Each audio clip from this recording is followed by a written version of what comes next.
What's going on, everybody? How y'all doing? Oh, it's Wednesday. Welcome in, welcome in, welcome in.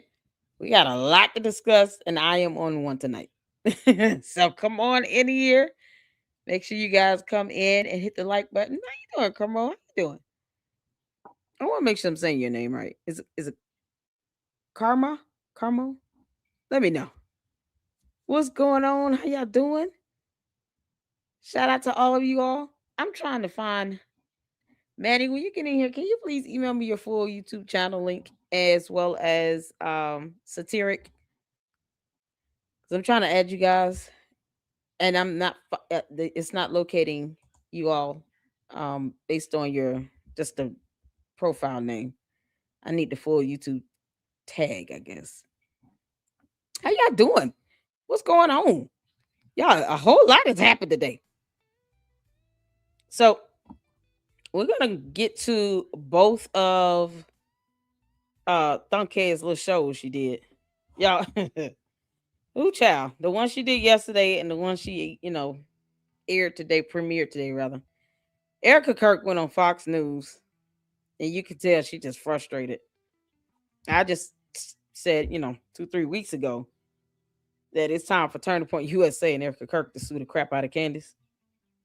Because otherwise, she's not gonna care. She's not gonna stop.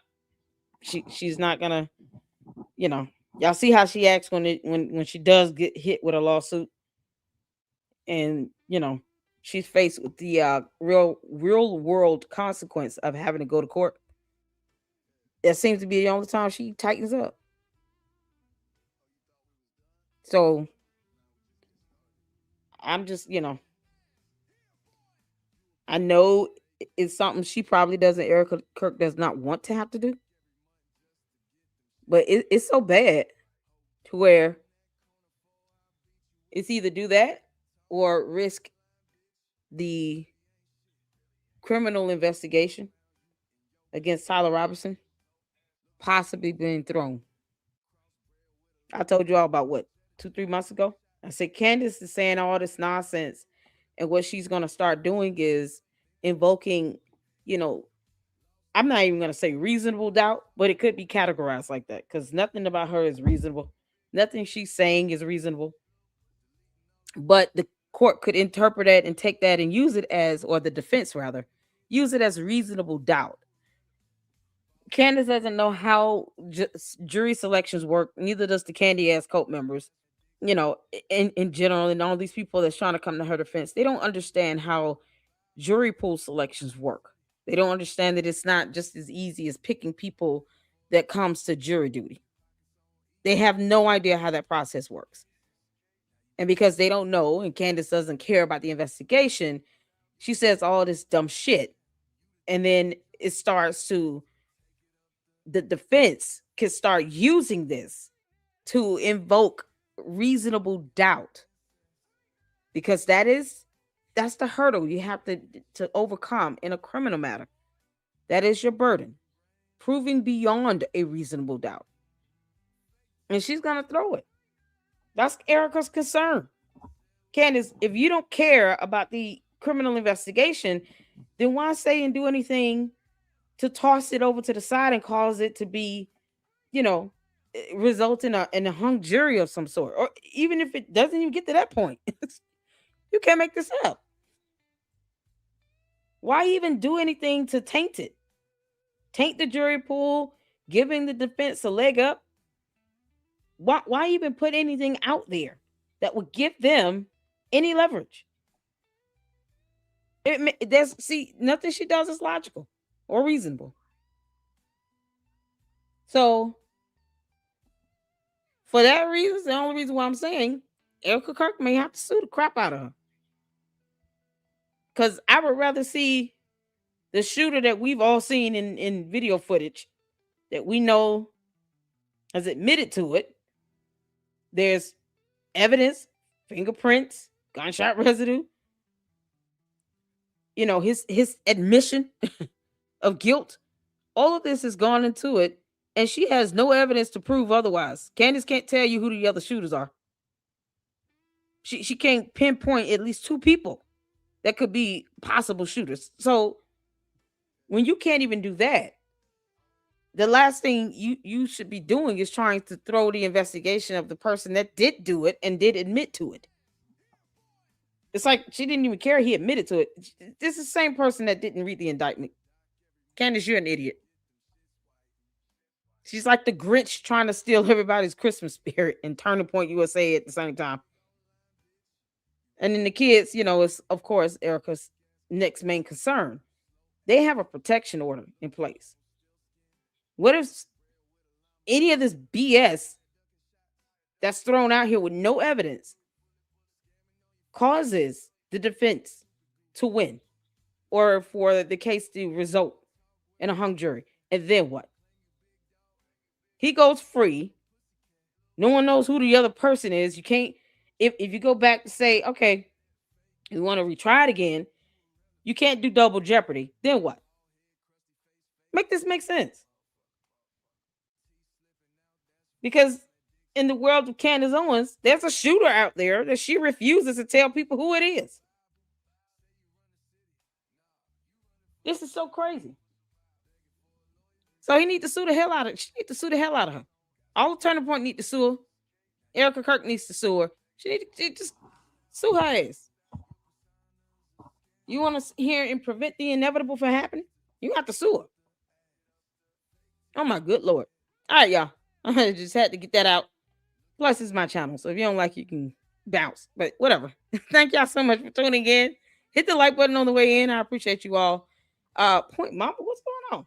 There's some new people up in here. What's going on, Francisca? How you doing, honey? Shout out to my mods. I appreciate all of you all. If you guys see any comments and you're not sure, because typically I let the comments roll, right? Racial slurs get booted out quick. Someone making a threat to me, I want to see it first, because I'm gonna call that out, and then I can handle it from there. But if it's questionable, come to me, or you can come. Laura is the system, my backup system administrator here in StreamYard, so she has a little bit more access than everyone else, and so she can get my attention in backstage. So always, feel free, to say, hey, I'm not sure if this is good, to go or what. Just let us know, because I do believe in free speech, but when it comes down to just it being raunchy and nasty and disrespectful and all of that, if you're not sure, just let me know or send me a quick email and I'll get to it. And then that way we can go from there. Yesterday, I just didn't want to do any of that. When I have guests, I don't care who it is. I don't want my guests to be disrespected and dragged in the comments. I just don't. And that, no. Stuff like these candy ass cult members think they got rights to say whatever they want, and they get mad when people delete their comments when it's beyond overboard. It's like, no, we have the right to not read that BS. That's because they forget that free speech works both ways, and the candy ass cult members know that I could care less how they feel. And they're right, candy ass cult members. Y'all know, you all know, Lady Luck Club does not give a damn how you all feel, right? In fact, don't care about your feelings either. That's why they come back. They just enjoy the bench. But let me know if it's a comment you're not sure of, and he's like, I don't know if I should remove this or what. Just send me an email and let me know. All right. But shout out to all of my mods. I have some great mods, and I'm trying to get one more established and get Manny over there on the second channel. I need the full YouTube tags. I don't know what's going on. It's not letting me pull you all up by the username. We're gonna start this off in the meantime with Erica Kirk, who's sick of this BS. She's sick of Candace, and she doesn't want to say Candace Owens' name, which I understand, because she don't want to give Candace, more days of content. Candace, we all know you're doing this for content. Clicks, views, likes, and money. Right? We all know she's doing it for that. Because at the end of the day, her cult members come in here and confirm it when they tell me that she's rich, she's got all these views and all these subscribers, and they still won't read where she's not number one podcaster. But they come in here and confirm all these things, and she tries to say, no, I don't. I don't care about those things. While she sits here and lies and brags about being number one. It's like, well, what do you think that's based on? We don't expect Candace to use common sense or her cult members. I just love calling them out when they come in here and debunk the things that she's saying she's not trying to do. Oh, Lord. They're fun. Unless it's trying to threaten me or my life, talking about I'm going to pay a price one way or the other. Typically we just laugh at their asses. That's what they're here for. it's, it's up to them to stay. What's going on? Is it Zombie? Hello, Queen. How are you doing? I'm doing well. How you doing? What's going on, Mister? Like number one tonight. Y'all hit the like button and tell me which number you are. Let's go. Salute LLC. I appreciate you. Thank you so much. Okay, I hit the like button, but I know what's going on. Do you think Eric Kirk is fake crying? No. I think she's been grieving. It's been what, 4 months? Today is 4 months from September 10th. I don't believe that girl is fake crying. And I've seen her cry. What I don't like is this, and I don't want you to think I'm just coming at you with this directly, because I get it. You're asking a question. The others, at least you're asking. The candy ass cult members, they come in here and they make all these dumb accusations and stuff. At least you're asking. So, don't attack them for asking. I don't think she's fake crying. The problem is that you have Candace and the candy ass cult members and the bots that are pushing out this narrative as if they get to dictate how she grieves and mourns, what she should be doing to show sadness. In this, nothing is good enough for them, right? No evidence is good enough for Candace. Photos, birth announcements, evidence. These are things that she doesn't care for if it's not bending to her moot point. It's not bending to her will. She doesn't care about laws or the fact that she's impersonating an investigator, because she's not. She doesn't care about any of that. The fact that she lies and she's hypocritical as hell. She's soulless, evil. She doesn't care about none of that. For her, this is a show. So she's not saying it directly, but she's not stopping her cult members from going out saying, oh, Erica Kirk is full of crap. She's not crying. She's not doing that. How do you go on a tour and you're a grieving widow? She could be a grieving widow and still go out on a book tour. So she's not supposed to do anything. But if she was stuck in a house, well, she's a grieving widow, but she's not saying anything about Turning Point. She's not responding to these dumb allegations from Candace Owens because she doesn't know her one. She doesn't know Candace a response. I want to be clear on that. Erica Kirk does not owe Candace Owens a damn thing. She owes her nothing. She doesn't have to even recognize her existence on Earth. And so far, it's not said her name. So that's the ultimate kickback. Candace doesn't have the spine to face Erica Kirk face to face. So for her to talk, all this mad nonsense behind a camera, that's one thing. She will never, ever face Erica Kirk either.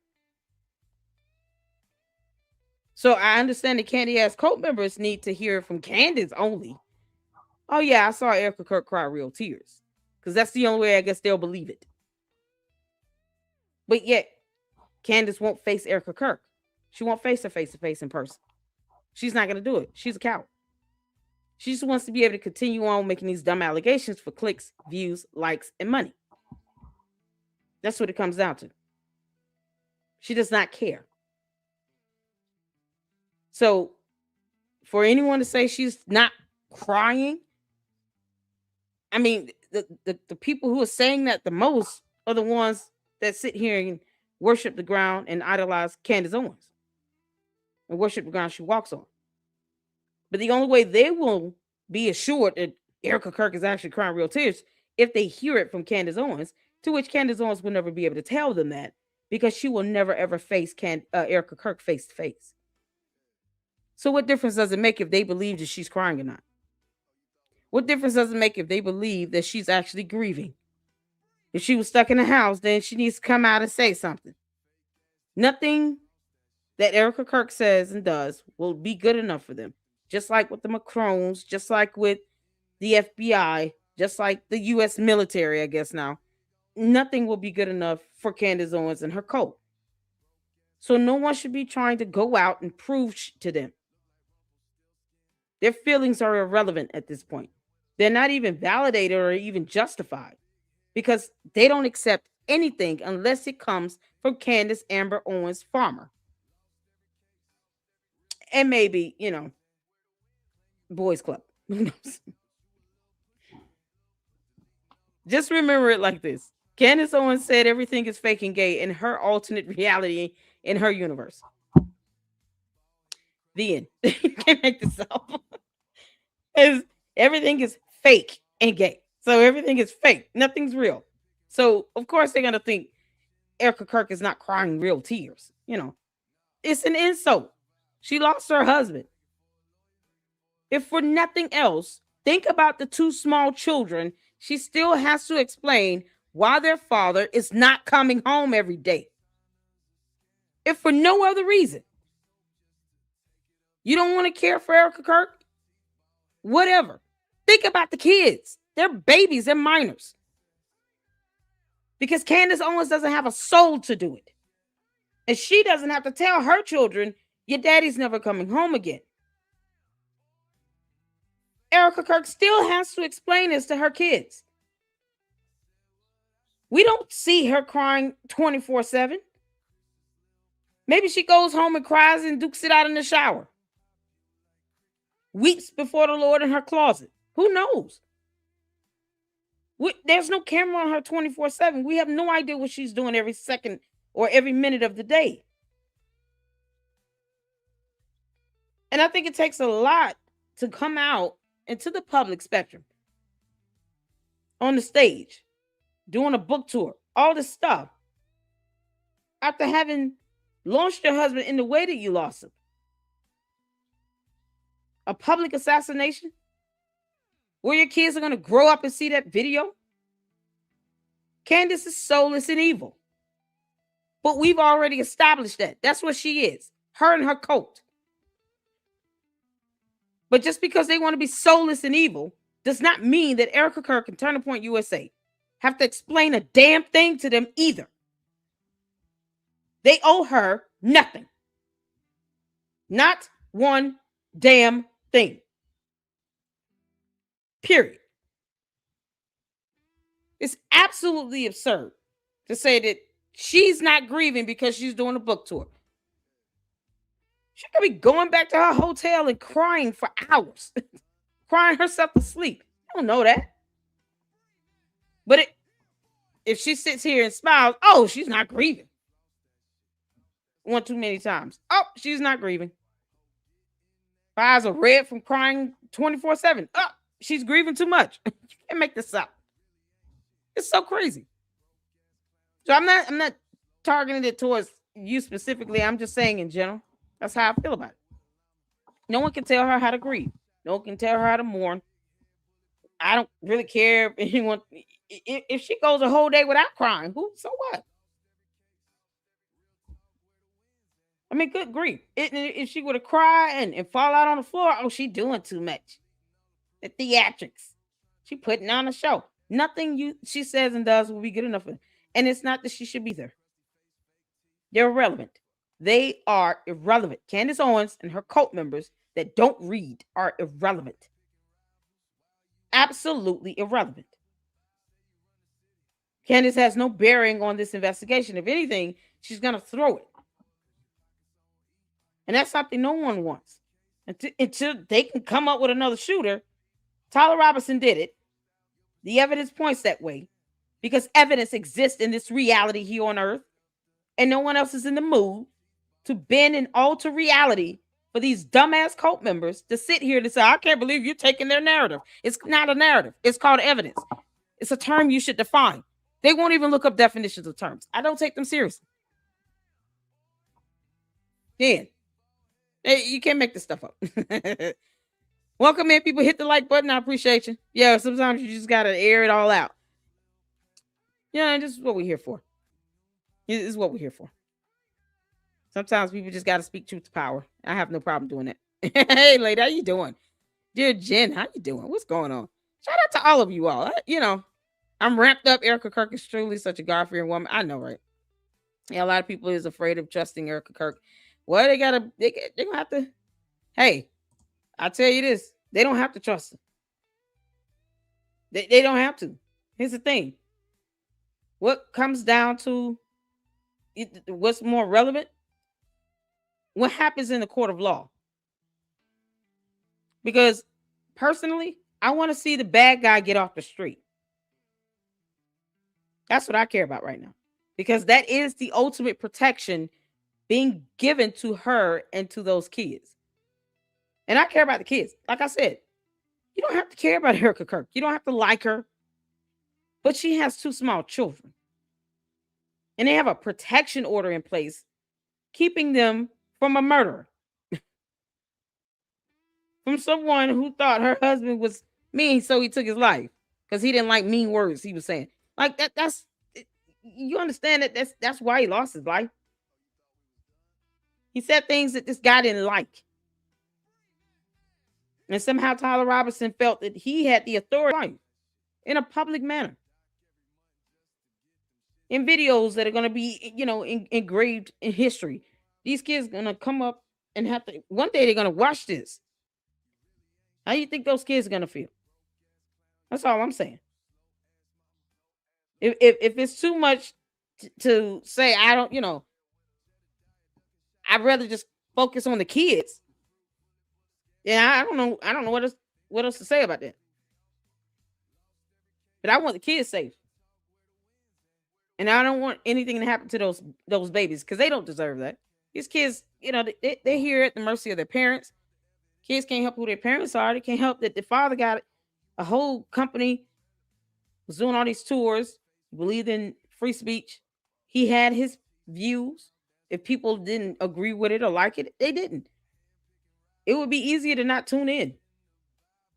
But for this level of obsession to where it's almost as if every move Erica Kirk makes now, it's got to be at the pleasing of Candace Owens and her cult. Absolutely not. Because they're not paying Erica Kirk's bills and they don't have to help take care of these kids. Candace Owens won't even give a donation or contribution. And then she's gone so far as to say people should get refunds and stop donating and contributing to a nonprofit organization that thrives on donations and contributions. So Candace Owens has no effect or bearing on the household of Erica Kirk. She don't have to make sure these kids go to school and their tuitions are paid. And she would never do that even if it was needed. So why does she care about her single a tear being shed or anything like that? Why care about that? I care about this bad guy going to jail. That's what I want to see. I want to see this bad guy in prison. What's going on? Oh, Manny, please email me your YouTube channel. Your whole channel. Okay, I see. Cool. Thank you so much. Can you send me an email with your full tag as well? I appreciate that. That way I can get y'all at it. It won't let me just add in. Oh God. YouTube with these dang on profile names, it sucks. We're gonna get started in a minute, y'all. Just gotta take care of this. Hold on. There we go. All right, Manny. You should see the mod status over there on the second channel. I appreciate you. Thank you so much, man. And let me switch back over. Okay. When I add mods, I have to switch over between my YouTube channels. All right, y'all. We're going to get to it. And if anyone else would like to be a mod on the second channel, let me know. So far as Manny help holding it down over there, and I appreciate it because they get real. Boy, them cult members, they hate my guts. Yeah, whatever. They still come here and watch my videos. It's so funny. But let's trust Candace, no receipts or once. Yeah, I don't, I'm not even telling. Listen, I don't ever go in. What's going on, Wyoming? How you doing, honey? Shout out to you. Hey, CC, what's happening? I hope you guys are doing all right. Driving and listening. Hey, listen, I get you. It's Wednesday night, y'all. We're almost there. Um, I just yeah, the cult members are what they are.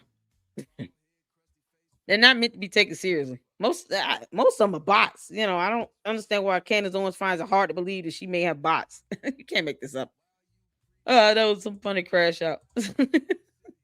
Candace forgot to take her Adderall. I don't know what happened in the episode today or yesterday. I haven't seen either of them. And you all know I can't watch them without you all. It'll drive me nuts. Literally. Like to watch that on my own. Oh God, it'll give me a headache. Yeah, now even Ron Candace out, but now they're afraid of trusting Candace. Yeah, no one. I I never trusted Candace. Candace has to present evidence for me, and she doesn't do that. So I never took her serious. I never considered her to be a journalist or not even a reporter. She's a gossiper and conspiracy theorist.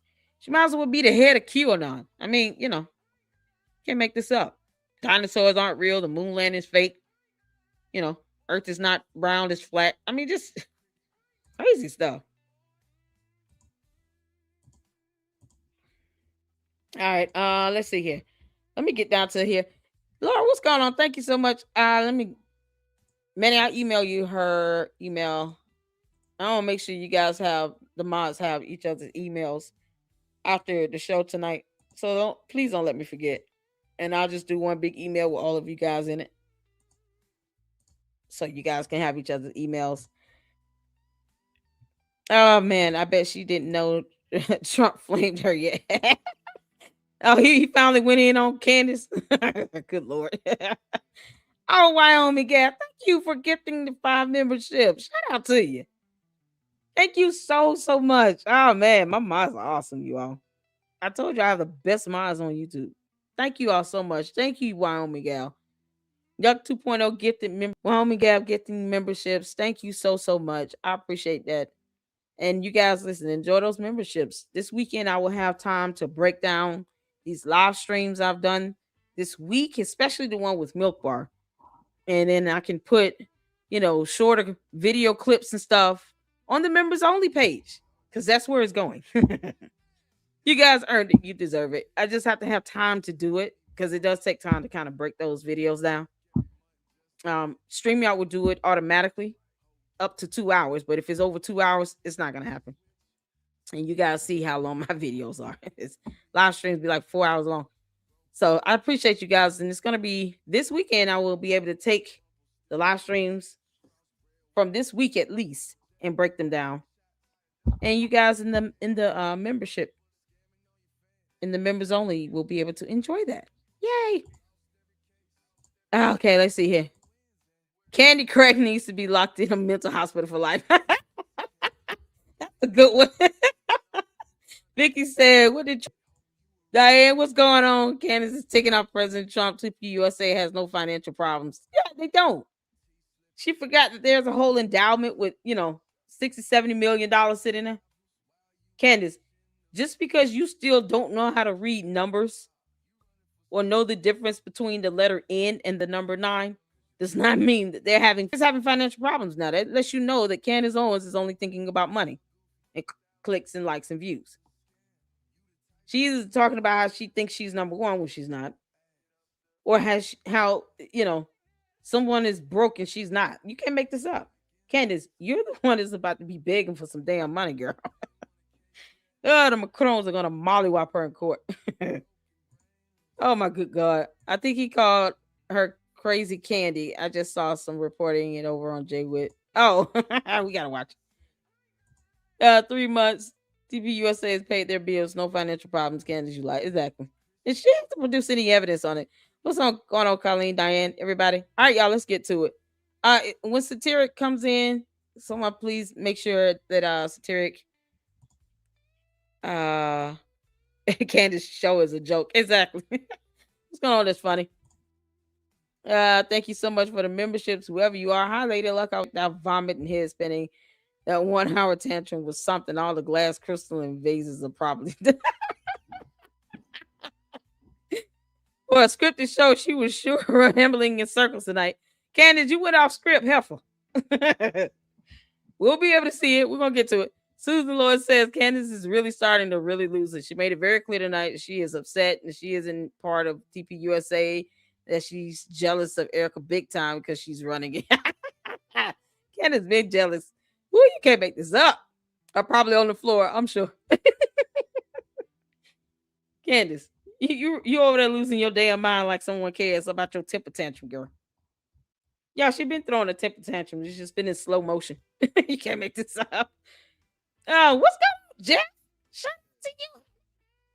What you doing? Shout out to my moms. Look at that. Yeah, Candace is the Grinch that's stealing Christmas spirit for everyone and number one evil miscreant on earth.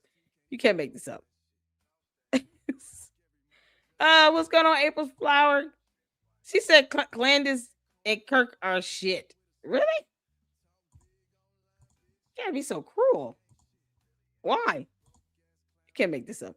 LLC, I just subbed to your new channel and you can add me as a mod if you want. Yes, S Files. I sure will. Email me so I can do it after the live because I have to toggle between it and I can't have, it's so crazy. You can't have both of the dashboards up at the same time, YouTube Studio. So email me afterward and I can switch over. And anyone that wants, would like to mod over there, especially if you're already mod here, please let me know. Don't believe in evil. Who's evil? Why are you saying this shit? I'm curious. It better not be because Candace said so. If you said Candace said, that's gonna be it. I'm not gonna take it seriously. Oh man, shout out to you, Jeff. You all right? Oh, she's saying they're evil, and I'm trying to figure out what if it's something Candace said. I'm not gonna care. I'm gonna tell you that right now. Daphne, what's going on? Was she ever furious? All right, y'all ready? We're gonna start off with Erica Kirk's interview she did on Fox News. Hopefully they don't. I don't know if Fox News let people play their video clips. I want to say yes, but if not, I have Artie Trolls and of course Tim Pool responded to Candace again about some accusations she made about his brother, 911, and some abuse towards a spouse. Like, you can't make this up. She's just lying on everyone.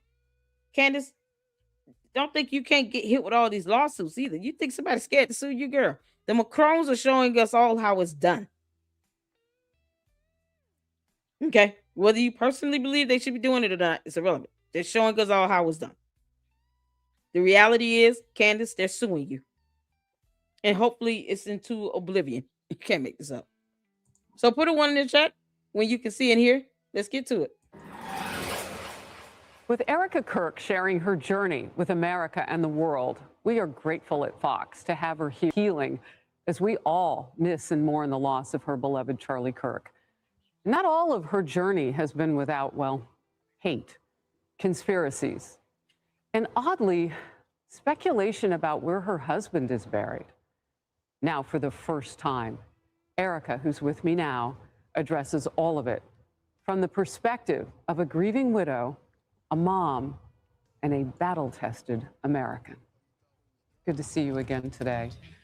Talk to me about this part of the conspiracies that are out there, this disturbing part that people are trying to guess where Charlie is. Can I have one thing? Girl. Can I have one thing? Can my children have one thing? Thank you. Everything was public. We will be building the most beautiful memorial for my husband at Turning Point USA, and it will be for the world to see, and it will be spectacular, and it will have basically museum style for our Charlie, for my Charlie. But can I have one thing?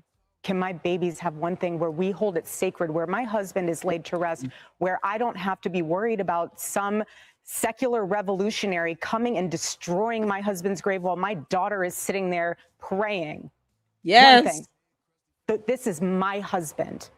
Yes, he was Charlie Kirk to the world, and I know so many people love my husband, and I am grateful for that. But this is my husband, and I want to be able to have one thing left that is sacred to our family, to my in-laws, to my babies, and to my parents. One thing. Amen. What are they taking from you right now? Nothing. But I will tell you what they are doing. It reminds me so much of chapter 6 in the book of Nehemiah. He is building a wall, and the townspeople are at the base of that hill saying, Nehemiah, calling him all these names, saying all these things, come on down. Every single time he had the same message 4 times in a row. I cannot come down. I am busy building. That is how I feel. I do not have time to address the noise. My silence does not mean that I am complacent. My silence. No, let me be clear on this. Erica Kirk, do not say Candace Owens' name. First of all, you might turn into a pillar of salt.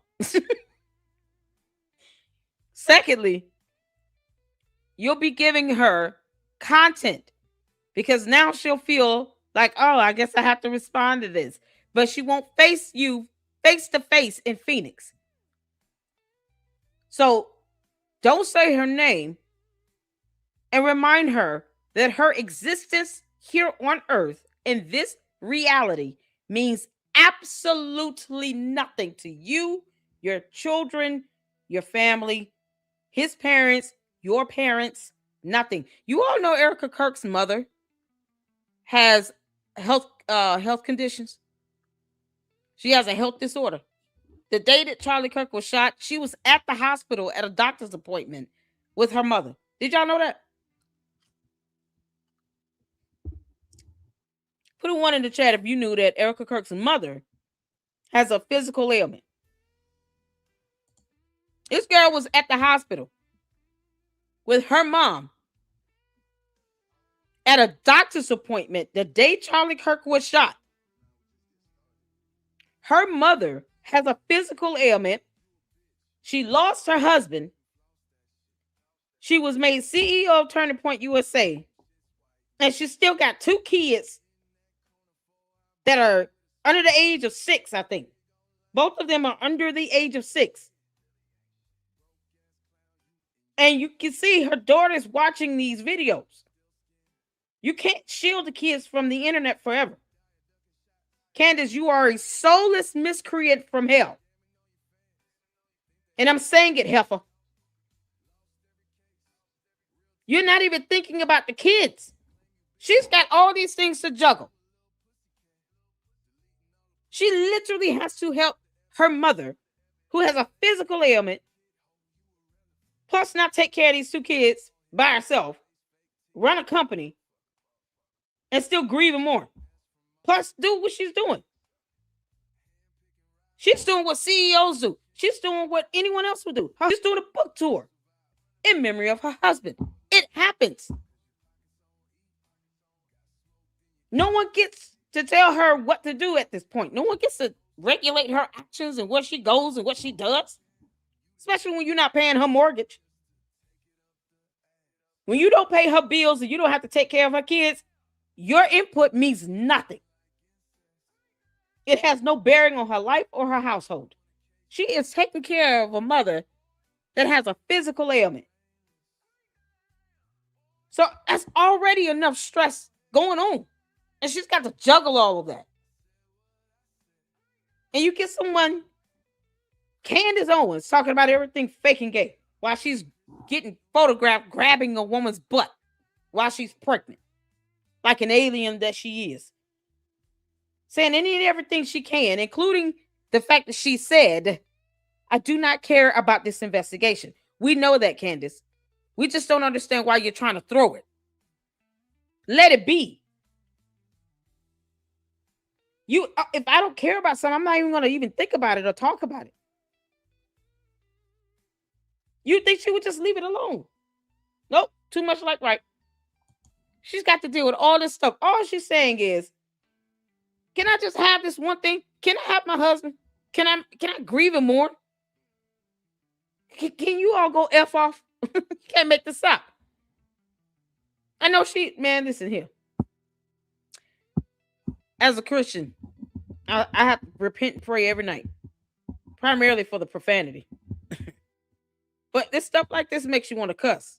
I'm not even gonna lie. I'm trying my best, and that's all I'm gonna do. Is promise that I'm gonna try my best. That's it. This is infuriating that these kids have to be affected this bad to where she's saying her daughter's praying, and the kids are still asking her when is daddy coming home. Candace doesn't have a soul. She doesn't care because she doesn't have to tell her kids that. She doesn't have to explain to her children why boys club is not coming home anymore. She won't even answer to the allegation from another whole grown man about George Farmer, allegedly essaying a whole grown man. She won't even say anything about that. Won't say anything about that, though. This does not mean that somehow Turning Point USA and all of the handpicked staff that loved my husband and my husband loved them is somehow in on it.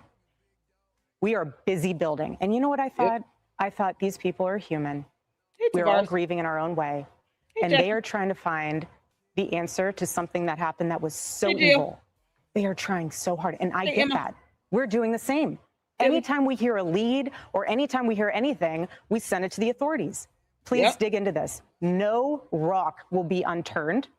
I want justice for my husband, for myself, for my family, more than anyone else out there.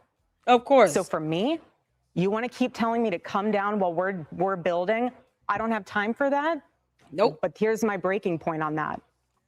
Come after me, call me names, I don't care. Call me what you want, go down that rabbit hole. Whatever.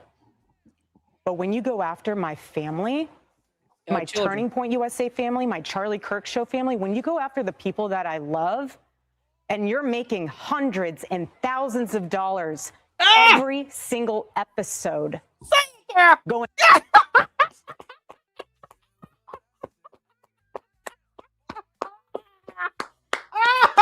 Oh, Candace, you heifer. This is for you, Candace. See, here's how you do this, where you don't recognize her existence on earth, but you still call her ass out. This is how it's done, people. I don't really care. I'm gonna be honest. I personally don't care if she says her by her name. I don't. Because that's acknowledging that Candace exists in her mind. She doesn't have to. I want her to continue to carry on and treat Candace like the nothing that she is. Yep. Don't even say her name. I don't even have to recognize your presence, girl. That's how it should be. Woo, child. I gotta go back. Oh, we gotta go back. Girl. She is going in. Well, we're building. I don't have time for that. But here's my breaking point on that. Go ahead. Come after me. Call me names. I don't care. Call me what you want. Go down that rabbit hole. Whatever. Yep.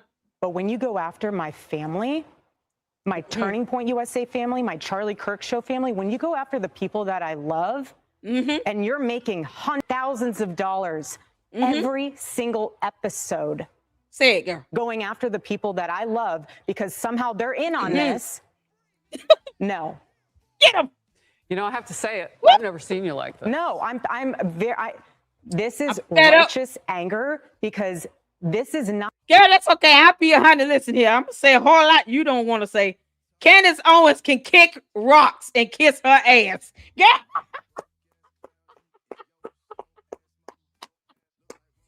Girl, you can call it whatever you want. You got the right to feel it. Even if it just comes down to my kids have to watch this stuff on TV and I'm sick of it. If my daughter come to me talking about mommy, why is this lady talking about my daddy in Asia? I'm going to F off on her. Honey, she could have said that and I would have been just as happy. You can't make this. Oh, well done. Well done, Masterclass. I see you all putting that in the chat. Drop Masterclass in the chat. Masterclass. Masterclass. Masterclass. See, Candace, I said it 3 times. One for the Father, one for the Son, and one for the Holy Ghost. Oh, you can't make this up. I'm sitting here like this girl, man. Candace doesn't even care about the kids and the effects that it's having on her children. You going after her, Candace, you coward. Don't go after them kids, because then you're going to have everybody coming after you, girl. People going to be hammering it in on the videos if you start going after these children. You put their lives in danger. You really going to catch it from the internet. You could be the soulless miscreant from hell and the Grinch right now. Go after them kids if you want to. And keep putting their lives and their safety in danger. Yeah, that's going to be the end of that. You ain't going to have no show. Everybody going to be suing the hell out of her. You can't make this up. Oh, man. Erica, you don't even have to justify this, girl. We got to go back. I got to hear this again. Come after me. Call me names. I don't care. Call me what you want. Come on. Go down that rabbit hole. Whatever.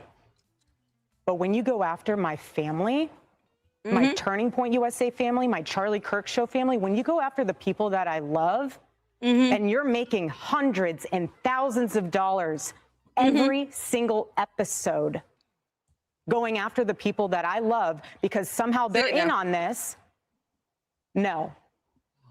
You know, I have to say it. I've never seen you like No, this is righteous anger because this is not okay. It's not healthy. This is a mind virus. Yes, I believe in our judicial system. I do. Yep. We have a hell of a team working on this. Excuse my French. But this is not okay. So you want to put these people back in the box where they've been creeping from? I don't care what box you're in. But just know that your words are very powerful. And shout out to Jay Witt, my brother in Christ. Jay Witt. How you doing, honey? Oh, thank you for the membership renewal. Member for 7 months, you all. Jay Witt, my brother in Christ. Grace and Peace LLC fam. Let's go, Erica. You hear me over here hollering and doing a standing ovation. If y'all only knew. I'm doing a standing ovation.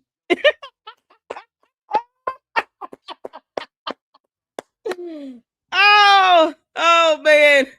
Boy, the cult members hate my guts and Erica's too. You can't make this up. Masterclass. Do you hear me? Child.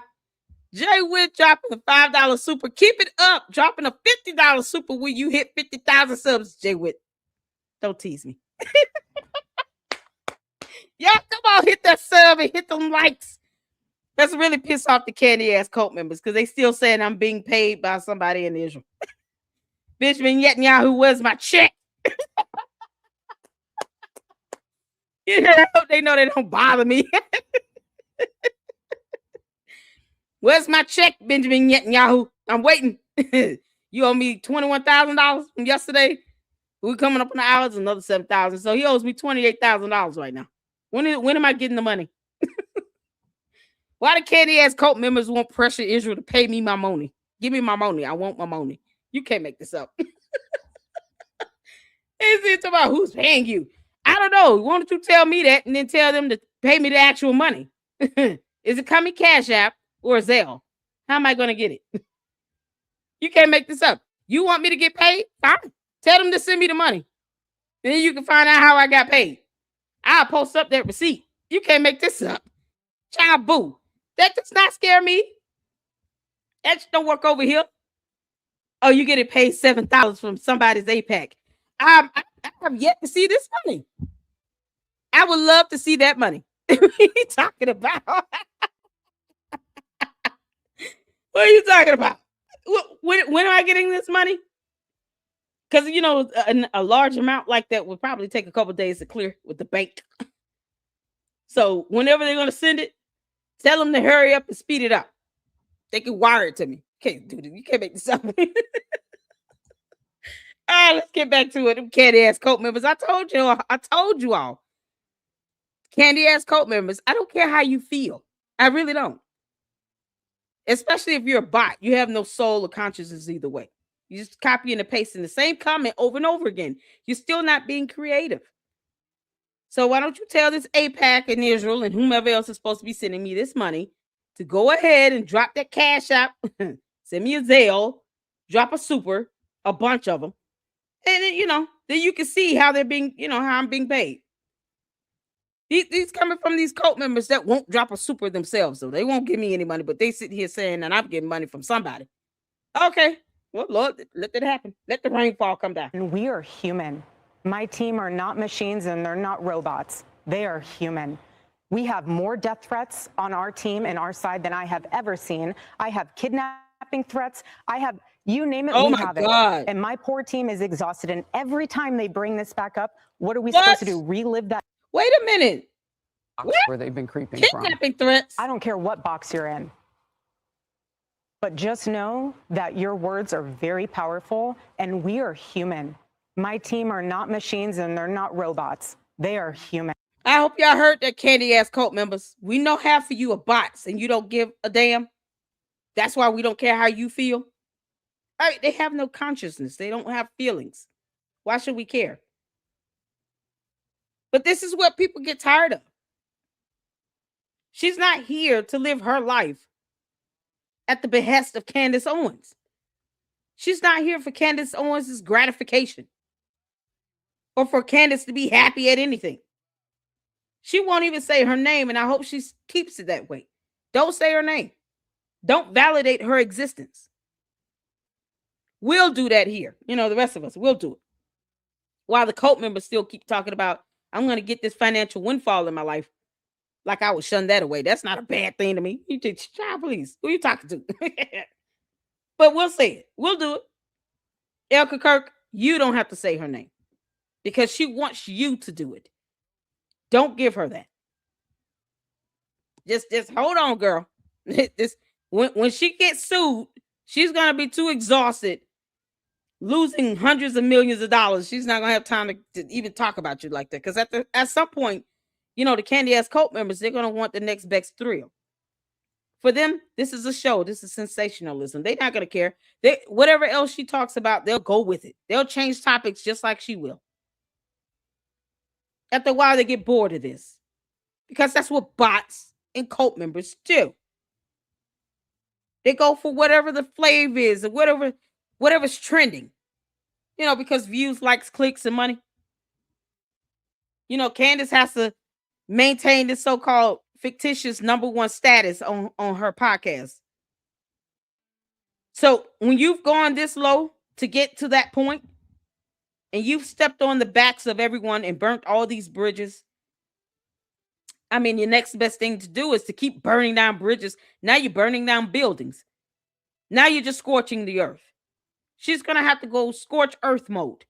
That means Candace Owens will not have a stopping point until someone puts a barrier down for her to crash land. She's going to have to be forced to stop. And it can be done with the law. Elka Kirk could sue her because she definitely would have enough evidence to do it. Posting up her husband's medical information from that hospital, no one needed to see that. Yeah, that was a clear violation of CMIA. She obtained it illegally. We went over that. I actually had a back and forth with somebody on Twitter X about this because they don't want to read laws. I don't expect her cult members to read. They're going to believe everything Candace Owens says. They take whatever she say as fact, as truth, as this, because, words they don't want to define. But it's law, because nothing that Candace Owens is saying is factually based on any evidence. And that is where she will lose. That is her Achilles heel. Sicking the law on Candace Owens is the best way to stop her. And you still won't have to say her name, Erica Kirk. If you were to sue Candace right now, you would not even have to say her name, and you can sue her in court and force her to go under oath, get her deposed, and then make her say all the stuff she's been saying under the penalty of perjury. And let's see how that goes. I'm all for it. I'm here for it. We have more death threats on our team and our side than I have ever seen. I have kidnapping threats. I have, you name it, we have it. Kidnapping and my threats. poor team is exhausted. And every time they bring this back up, what are we supposed to do? Relive that trauma? Why would anybody want to kidnap her?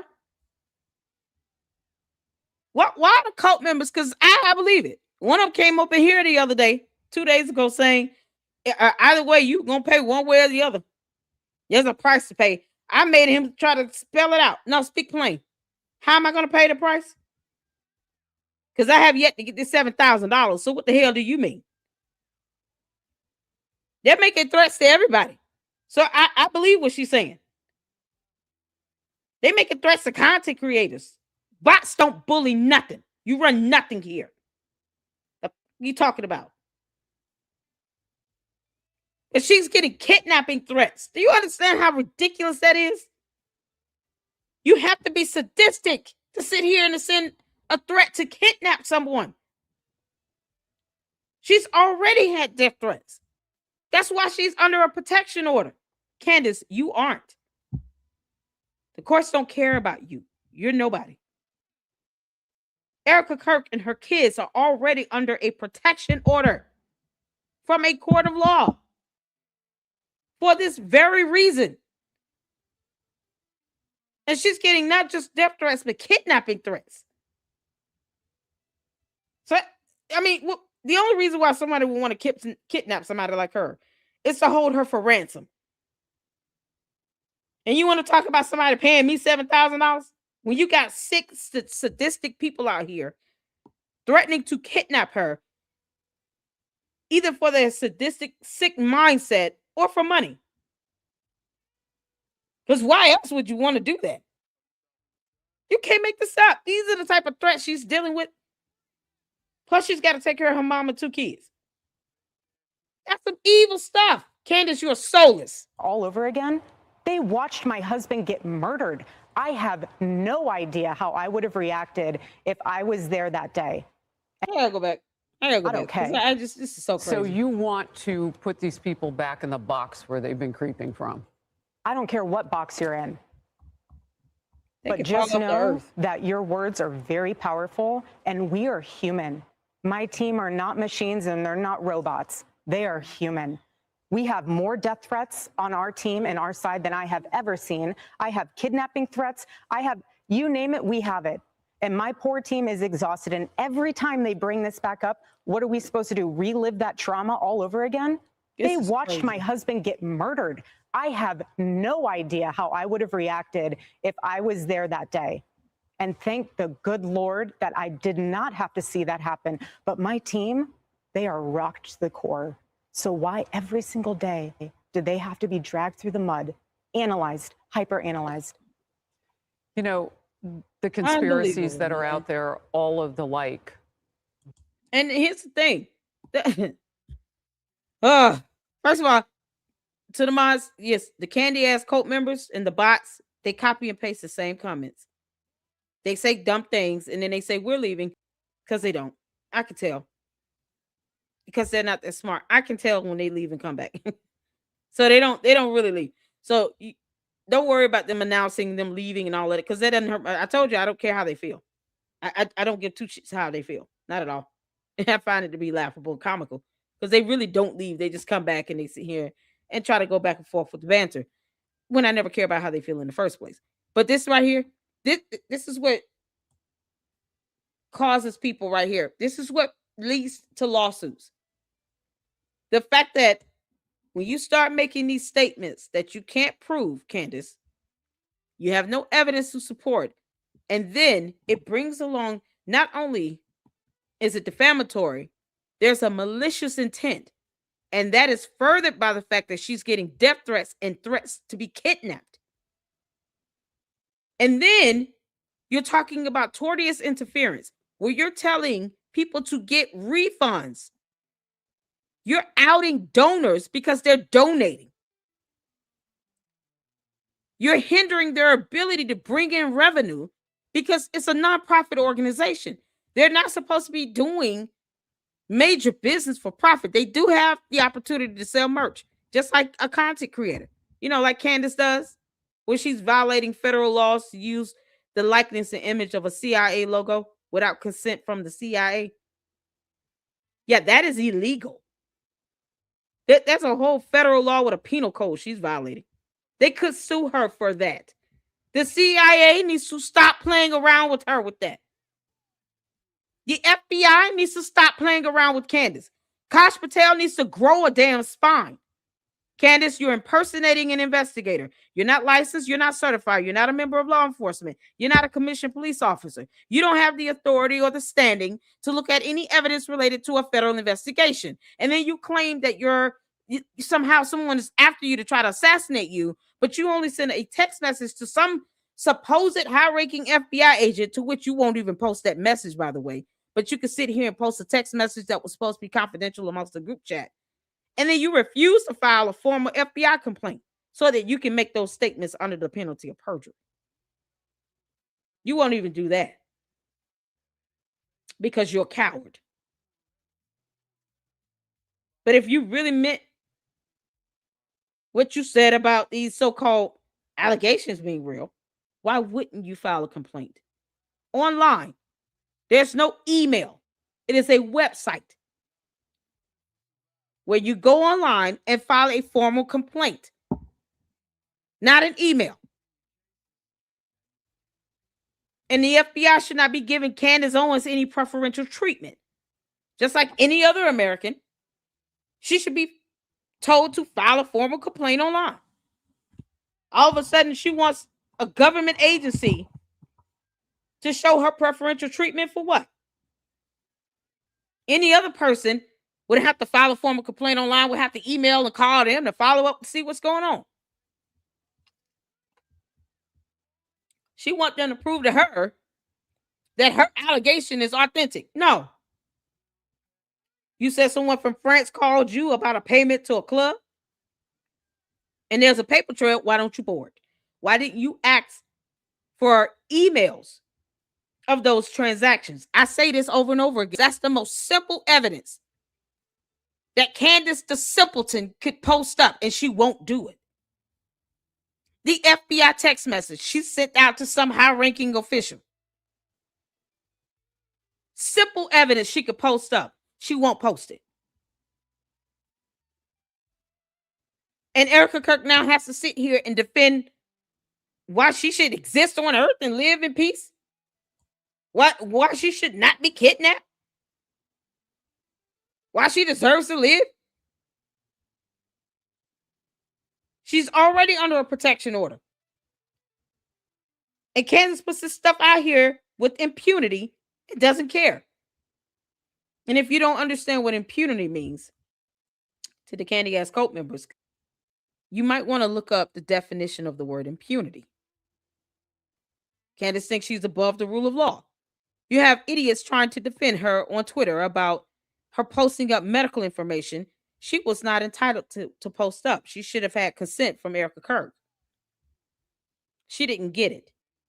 And she wouldn't be able to post up evidence that Erica Kirk consented to her posting up Charlie Kirk's ER visit to the hospital, where you can clearly see it was patient information. Set up a privacy law, federal laws. She does not get to disseminate that information without consent. She could be held liable for that. I don't say this to warn Candace of anything. I say this hoping that Erica Kirk knows this is just yet another piece of evidence you can use against her in a court of law. CMIA is a real violation. Whether the patient is alive or deceased, they still have the right to privacy. Period. And no one needed to see that he went to this hospital through the ER. That's duh. I believe he went to a hospital. An autopsy was done. That's it. I don't need to see a screenshot of an ER visit. That told us nothing. All it did was confirm he went to a hospital. We already know that. Only the idiots out here that are believing it are the ones, I guess, need to see something like that. And even with that, they still don't believe it. Because look what they're saying now. I don't even believe he's dead. What about your cult leader posting up that EMR visit, that ER visit from the EMR system from that hospital? Well, you clearly see he went to the ER. So that doesn't exist in their minds. See, nothing that you say and do for them is good enough because they're morons that don't read. They're cult leaders, they're cult followers, and they're bots without a soul or conscience. So even with unlawful hospital data posted up by Candace Owens without consent, they still don't believe he's even dead now. Even though she posted up that information without consent and can be held liable for it. You understand how these dumb conspiracy theories are just getting stupid about it? It's stupid. So it's whatever she tells them is what they go on. They won't even say, hey, you remember you posted up this ER visit from that hospital, though. You know, that screenshot of that EMR that somebody at the hospital sent to you, violating HIPAA privacy laws to do it because they didn't have consent either, fired and charged, but you posted that up. So that's evidence that he went to a hospital. So why are you talking about anything along the lines of he's not dead or he's not here? What? This is the conspiracies is coming out. To the candy ass cult members, did your cult leader tell you all that he's not dead in the ground? After she posted up this information from a hospital staff. Now all of a sudden he's not dead in the ground. This is one of those conspiracies. Because you can't make this up. This is from the beginning here.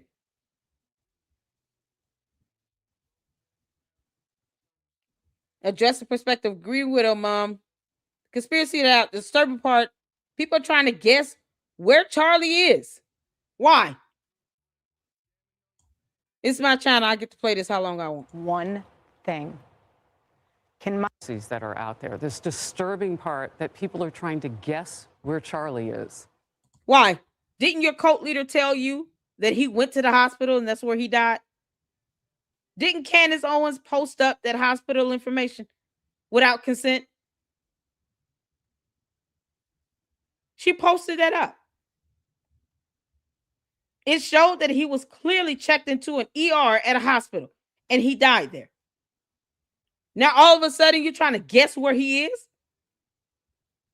All because she wasn't invited to the funeral. Candace, no one owed you an invite. You weren't that important then, and you're not that important now. And in Erica Kirk's world, you don't exist, girl. See, I get to slice this in half the way I want to. Because look what Erica Kirk is saying. She's getting death threats and threats to be kidnapped. So no, I don't give a crap how Candace Owens feels or her cult members. But here's my breaking point on that. Come after me, call me names, I don't care. Call me what you want, go down that rabbit hole, whatever.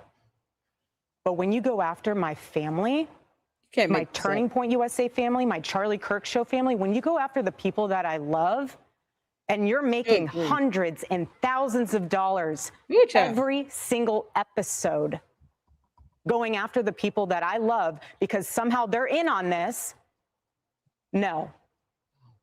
You know, I have to say it. I've never seen you like this. No, I'm very angry because this is not okay. It's not healthy. This is a mind virus.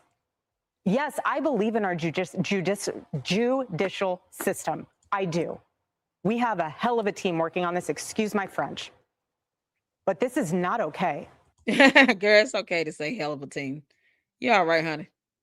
So you want to put these people back in the box where they've been creeping from?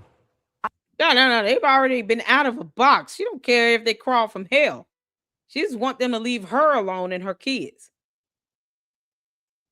Most of them are bots either way. Most of them are bots. They copy and paste. There's no way a human being is copying and pasting the same comment on every video. And I mean, I have live streams back to back where various profiles come through here saying the same shit. Back to back. They're not even being creative with their comments. It's like no one is telling the bots, can you step it up a little bit? Why do you have to repeat the same old thing? And not just in my videos, of course, everybody's videos that sit here and say anything that I guess they feel should not be said because they're pushing this propaganda and this narrative from Candace Owens, you know, because that's their cult leader. They worship the ground she walks on. That's their Lord and Savior. I just don't understand why she won't move to South America. Take the coat with her, and then they can all be happy in South America somewhere or Antarctica. Pick another continent, Candace. Because Africa is a continent, not a country. Pick another continent and go there and take all your cult members with you. And then you can be adored and worshipped all day. And no one will stop you in your country, in your own land, in your own Candiceville, Candyland. Just like Jim Jones Town, the people sound, go on. No one stop you. And then you can just go full-blown cult mode. You can tell these people when they should eat, sleep, when to get up, when to pee-pee, take a poop. Tell them that you got to dictate every little step of their lives. Go do that in another continent. Bye. She said she wanted to go to Russia. We're all waiting for you to get your passport to go to Russia, Candace. I don't care what box you're in. Okay. But just know that your words are very powerful, and we are human. My team are not machines, and they're not robots. They are human. We have more death threats on our team and our side than I have ever seen. I have kidnapping threats. I have, you name it, we have it. And my poor team is exhausted. And every time they bring this back up, what are we supposed to do? Relive that trauma all over again? They're watched evil. My husband get murdered. I have no idea how I would have reacted if I was there that day. And thank the good Lord that I did not have to see that happen. But my team, they are rocked to the core. So why every single day do they have to be dragged through the mud, analyzed, hyper-analyzed? The conspiracies that are out there, all of the like. Do you think that there is more of it now because you do shine your light? I mean, did people just expect you would just go away? I don't know what they expected. They pick on you because of your accessories. I mean, honestly, I don't care what Candace Owens and the candy ass cult members think. Who cares what they think? Who cares what they expected? What they're doing is damaging. What she's doing is damaging because she's the one saying all this nonsense. She doesn't ever say anything to stop her cult members from sending out threats to people. She has not spoken out about Nicholas Ray's actions or the other person who was arrested for sending out death threats and showing up at somebody's house, caught on camera. That's now in jail as well. She don't say anything to her cult members or her subscribers and her book club members about not going on people's videos and leaving comments, sending death threats to them, or even threats saying that they're going to pay the price one way or the other. She doesn't address stuff like that. She has no integrity. This is a show for Candace Amber Owens Farmer. This is about clicks, likes, views, and money. Why else would the bots feel like they got to generate comments where they're confirming that every time they say, oh, she makes hundreds of millions of thousands of dollars. She's rich. She's got over 100,000 people in her live streams. If most of them are bots, who gives a damn? And the real human beings that believe everything she says obviously are illiterate. I mean, I get to say that because they refuse to read. So until they prove they're reading, I can say they're illiterate. That's my synopsis. That's my synopsis on that. That's it. They're illiterate. They don't want to read evidence. They don't want to ask her or demand of her to post evidence. The ones that are content creators like this Tatum character, he's a coward. Grown-ass man bending to the will of a woman that does not live in his household, his bills. That's not his wife. Friends don't let friends sit here and lie like hell like that, where it's causing people to catch death threats and threats to be kidnapped. And he claims to be an officer of what? It's certainly not the law. Because the officer of the law understands the nature of having evidence. What the hell has he been doing? But this is what these cowards are doing. And they know the moment they say something she doesn't like, her cult members are going to go after them. Do you think she stops these people? You think she's going to get in a show and say, can you all not go on everybody's videos, leaving death threats and trying to defend me? Stop doing that. It's making me look bad. It's making me look like I'm telling you all to do this or directing or guiding you all to do this.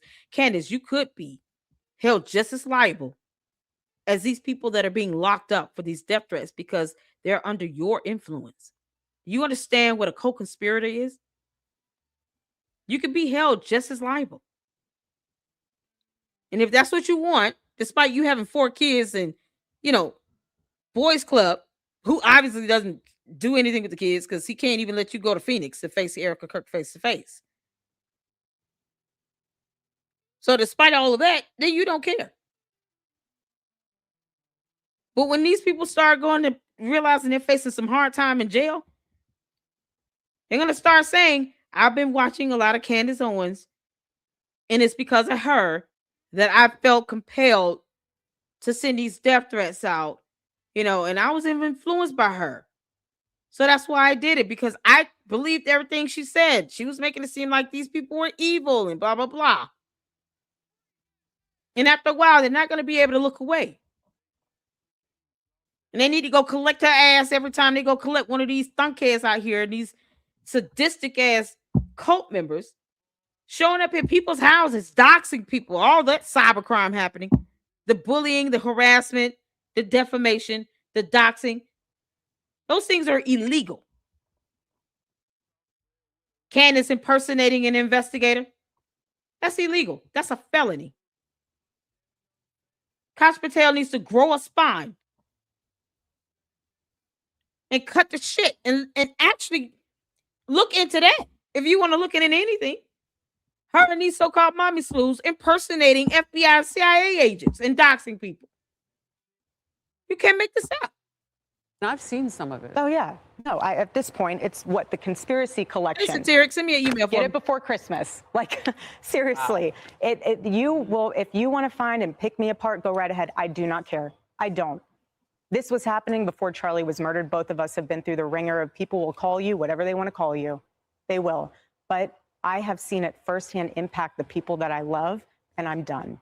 I'm done. And if people think that I was just going to wilt away, I'm not going to sit in the corner and cry and be in fetal position.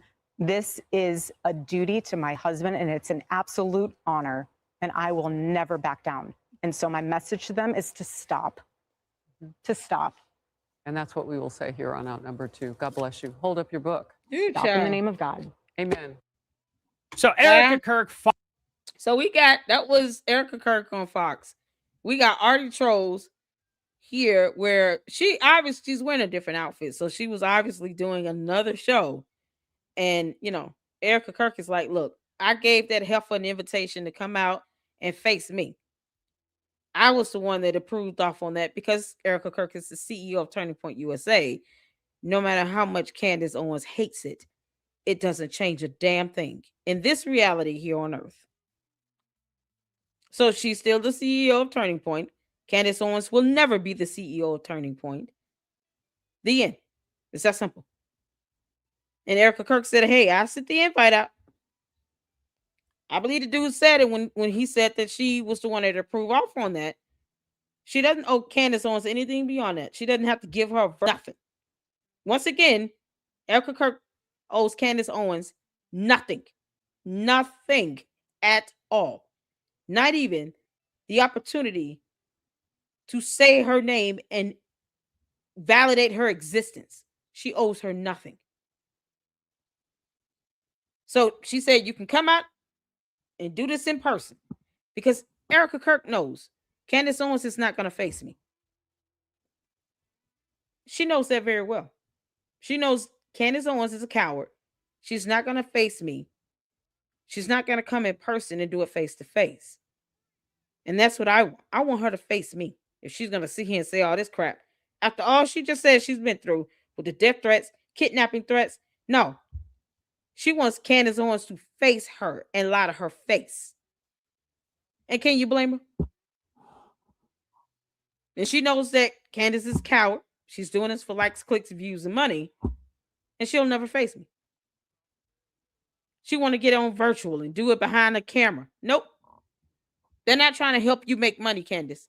That's what you don't get, you clown. If you do this virtually, you'll be able to stream to your channel. And then you'll be making money off of that. Why would they hand you that? Now, if she goes and she starts live streaming and responding to them in real time, that's on her. But they're not going to send Candace Owens a link to do anything virtual, knowing she'll be able to stream to her YouTube channel and make money while she's sitting here allegedly trying to ask questions about all the dumb things she said with no evidence. Why would they help her make money on that? They don't owe her that. So that's why they won't send her a link. In case the candy ass cult members haven't figured that out because they don't read, that's why. They're not going to send Candace Owens a link to do anything virtual for Candace Owens to live stream to her channel and make money from it with the views and the likes and the clicks and the cash apps and the supers. Why would they help Candace Owens make more money from it? Hell no. Candace can kiss Erica's ass. So no. Can't come out in person? Then kick rocks. We're not sending you a link. Then you stream it to your channel. For what? We're not making a spectacle of this. Erica said they're being threatened with death threats and kidnapping threats. She's not sitting here doing this for the pleasure of Candace Owens. Once again, she owes her nothing. I just want to reiterate that. Finally calls out Candace Owens very indirectly. Doesn't mention Candace Owens by name, which is frustrating. But there is only one person that she could possibly be talking about here. So finally, we're getting to some fire. Kind of, at least there's smoke. And where there's smoke, there's fire. That's essentially what I'm trying to say. We got some smoke here. As of today, Erica Kirk will be filming her interview with CBS. I think this is a terrible idea. I'll be honest. I think it's a really, really terrible idea that she decided to do this. It will be released on the 13th, which I will be happily covering on my channel. If you guys want to see that, I may live stream it, but I'm going to live stream it. We're going to have to figure out how I can do that without getting a copyright strike. So we'll figure it out. We'll see what happens. At the end of the day, though, Candace Owens here is getting called out. And maybe she'll get called out on the filming today. I don't know. We'll definitely watch and see on the 13th. But before I get into this, guys, please give me a like and a subscribe. That's all I ask for. Oh, yeah. Yeah, this is Artie Trolls. Make sure y'all go check him out. I'm subscribed. I enjoy his content. And make sure when you subscribe to the Lady Luck Club that you do the drop-down option here. Here you go, Candy Ass Cult members. Pay attention. Because I don't want you all to break your brains or whatever you have left of it trying to read. So let me show you the illustration of how to turn on all the notifications since you want to keep spamming my comments. So do the drop down and it's going to automatically default to personalize. Don't do that because YouTube, being as dumb as it is with this algorithm, does not even give you 25% of notifications. That's why people don't get the majority of the notifications for live streams because YouTube's algorithm is stupid. So make sure you do the drop down option on the little bell. I hope the Candy Ass Cult members are paying attention. It's a little bell right here after you subscribe because it's the only way you can leave a comment. And then hit all. And there you go. And it'll give you a pop-up. You'll get all notifications down here below. So shout out to Artie Trolls. He has this great video where he played the clip and I guess it was a post on Twitter X. I don't follow Erica Kirk there. I do see some of her posts. Doesn't say a lot, so which is a good thing. She doesn't like really say much, so I don't really see a lot of her posts up. But we're gonna check this out. So let's get to it. I don't beg for money or anything like that. I don't ask my viewers to go and subscribe to anything or you know what I mean? I'm not here to crank out all this wealth from you guys like a lot of YouTubers are out there doing. I just want to report the facts and all that good stuff. Maybe we can do memberships one day, but before we do, I'd really, really, really like to be able to add value to you guys, like actually get you guys something that would be worth it. Adorable. Not just be like, hey, please give me money. You know what I mean? It's just, to me, I see too many YouTubers doing that. It bothers me. So I don't want to do that. Thank you all so much for understanding, though. Let's just grow the channel and I guess see where we go from here. Thank you all for being here. Even if you don't like me, thank you for clicking the video at least and possibly making it to the end. So we have a concise argument in the comments, maybe. I don't know. Let's get into this here. We have a trial coming up. Unfortunately, that trial is in a long time. What I want to be mindful of for people is that this was a murder. This is not something that what I don't want to have happen is for this to taint the jury pool. That is everything that we've been talking about. Yeah. I know it's a little while until the trial. I mean, the trial's not that far away. We have 2 trial dates set up in January to figure out how far this trial is going to go and whether or not it's going to be filmed. But after that, we will have a trial locked in. And it will probably realistically, as they typically do for some reason, happen sometime between August and November. That's just typically when trials like this are done. They figure it out the next year at the beginning of the year, and then they lock it in for the magical months of probably October, to be honest. Probably going to take place in October, but we'll see what. Well, here's the thing with criminal matters like this, considering the fact that they already got a confession out of him, it's just a matter of setting up these preliminary hearings. Now, if he's pleading guilty, they have what's called a plea hearing where he comes in and pleads guilty. So that's just a formality. There's a process to these criminal hearings, just like it is with civil matters. It wouldn't. They're going to be. It's going to be a lot more direct and straightforward if he pleads guilty and takes a plea deal, and then they'll just do the plea hearing, go over that, and then probably schedule a separate sentencing hearing. And since the prosecutor is seeking the death penalty, more than likely, if they do a plea deal, a lot of times they don't do a plea deal where the death penalty is still on the table. If they're seeking the death penalty, they're going to want to go straight, they're going to want to have a trial. Let's say they decide, okay, we're just going to go ahead and give him a plea deal. More than likely, he'll just get life. Because what's the point of taking a plea deal if you're still trying to put the person to death? But if he gets a plea deal, then it'll just be a plea hearing and a sentencing hearing. If they're going for the death penalty, then it's going to be a preliminary conference. It's either like a PCC or a pre-trial status conference of some sort. They have, if there's any motions filed, then they have those hearings on those motions. And then they have, a hearing scheduled. And then they have a sentencing hearing. And then typically in the sentencing hearing, you allow time for the victims to come in and do victim impact statements. So that's kind of like the overview. It just depends on what the judge's calendar is looking like. And you don't want to interfere with the right to a speedy trial when it comes to these criminal matters, because that's where that right to a speedy trial, comes into play for criminal matters. And then, of course, due process, right? So if they are trying to waste a lot of time on it, it's not really going to take that long. It's just a matter of getting the hearing scheduled if it's pretty much straightforward. If he's not really fighting too much, if they're not filing a whole lot of motions and all these things that's going to create all these sideline hearings on these motions, it should be more straightforward. But the way it starts off might not be the way it ends up. And then when he starts realizing, oh shit, they're going to put me to death, he might have a change of heart. He might start rethinking a lot of things. So, and then of course, Candace, at the rate she's going to tank the jury pool process, which is a whole thing in and of itself. Like it might take a day or two to select a jury for this. This is a whole high profile murder case.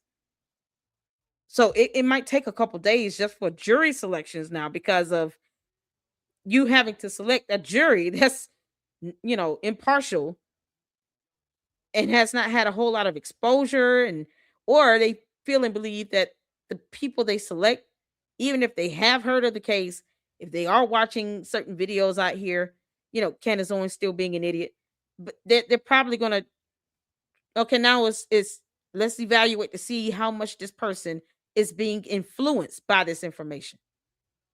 This is why she needs to stop. If she doesn't care about it, just stop talking about that so that it's not tainted. It's not harder to select a jury. But that process is going to be a lot harder because now they have to bob and weave through who's out here that's left in the state of Utah in that jurisdiction that can serve in the jury, that can still remain neutral and impartial. and that we can trust these jurors to be neutral and impartial. Because it's a jury of your peers. These aren't other attorneys and judges here. It's a jury of your peers. They're random citizens. That's why you don't want to keep putting dumb out there or put out evidence dealing with the federal investigation prematurely, because it creates that biasness. So since Candace Owens doesn't know how court works or laws, this is what she's not giving two craps about. And she's already said she doesn't care about the investigation. But this is the stuff that, I know I've been saying, other content creators have been saying. Stop doing this when you're going to taint the jury pool. That's already a headache. That process is not as easy as people think it is. What happens? We will see what happens. If we can get us like a June or July trial date, that would be absolutely amazing. I doubt it, but we'll see. I don't. I want my husband. I want justice for my husband more than any other person on the internet. Any other person in this world. That was my husband and the father to my kids. We will make sure, and we have been, turning over every single stone, going down every single lead. Yeah, because guess who's actually going to have inside information on the investigation and who's going to be given updates to who? The police are going to be given updates to Erica, not to Candace Owens. And it's so disgusting how far she has actually interjected herself into this investigation. She has gone off the rails and has made so many accusations and is probably realistically already tainted any jury pool for what's about to happen. And for what reason?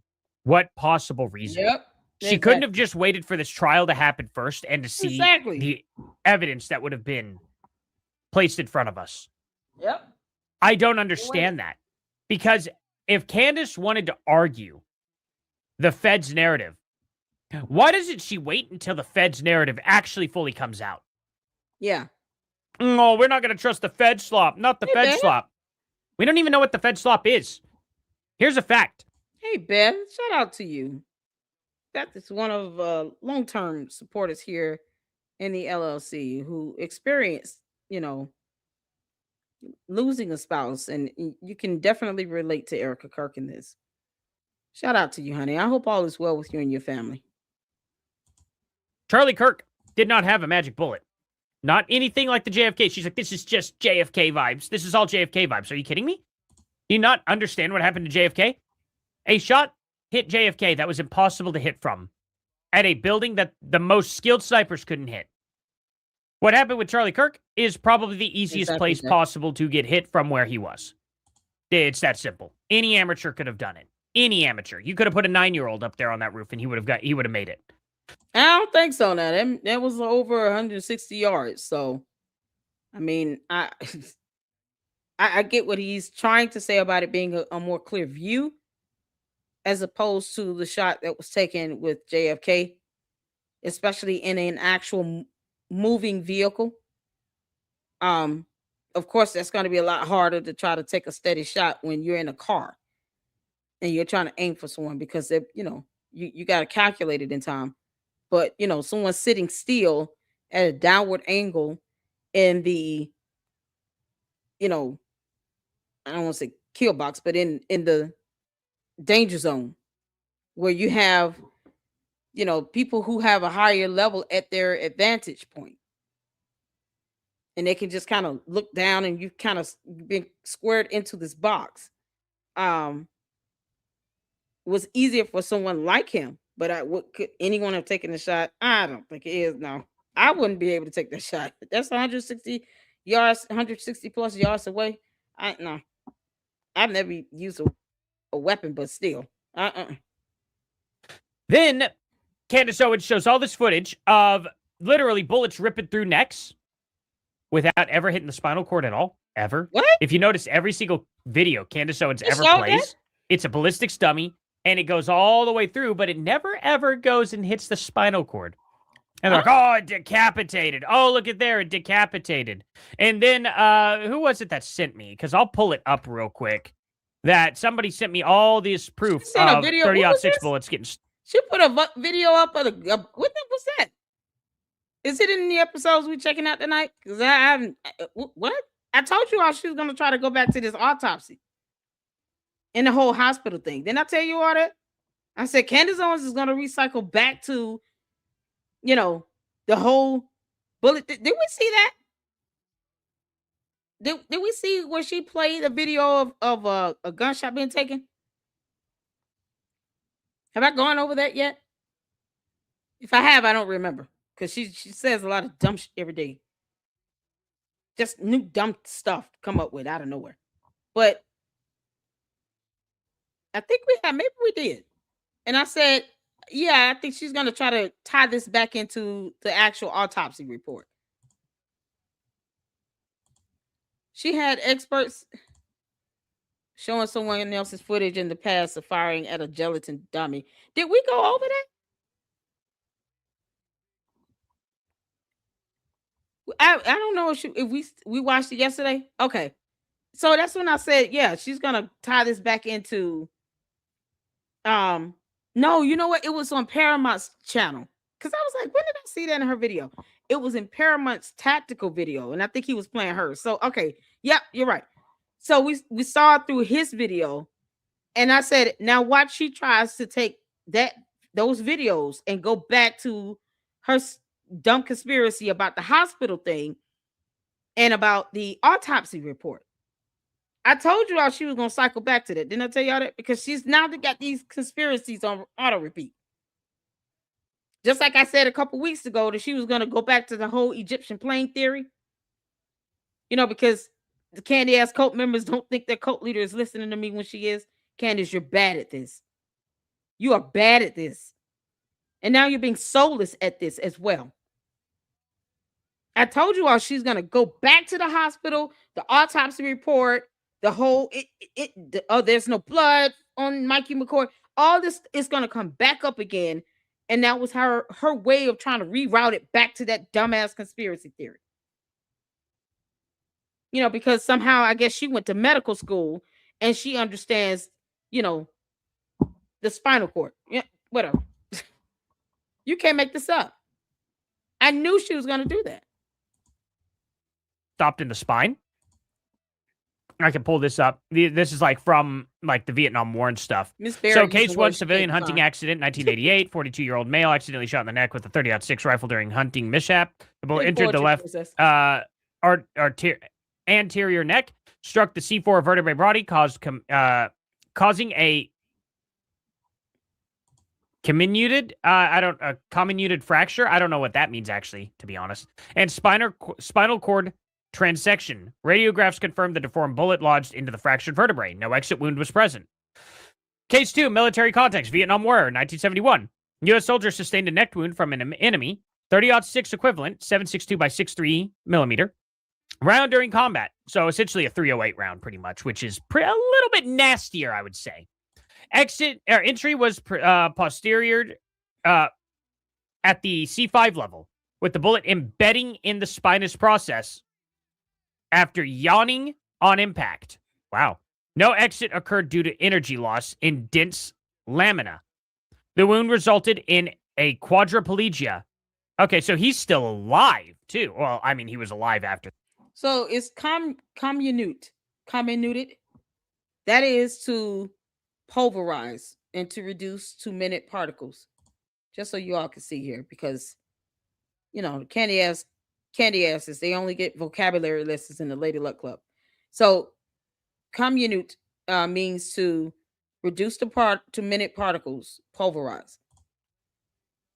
So the impact and the energy that the bullets are hitting, a bone, causes it to be pulverized and shattered to, bone is calcified and dense. So it can be shattered down to particles. So that's what happened. It was pulverized. You can't make this up. Because that's how science works. That, I don't know if he's alive today. That was, what year was that? 70s? 71. Yeah, he's probably not around anymore. Maybe, though. He could be. Case 3, forensic homicide investigation, 2005. In a homicide, 29-year-old victim was shot once in the right lateral neck with a 30-06 from 50 yards. The bullet perforated the, I cannot say that muscle. I'm not even going to try. Struck the C6 transverse process and fragmented with the main mass retained in vertebral foramen. No exit wound. Cause of death was spinal shock and cardioid laceration. Or carotid. Never mind. I misread that. Carotid laceration.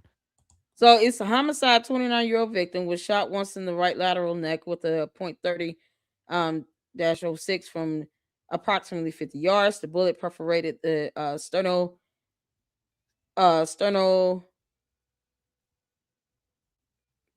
What is that? I can't even see the word. It's so blurry. Sternal. It's an area in the neck area, kind of like the neck shoulder area. Muscles struck the C6. I can't see that. Sternal. I just see sternal. Struck the C6 traverse process and fragmented with the main mass retained in the vertebral foramen.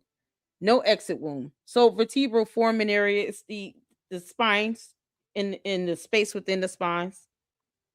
Vertebral disc are like the little bone slits in the spinal cord, and then you have that space in between that as well for where the nerve bundles are, and there's a connective tissue that connects those vertebral discs together to form the spinal column. No exit wound.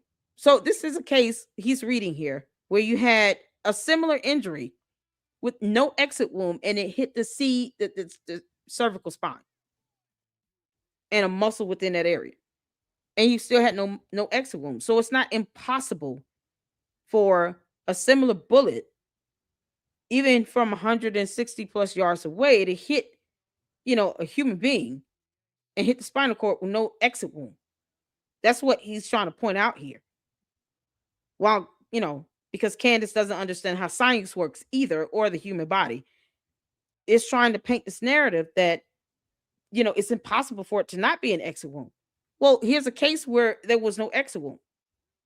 It just depends on the bullet. What type of bullet are you dealing with? So exactly what happened to Charlie, pretty much. Guys, here's the thing. Yeah. 30-06, there's no such thing as a 30-06, or as the 30-06 bullet, I should say. There are 30-06 bullets that are all different. 55 grain all the way to 255 grain. Some are for fox and coyote, and other shots are for bear and elk and things like that. You use the right bullet for the right task. Okay, can I get someone who understands weapons to explain the grain? The degrees of grain? Does that make it lighter, heavier?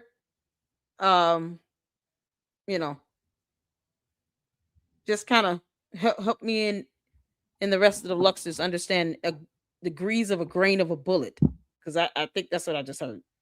I'm not a gun enthusiast, and I'm gonna be honest. I got something up I want to pull up regarding the jury selection, so I'm just trying to catch what he's saying while I'm doing that. 30-06, there's no such thing as a 30-06, or as the 30-06 bullet, I should say.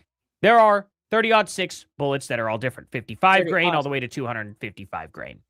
Some are for fox. So what's a 55 grain versus a 255 grain?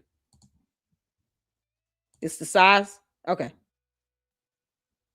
So 255 is bigger than the 55, correct? Grains can be applied to weapons and bullets, right? Hey, Mira, how you doing? Yeah, that's what we're doing. We're learning right now. Even if the candy asses want to chime in on this, you don't have to be an idiot. Just say whatever it is a grain is. Okay, taking about a comparison case. Yes, ma'am. Okay, velocity. The size. So if you have the same size bullet, let me ask this. You have the same size bullet. No, I'm sorry. If you have a 55 versus a 255, still shot from the same distance, the 255, because it's bigger, would just do more damage. Do they say what's the grain of the bullet? There are also different bullets, but they can still be called a 30-06.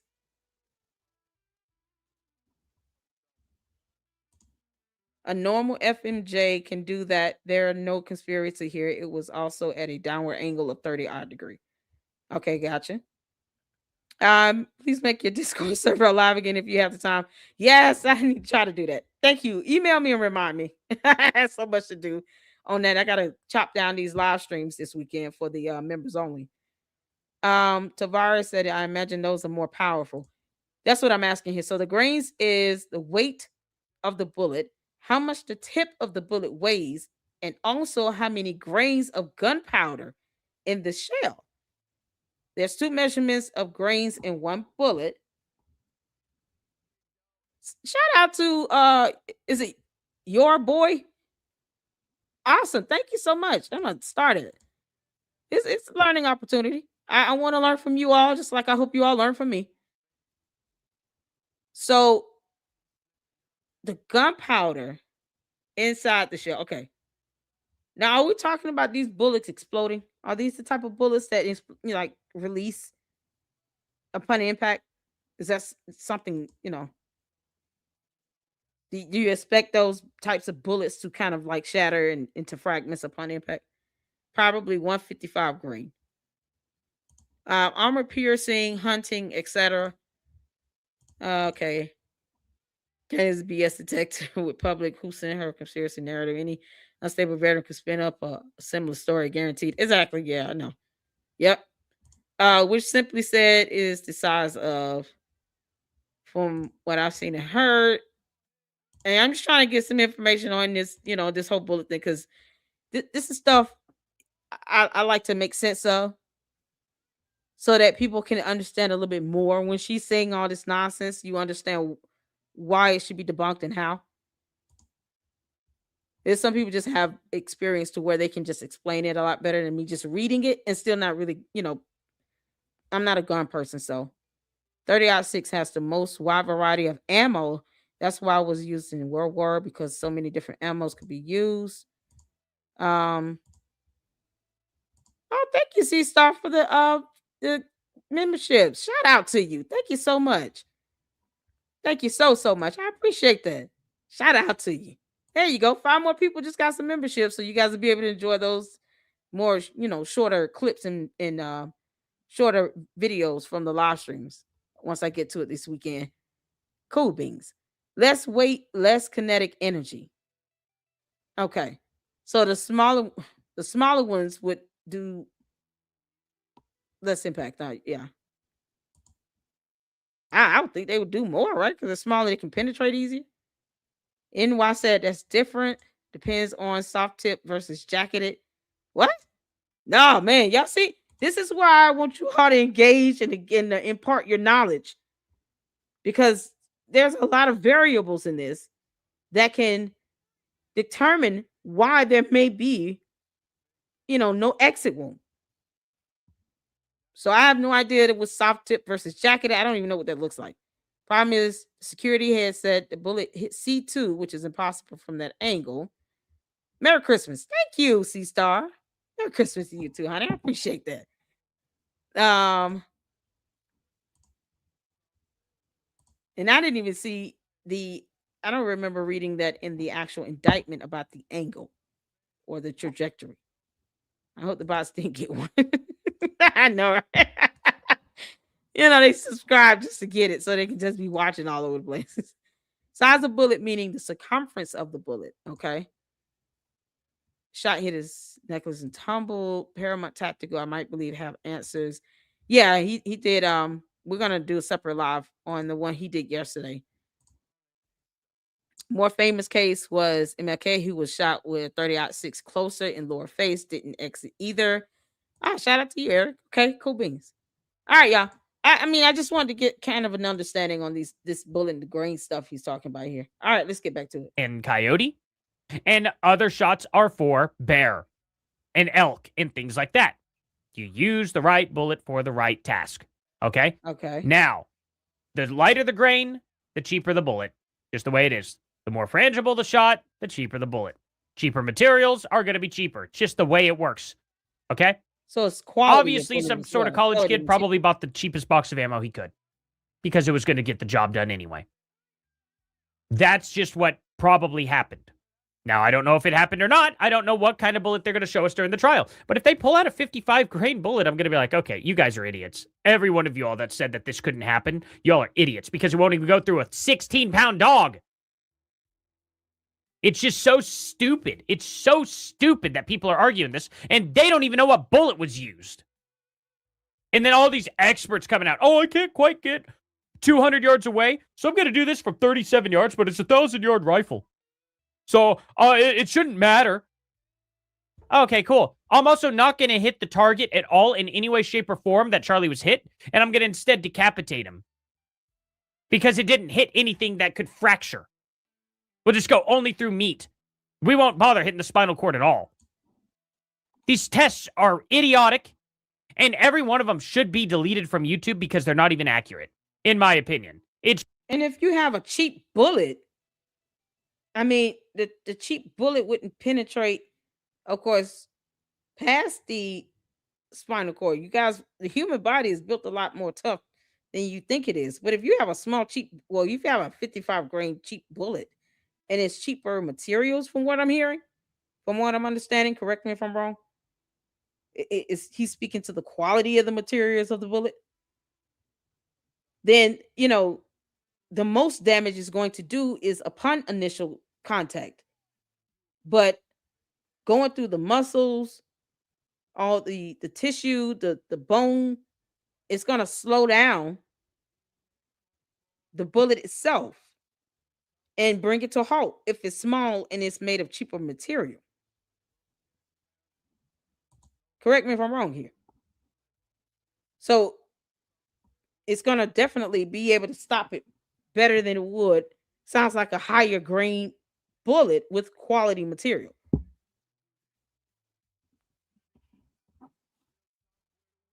I'm not saying I'm asking. I said, correct me if I'm wrong. Great Wonton. Correct me if I'm wrong. Do you understand bullets? Do you understand these grain bullets he's talking about here? I literally just said, in case, just for the, let me repeat again for the bots and the cult members that to miss it. I'm not an expert in bullets or gun. So I turned to the Lucksters here to help give me some information for those who are. Didn't I just say that? We established that, right? I literally said I'm not. Is Candace qualified? She's not. She won't even show her degrees that she allegedly obtained in journalism and English. I have a bachelor's of science in biology pre-med, but I just said I'm not a gun enthusiast. I don't understand these bullets, the grain stuff. So I just turned to the Luxers to provide more information in the chat. It helps us all learn. Did I not just say that?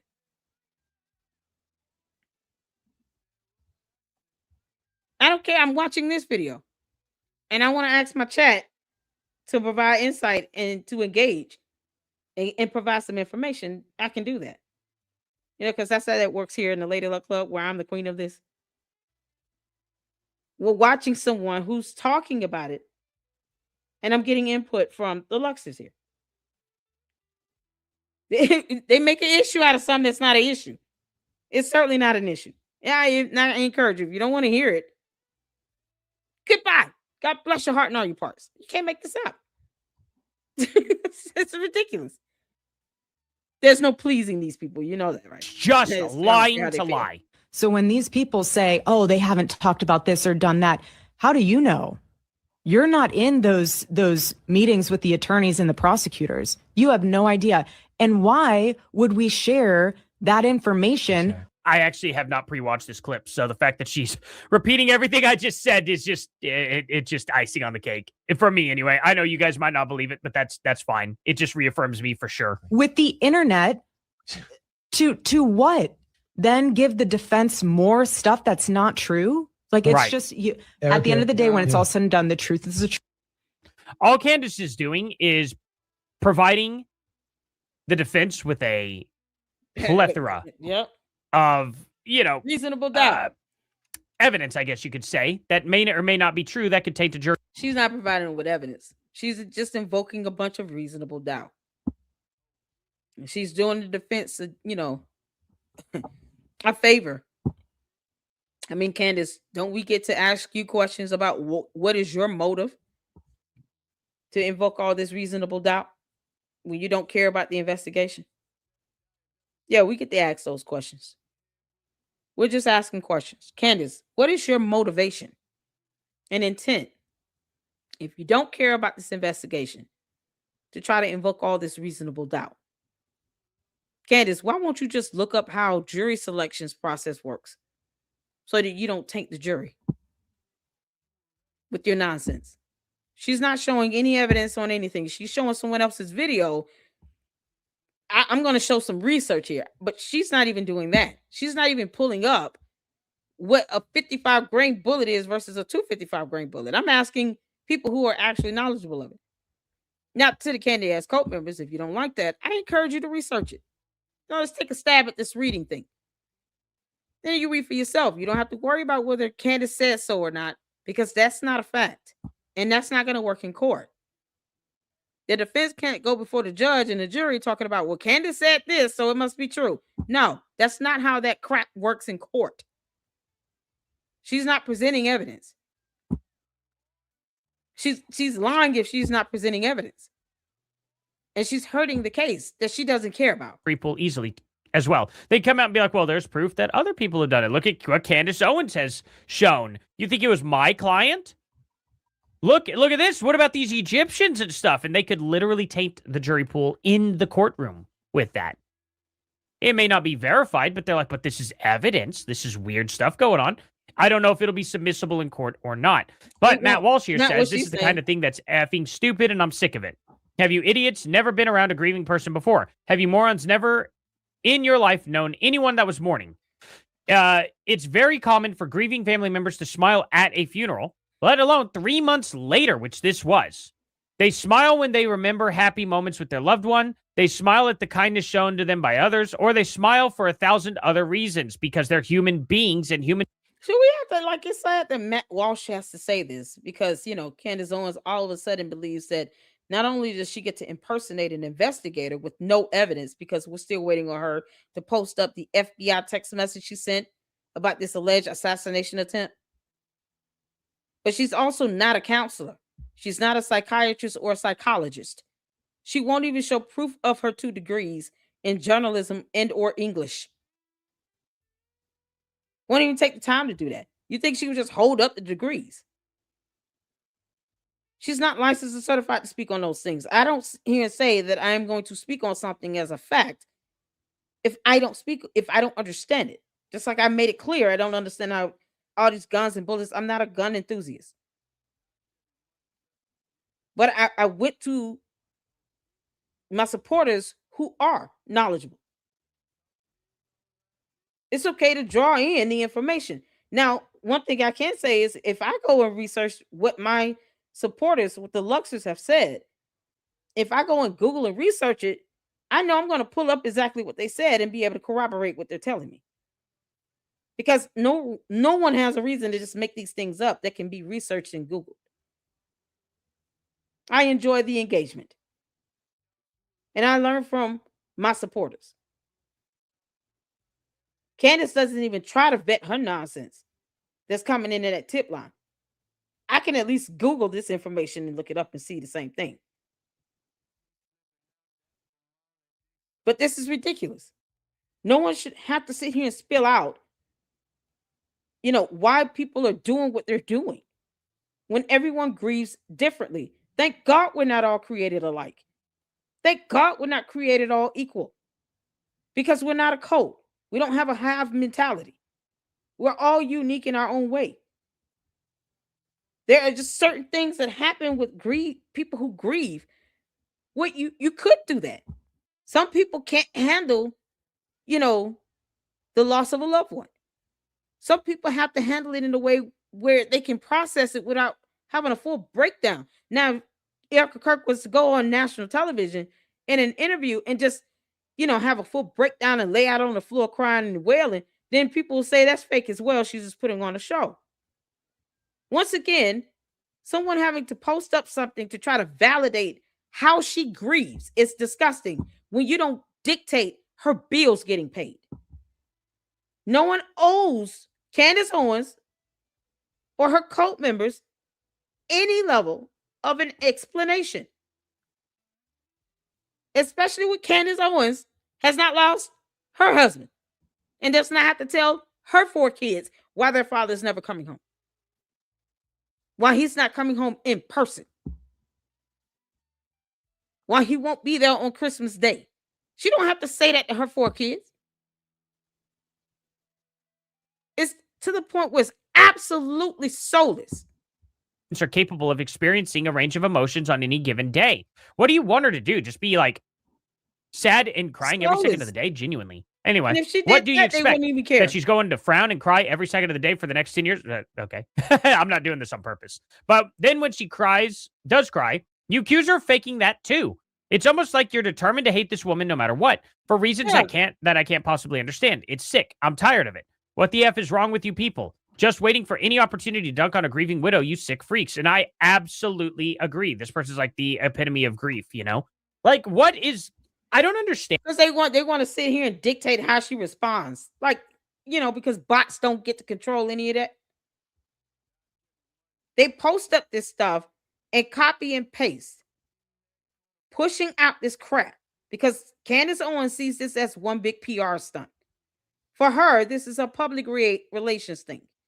For Erica Kirk, it's my life is being put in danger. Was already getting death threats. Now I'm getting kidnapping threats. And so is everyone at Turning Point, which is why it's hard to believe that Candace Owens has an insider there, because you're subjecting everyone to any harm or danger. If someone decides, God forbid, to walk up in that building to do something, you think that person is going to know who to target and who not to target if they just go in randomly shooting?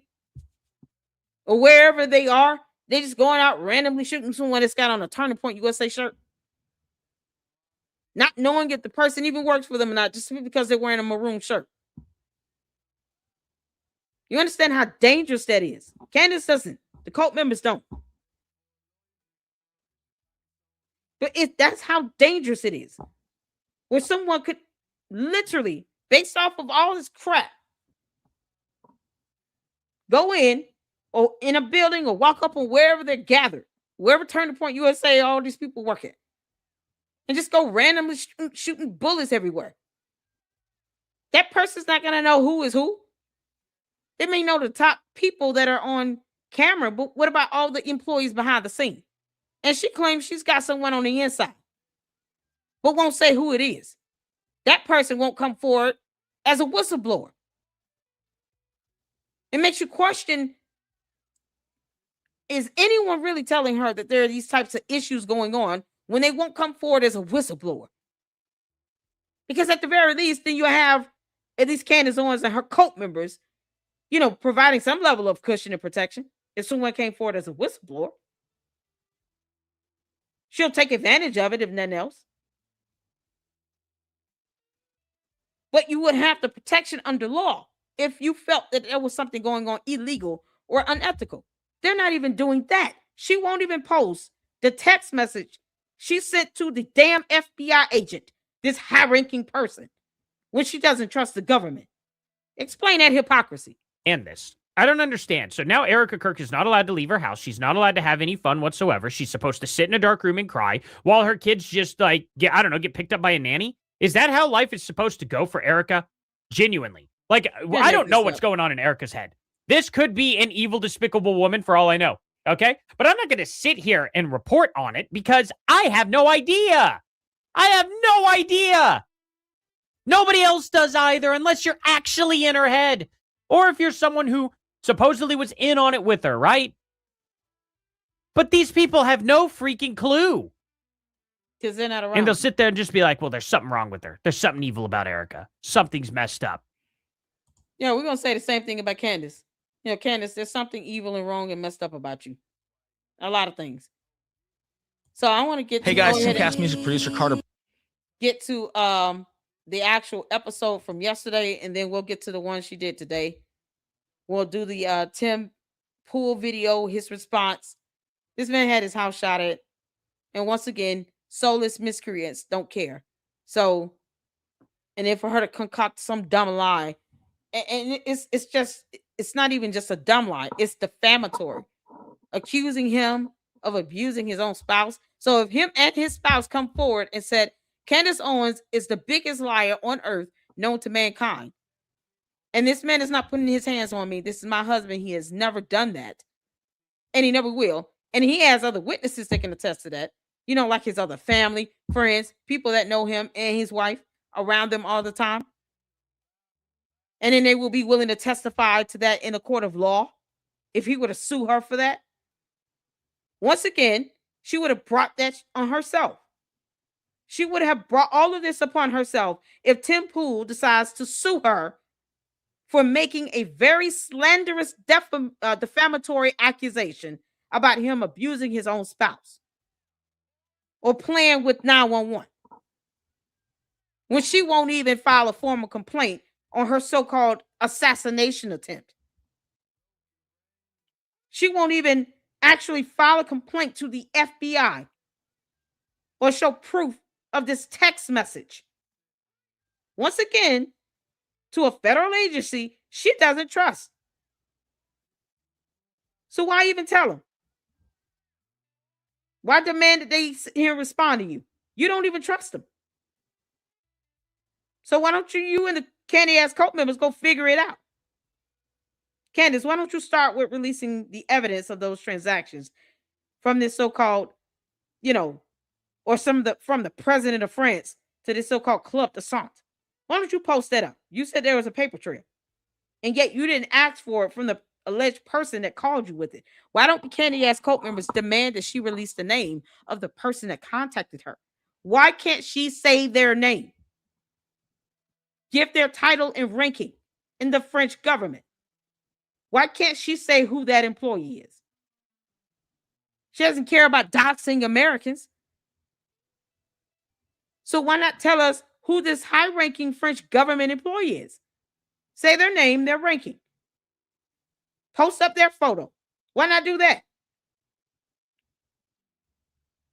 She won't do that, but her hypocrisy somehow validates her to dox kids at a college campus because they're wearing a maroon shirt, but she won't tell us who that French government employee is.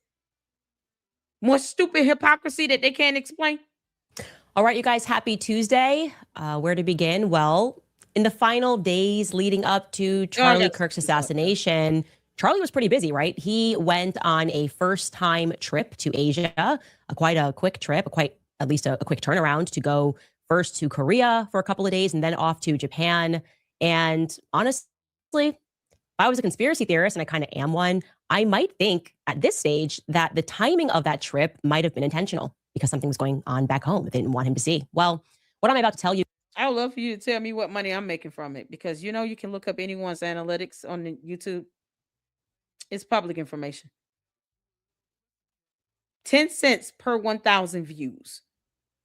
So you can go look at my videos and look at my views.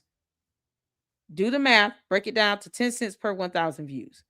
Everyone isn't making money. And no one is making money like she is. But you can go on the analytics page of my channel as well as Candace. And then you can compare who's making more money here. Because her cult members, they don't have a problem reaffirming that she's rich. You know, since this is not about money at all, they have no idea that they're debunking her. Guys, today is going to positively blow your mind. I just cannot see how this would lead to anything other than a full confession from the government about the military's involvement in his assassination. But I'm just going to deliver the facts and see where they land. Welcome back to Candace. I better see an email. Day of obligation in the Catholic Church. It was the Feast of the Immaculate Conception. A day of obligation means that a day in which you are required to attend Mass outside of, obviously, typically Sundays. And so as soon as we concluded this podcast... Did Jesus ever say that you're commanded to go to church on this day at this time? Why is that a thing? You know what? I'm not Catholic. I'm not even trying to disrespect Catholicism. But it's mighty funny how she continues to say Christ is King. And yet things she's telling us, it's not where you see in the Bible where someone had to go to Mass on this particular day. And I say Mass because that's what she said. After my jacket and I ran out the door. Okay. And Of course, as I was sitting through mass, deciding, I guess what was on my mind to pray about, for whatever reason, got on my knees, and I was not expecting this to come out, but I just focused my prayer on wanting something to be delivered to me, a piece of evidence that would help us put together the full picture of this assassination. Obviously, we all know that what we are being told is not true. We all know that nothing. Yeah, well, how did you piece together those planes being connected to the UVU campus? Once again, to the candy ass cult members. Did she ever show any photos or videos of somebody, maybe parachuting out of these blue and yellow Egyptian planes and landing on UVU campus at the actual scene of the crime? How about the passengers? Are any of those identified with evidence to be an alternative shooter? Because otherwise, those two planes are irrelevant and there's no connection. And it wouldn't fly in court. It won't. And let's not forget, she does not care about the investigation. That we have been presented with makes any practical sense. She said, but there are sort of smoking guns in this that are missing, right? It's one thing to point out all the lies, but we need to also have solid concrete proof of something that took place that was out of the ordinary in the days leading up, maybe, I don't know, a planning session. Well, I got back home after this very intentional prayer and did my routine, had a very late dinner, went up and said goodnight to the kids, got myself ready for bed, sat in bed, and I thought, you know what, I'm just going to open the tips box. And I kid you not when I say that it was the very first email that I saw, the very first email that I opened up. And it really didn't have any details. It was a young woman, and she said, you really... It really didn't have any details? So why are you bringing it up, Candace? Someone is still trolling her in that tip line, and she's still not smart enough to figure that out. Candace, did you enjoy that letter you read where you doxed your own attorney's law firm? Not doxed. You put it forward to the public even the more, because your cult members don't read shit. They don't read lawsuits. You don't even read them. Candace don't even read lawsuits. You think she would have read her own motion to dismiss on her channel in a video? She won't even do that. I'm still wondering when she's going to speak on this motion to dismiss. Because she didn't want the case dismissed from the Macron's lawsuit, remember? To the candy ass cult members, you remember when your cult leader lied to you all about that on Tucker Carlson show? And the only way you all knew about this motion to dismiss because I put it out there. But this is here. And it really didn't have any details. So why does anyone think that she's producing evidence if it didn't even have details? This tip line is a joke. It's almost like, Candace, you deserve to be trolled at this point. You deserve to be trolled big time. You're literally telling on yourself. You're saying it didn't have any details in it. That would make it insignificant. No one cares about someone kissing your ass either with this confirmation bias. But it didn't have any details, so why talk about it? Said, you really should call my friend. It is absolutely urgent, and he has information that you need to hear. And don't tell me why. I don't know what came over me, but maybe it was this intentional prayer. I said, I'm just going to call him right now. 5 minutes, not even 5 minutes after this email hit my inbox, I was calling this person and I had no idea what it was going to lead to, whether it was going to be a totally insane person or whether or not it was going to be a very swiftly answered prayer. The person that I spoke. Preferably it was a troll that's sitting here effing with her because we're here for that. Candace, this is all your fault. This is what you get. This is what happens when you think that somehow in some alternate reality, you're an investigator and that you understand journalism when you don't vet your tip line. This is what happens. You get trolled like hell. With his name is or was Harry, and he told me a story which I have since fact checked. Wait. His name is or was? Is he deceased? When did she talk to this person? Candace, if this is another dead person you're trying to tell us came to you in a vision, except you were on the phone. Oh my God, I'm gonna drag her for a week. You can't make this up. Are you serious? Is or was? So is he dead? Candace, you calling dead people is getting out of control. It's legit. This is a legit story that I'm about to share with you. And I want to say before I relay it, his name, No, tell me girl. why. I don't know what came over me, but maybe it was this intentional prayer. I said, I'm just going to call him right now. 5 minutes, not even 5 minutes after this email hit my inbox, I was calling this person and I had no idea what it was going to lead to, whether it was going to be a totally insane person or whether or not it was going to be a very troll. swiftly answered prayer. Troll. The person that I spoke with, his name is or was Harry, and he. Yes, it is. His name is or was Harry. Wait a minute. Why is it was? That's past tense. So Harry no longer exists? Candace, talking to dead people is not, it's just not a good thing to do. You can't make this up. This is priceless.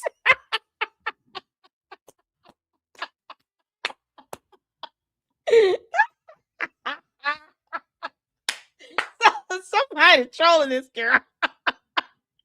Oh Lord, you helpful. You have all this coming. You deserve this trolling.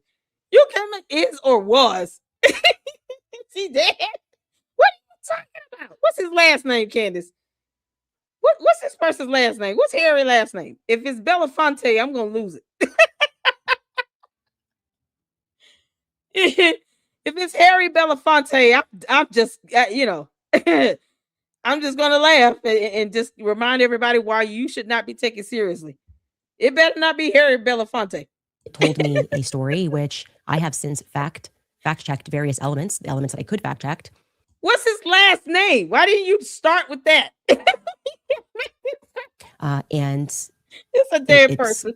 It's legit. This is a legit story that I'm about to share with you. And I want to say before I relay it that the descriptions of the people are based off of his own memory, but the facts pertaining to where he was, whether he was where he says he was, for the reasons that he says that he was there, he is being honest. Okay, I can tell you that he's being 100% honest, and you're free to look further. Who is he? What's his last name, Candace? And why are you referring to him in past tense?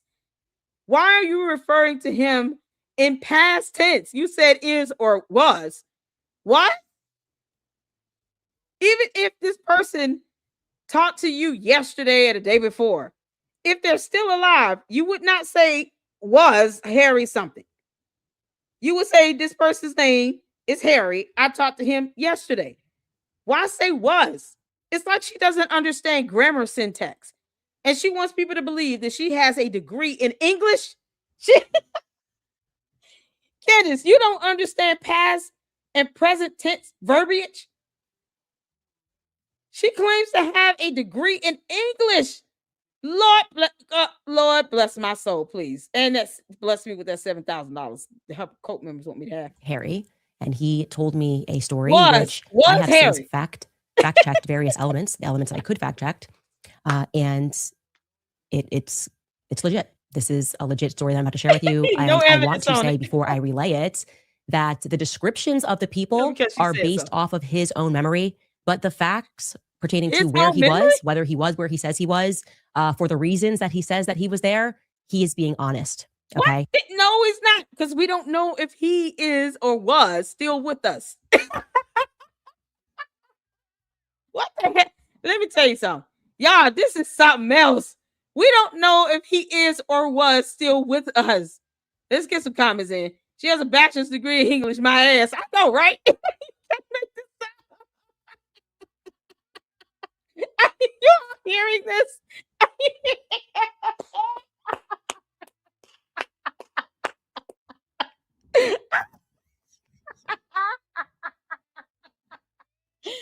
Candace, you're in the wrong business, girl.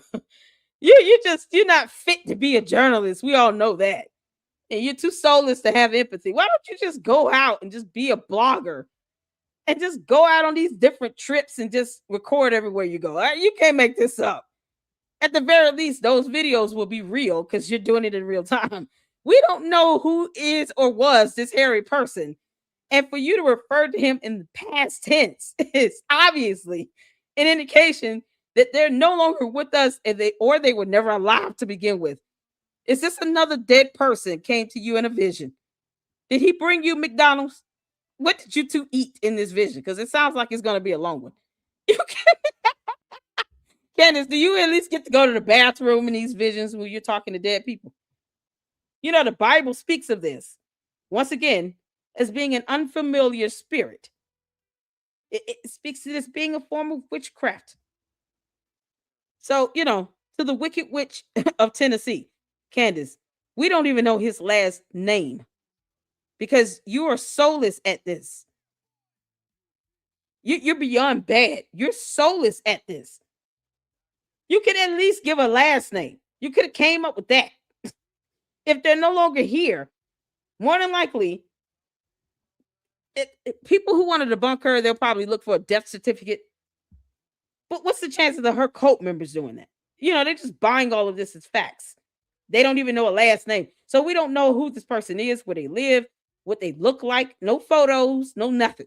We just got to believe that someone is or was named Harry came and told her a very credible story with no evidence. And we have no idea if this is a real person. He probably was already deceased by the time she called him. You can't do that. What's the number you dialed? I can tell you that he's being 100% honest, and you're free to look further into this. I am certain he's going to probably be doing a lot of interviews in the near future. I can also factually state that there was an incident report, so this was recorded. Why not say his name? What transpired on September 8th that caught him by surprise was something that he thought was a part of a broader military conspiracy against him. He could not fully comprehend why what was happening. Okay, so let's start actually 35 years ago, because you need to know who this man is.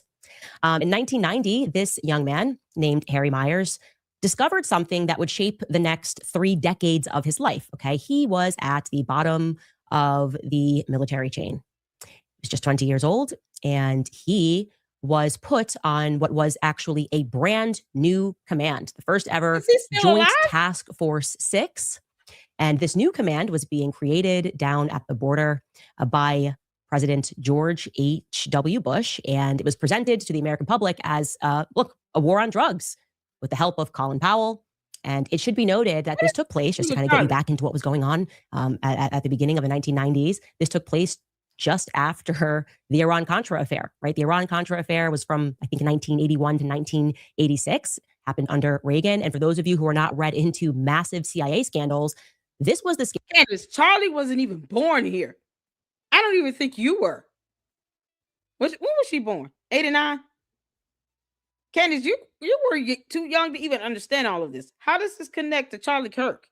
Scandal when the American public got to learn that our CIA was actually trafficking drugs and weapons throughout South America. A scandal which, if you guys have followed our Epstein series, we now know that he was also involved in the Iran-Contra scandal. It essentially shook the foundation of Reagan's White House. And during that time, during Reagan's tenure, George H.W. Bush was the vice president, okay, throughout the scandal. So when George H.W. Bush decided... Hold on. Who's the president? She went from Bush being the president to Reagan. Foundation of Reagan's White House. And during that time, during Reagan's tenure, George H.W. Bush was the vice president, okay, throughout the scandal. So when George H.W. Bush then decided that he was going to run as a president of the United States, and he did run and he ran in 1988, just a couple of years following that affair, he had to really hit hard on drugs at the border and declare that this White House was going to do all that it could to stop these drugs from flooding into America. Take a listen to him saying what they were going to be cracking down on. This is crack cocaine, seized a few days ago by drug enforcement agents in a park just across the street from the White House. It could easily have been heroin or PCP. It's as innocent looking as candy, but it's turning our cities into battle zones, and it's murdering our children. Let there be no mistake. This stuff is poison. And he put it back in his drawer. Y'all see that? Why didn't you just hand it back over to whatever agency you got there from, Bush? Never mind. This is not about him. How does this have anything to do with Charlie? So you hear the directive from the then president, H.W. I'm still waiting for her to tell us the other Our protagonist in the story is Harry, right? He's 20 years old, and he's at the bottom of the military totem pole, and he gets attached to this new command, this new Southern Command. Previously, there had never been that joint task force, and specifically, he was a part of an operation that came to be known as Operation Catacomb. He describes himself, and I'm going to put this in quotations, as a lowly military sensor guy assigned to this Joint Task Operation 6, and they were to cover half of Arizona and Mexico. And I'm going to read this next portion of his story directly from him, okay? And I quote, "In just 6 days, I planted sensors, translated data." No. Post up whatever you're reading so that everyone else can see you reading this document, Candace Owens. Girl, you are soulless at this. And I quote, why did you just show it? If you're quoting it, pull it up. You know, like that FBI text message. Story directly from him, okay? And I quote, "In just 6 days, I planted sensors, translated data, and skipped the chain of command and gave proof of the existence and pinpointed the location of the first ever discovered Sinaloa cartel underground rail tunnel. By passing directly through to lower Border Patrol agents, I skipped command and directly, a Border Patrol agent was able to skip his command and directly sought a warrant to raid the tunnel, which avoided tipping off any compromised commanders that were working with the cartel. Thus, why it resulted in such a big bust.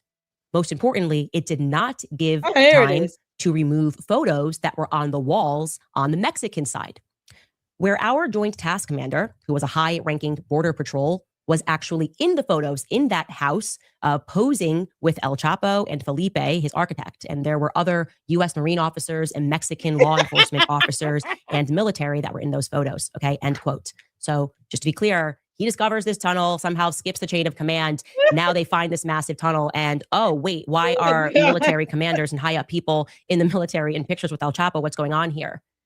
I'm going to pause here to let you see an old news clip regarding this explosive discovery that Harry made. Is Charlie in it? The tunnel was called one of the most sophisticated drug smuggling schemes authorities have ever seen. Using jackhammers and forklifts, federal agents broke into the concrete reinforced tunnel at a warehouse in Douglas, Arizona. 30 feet underground, agents walked for 100 yards through the 5-foot-high tunnel. It took them under the Mexican border to a house in Agua Prieta. There, they found an air compressor, a sump pump, a small trolley car, and a hydraulic jack. It was used to lift up the floor inside the living room of the house, where the smugglers would start their illegal trip to the U.S. Authorities said when the tunnel wasn't being used for drug running, the smugglers would flood it with water. We're talking about came over here with some technology trying to detect this. It would look like an underground stream if it was flooded.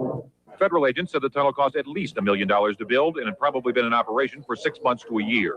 Last November, customs agents received a tip that a sophisticated tunnel was being used to funnel cocaine into the United States.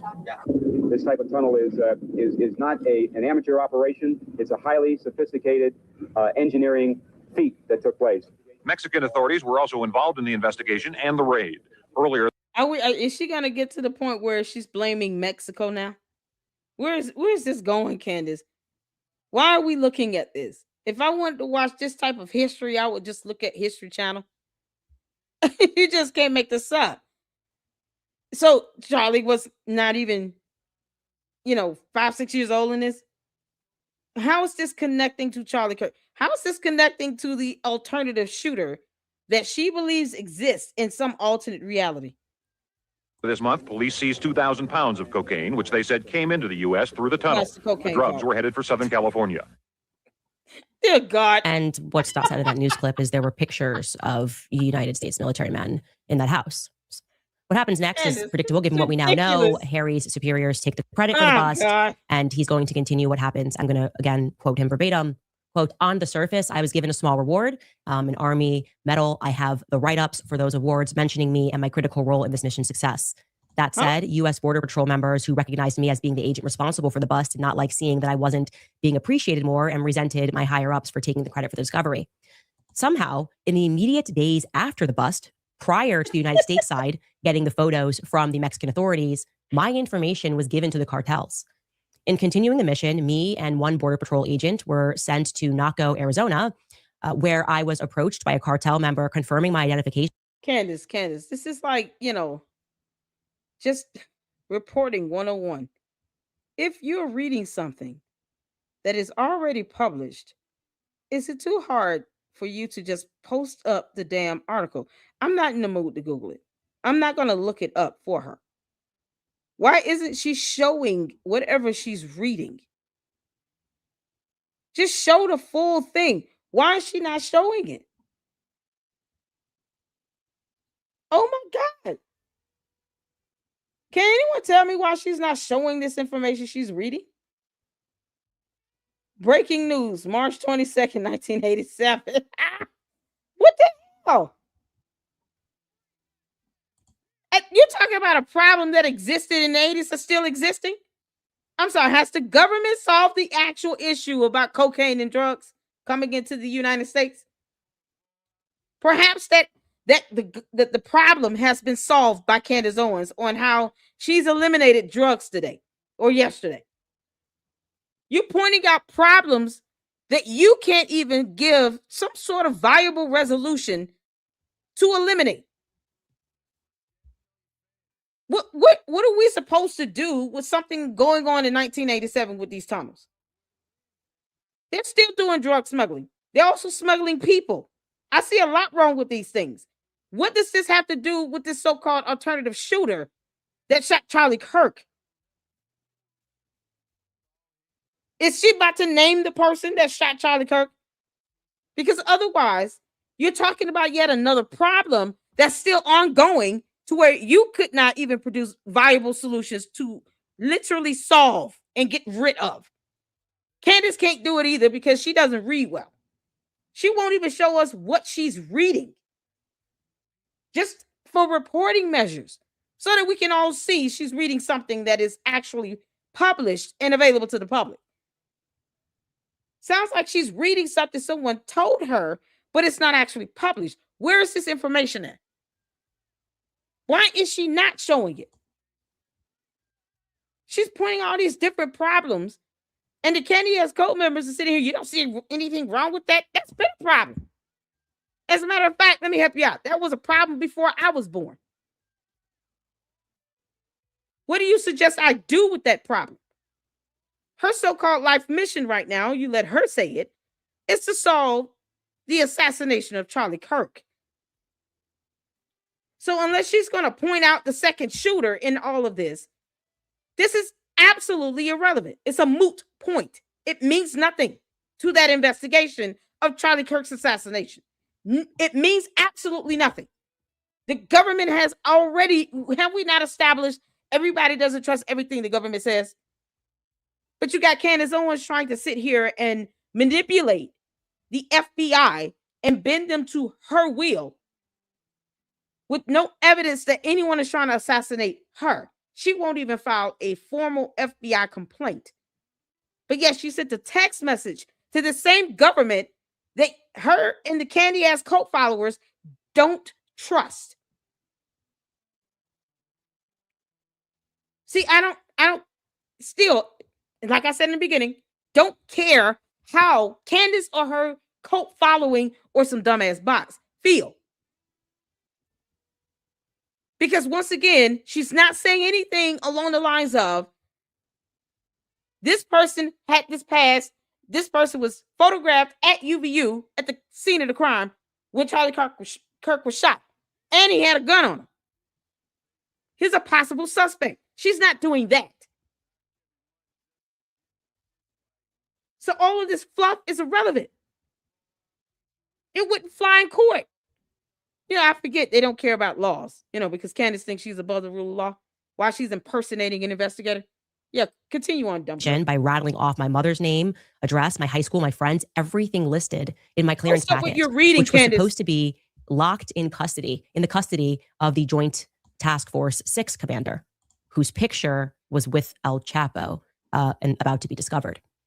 We avoided being taken hostage or shot, sneaking away and driving out of that little town. Third person. I was taken back to Fort Huachuca with the U.S. Border Patrol agent I was with, believing, since I was just a young 20-year-old, that I must have somehow compromised my own ID. The next day, I had a debrief with the Army Criminal Investigation Division and a prosecutor from Tucson, Arizona, informing me of how my ID became compromised. I was told that I was then going to be put in witness protection. My orders restricted me from any further work in counter narcotics, from being stationed on or south of the border. Why should anyone believe Candace what she's reading right now when she won't even show us what the hell she's reading? Why should anyone believe that what she is reading is valid or even real? She won't even show us what the hell she's reading. She could have literally put it side by side next to her, just like she put up that article and just posted up whatever she is reading. It's so dumb. And it prevented me from working with Border Patrol. It was a Band-Aid while they prepared and got approval for me to be put into witness protection.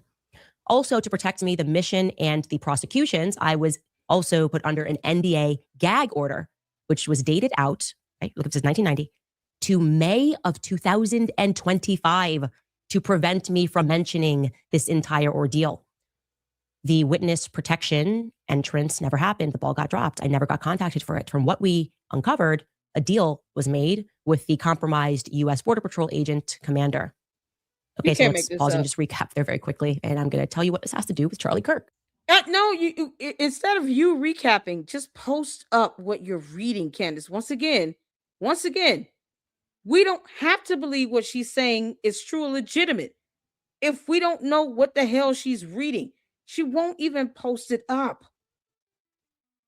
She can type up a timeline with blue and yellow Egyptian planes, but she can't post up what she's reading. She can post up slide presentations of flags from various countries. One of being from the continent of Africa, because Africa is a continent, not a country. But she won't post up what she just read.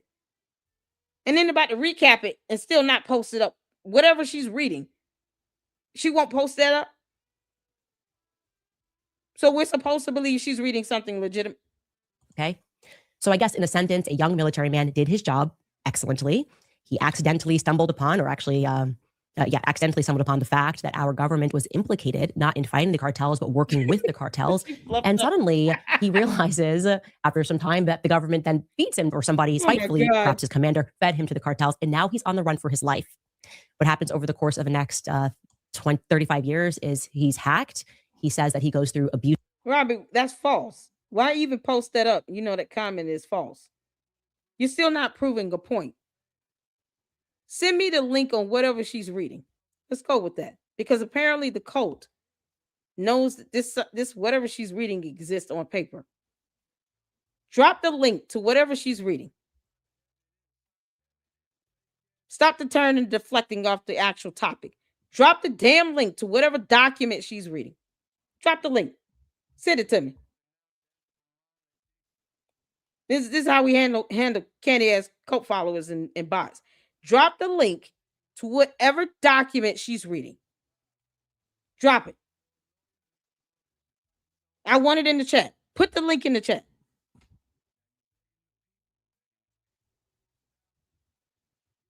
Put the link in the chat of what she's reading, where she's getting this from.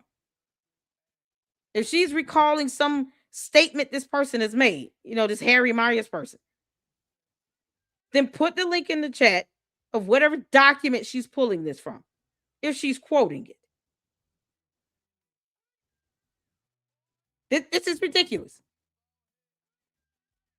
It's a story she got from a guy from, I know. But see, here the candy ass cult followers sitting here saying, because you don't get to tell me what to report on. I'm going to keep my foot on her neck and you can get over it. Not you. I'm talking about this other one here.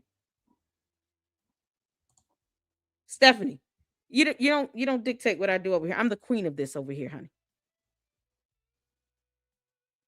You don't get to dictate nothing over here. And I want you to know that. And that's said with love. Can't make this up.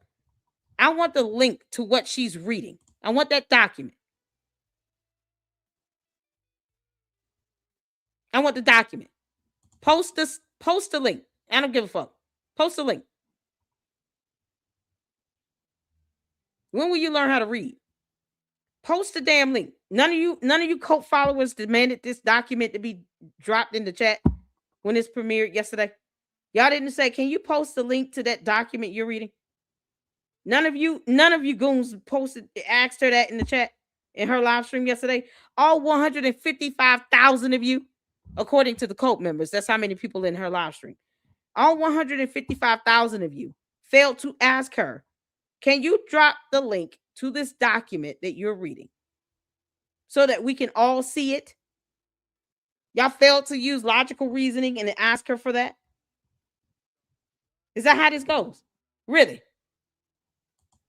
Post the link. Post the link. This Rob person thing. Oh, you going? I'm apolitical. Why in the world? Why is it that my demanding of evidence from Candace, because she's soulless at this? What does that have to do with Trump winning? We know that he won.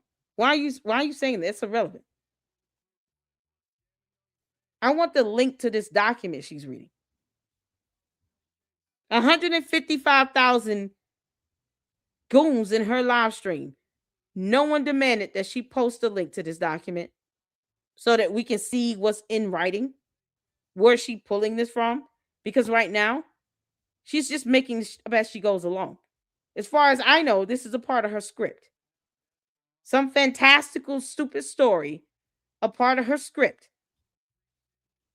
You would think if Harry Myers was real, perhaps she's going to post up the photo of that person at least, so we can validate this person was a real thing. Litigation. He is harassed. He says there are narco attorneys that attack his credit. He has police records, by the way, for all of this. He has presented evidence for this. But throughout a certain point in time, these police records were virtually disappeared. He had been reporting that hitmen were coming after him. He had names. This is a 35 years long ordeal. He now has all of his paperwork thanks to some county clerks who did the right thing and were able to dig up these records. But you name it, this man has lived it throughout the last 35 years. Okay. Fast forward to May of 2025, May of this year. And Harry Myers, who now has a new name, by the way, which I'm not saying. What? Nope. So he's not real. She's not going to post a photo, but she'll dox some college kids because they were wearing maroon shirts. So all the candy asses and the dumb bots sat in that live stream yesterday, did not demand the link to this, whatever she's reading from, did not demand a photo of this person. They didn't demand any proof that they exist. And she was referring to this person in past tense, but won't tell us. She's giving us the pseudonym, the made up name. And somehow won't tell us the real name because they changed their name. So how are we supposed to look this person up? How are we supposed to look up this person now in the year of our Lord 2025 to validate if they exist? And perhaps if they were on the campus the day of September 10th of UVU. Because how are you making this connection if you're not placing this Harry Myers at the scene of the crime either? And if we don't know his real name and he's changed it, how are we supposed to verify that? To the candy ass cult members, go ahead and enlighten the rest of us. How are we supposed to even authenticate this individual? If a name has changed, she's referring to them in past tense. No photo, nothing. We wouldn't even be able to pick him out in the crowd because we don't know how he looked. And if he changed his name, then who would know if he's Harry Myers or Candace Owens? Because she could just be talking about herself. Who knows? She could be talking about George Farmer's dad. He changed his name. This could be anybody. He is finally released from this 35-year military grade NDA. So what does this now 56-year-old decide to do? He decides that he's going to confront his past. He wants answers, okay? He wants to know why he was never protected. He wants to know if the FBI had been informed, and if so, which they were supposed to be, why they didn't do their job. Why didn't they protect Harry? He was working. They probably don't even know who you're talking about. Post a photo up. Can the cult members, because y'all love stalking and doxing people. Do any of you people have a photo? They speak cult. We don't speak cult here. We don't sit here and talk about whataboutisms. I just laugh at that stuff. I don't do whataboutisms. I don't sit here and deflect. Where's the photo of this person? Candace, post up whatever it is you just read on Twitter X. I dare you. As a matter of fact, I'm going to send a tweet later on tonight. So this person that sent you this statement that you're reading and quoting, you didn't even show it in your show. You didn't even post up what you were reading. No photo. And conveniently, his name has been changed. So you can't even find or locate this person either way. What if I wanted to do an interview with him? I'm just going to rightfully assume, because I get to do this. I'm going to assume and conspire that this is Candace Owens talking about herself. Maybe this is a past life You know, where Jermaine Stewart is Candace and they're one and the same. You can't make this up. For the military, and he did his job. He makes up his mind that he's going to deal with this in person. He is going to travel from his home in Washington back down to the very base where this all began, right? To Fort Huachuca, in Arizona. He's going to revisit the past. He's going to get these answers. He books himself to stay in a hotel on the base, a military hotel known as Candlewood Suites. Oh, no, it wasn't La Quinta Inn. And this is on the evening of September 8th.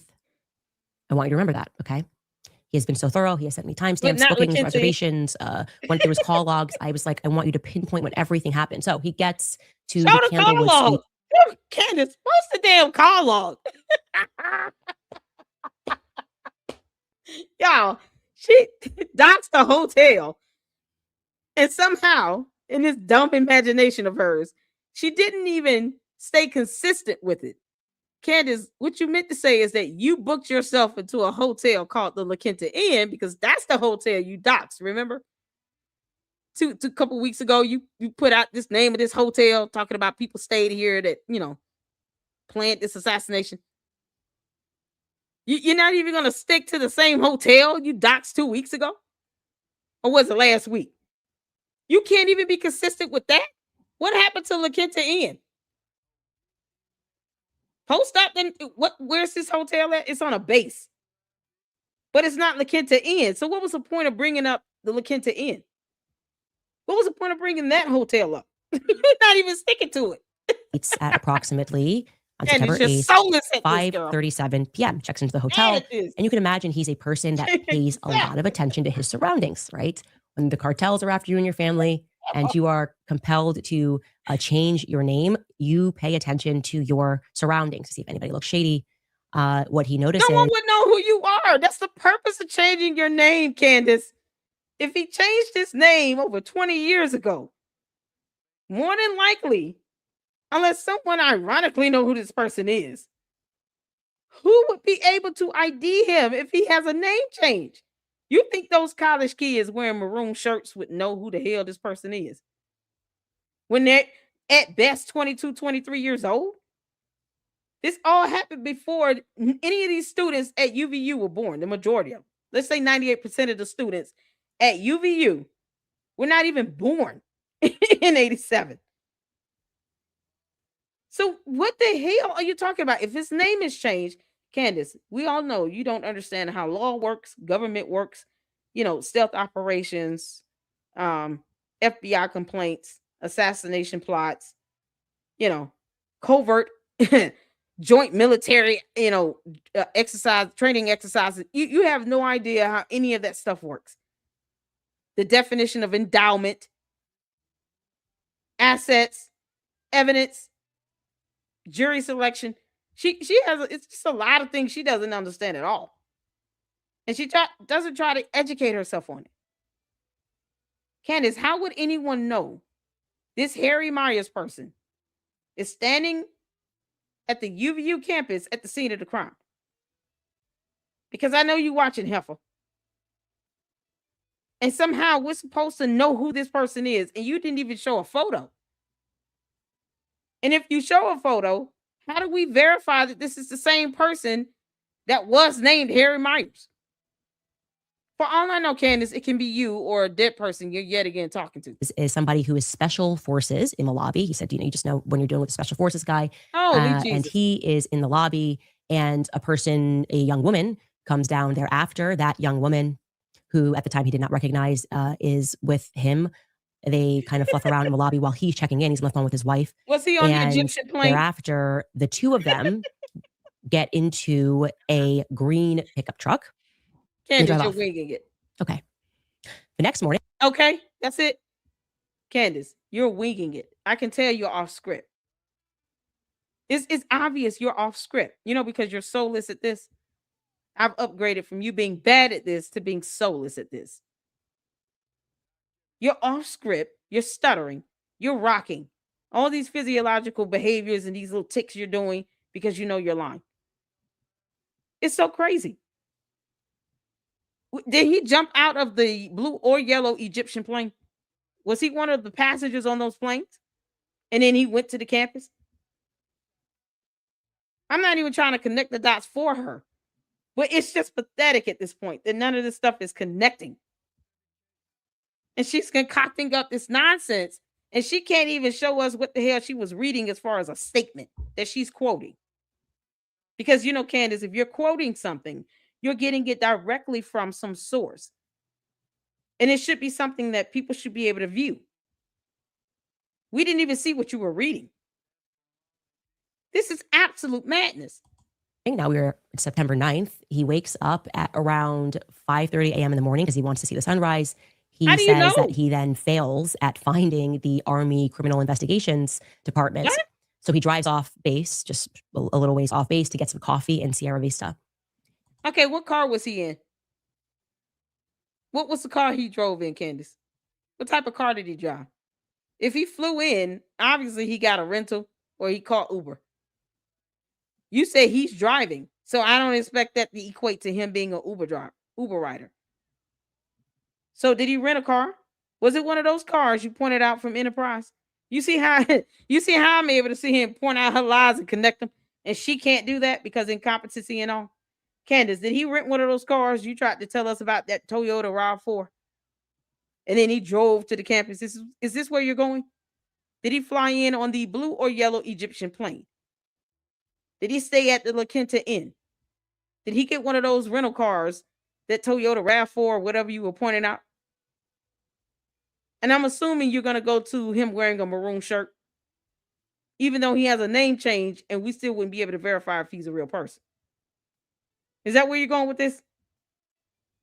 So if he stayed at the La Quinta Inn, wouldn't there be some sort of surveillance camera footage?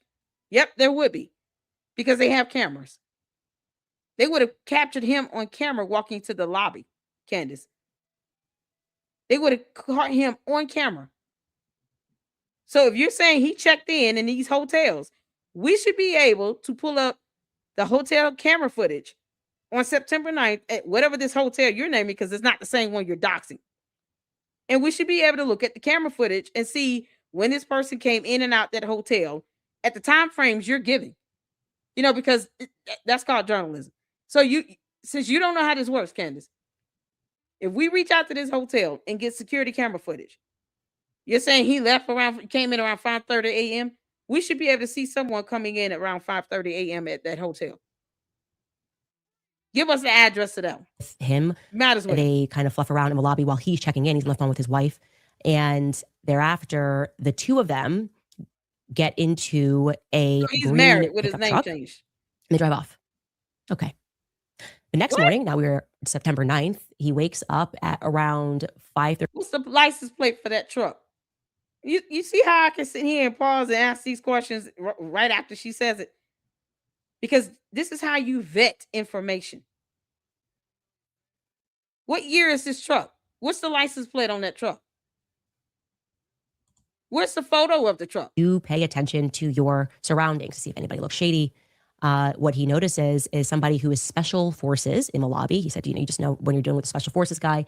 And he is in the lobby, and a young woman comes down thereafter. That young woman, who at the time he did not recognize, is with him.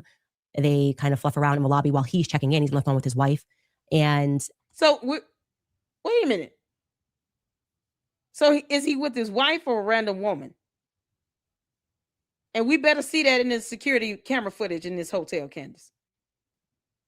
You understand? I hope you know that if someone really did want to fact check you, they can go to this hotel, pull the camera footage for that day and that time frame, and we better see these two individuals. And if we identify them with, facial recognition and all, it better come up to this person you're talking about that used to be known as Harry Myers. Because otherwise, you're about to get somebody effed up pretty badly. Because you'll be talking about two random people in the lobby, and everyone is going to assume that that's the guy. That's the female. Is this the Israeli operative she's getting at, and that female French assassin? Is this what she's going with this? Thereafter, the two of them get into a green pickup truck. Oh, dear Lord. And they drive off. Okay. The The next morning, now we're September 9th, he wakes up at around 5:30 a.m. in the morning because he wants to see the sunrise.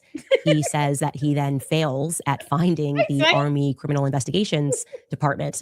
So he drives off base, just a little ways off base to get some coffee in Sierra Vista.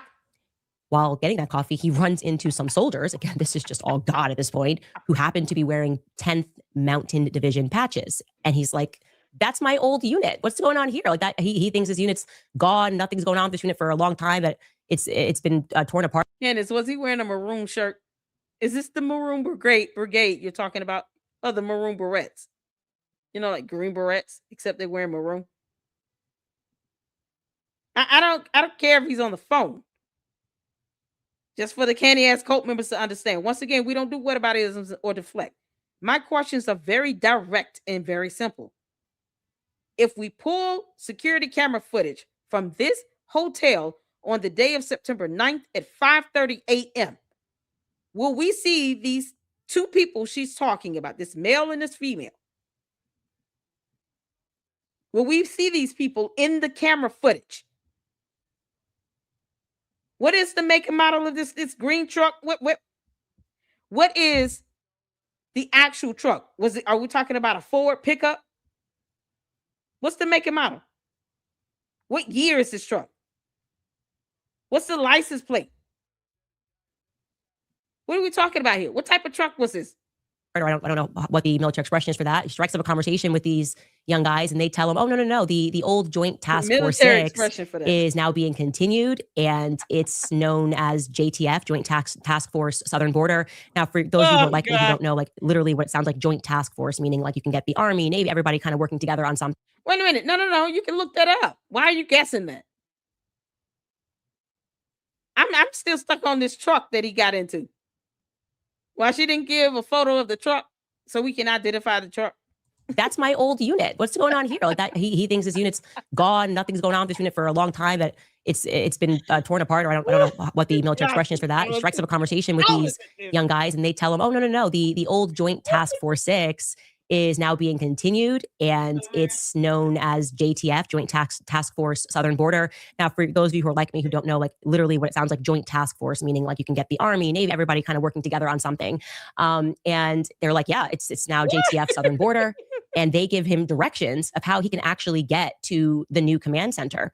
They tell them that they're actually currently borrowing a building down there. When did that occur? He tells me that there would have been no other way he would have discovered where it was. So his intention was to go to Army CID. Now he's like, wow, I can go directly to the actual JTF 6, which is now being continued, and get some answers. What luck.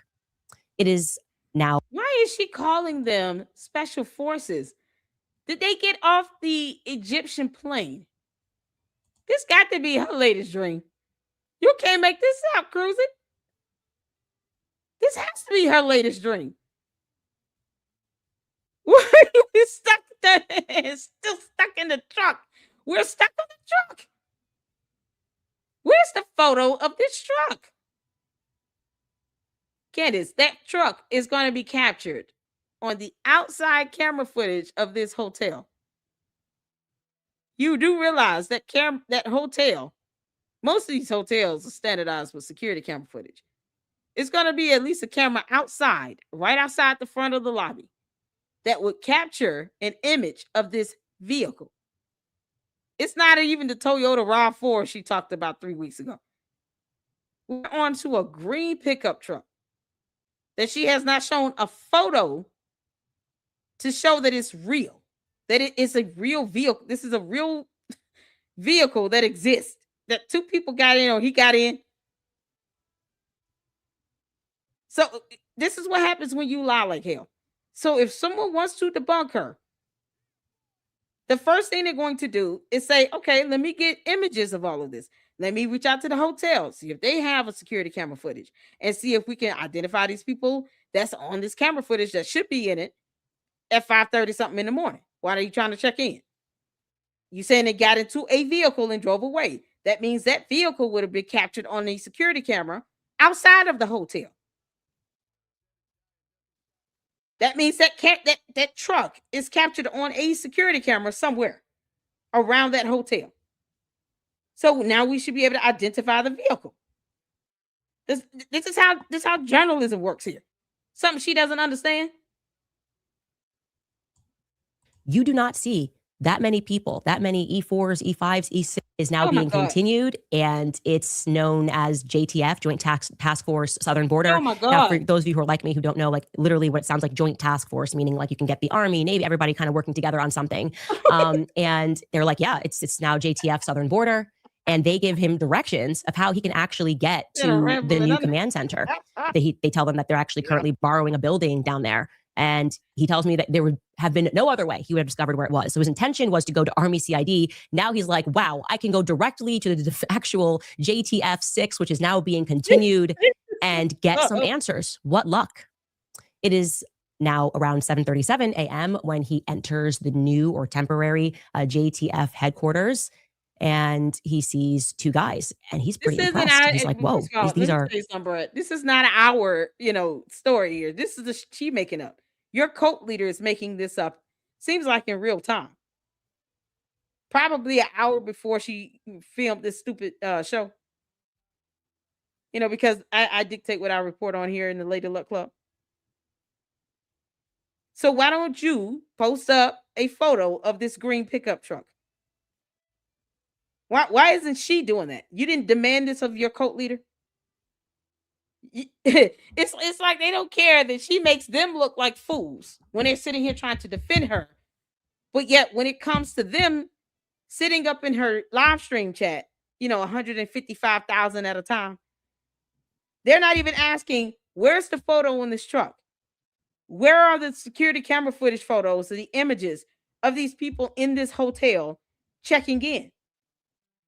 Where's the photo of this Harry Myers person? What document were you reading with his so-called statement on it that you were quoting? Where's the link to that document? It's not up to us to prove to her. We don't owe her that. She's the one bringing forth this dumbass allegation. Well, we need to prove her story. If anything, if we debunked her, it would make her look even more foolish because it would prove that this didn't happen. But you would think she would post up a photo of this green pickup truck, a license plate or something. Again, military term, E4, E5s. He told me that means that they're lieutenant colonels, and they are the ones that are checking him in.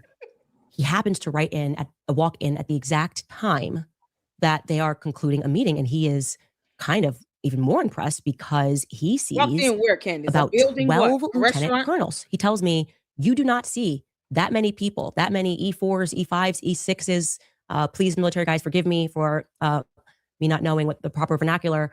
But he just goes, well, what's going on? He's like, you don't see this unless you're at the Pentagon or you're at the White House. You just don't see this many high up the food chain lieutenant colonels.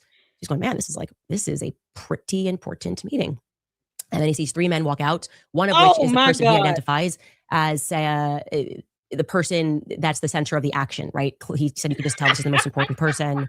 And he has gray hair. He's got glasses.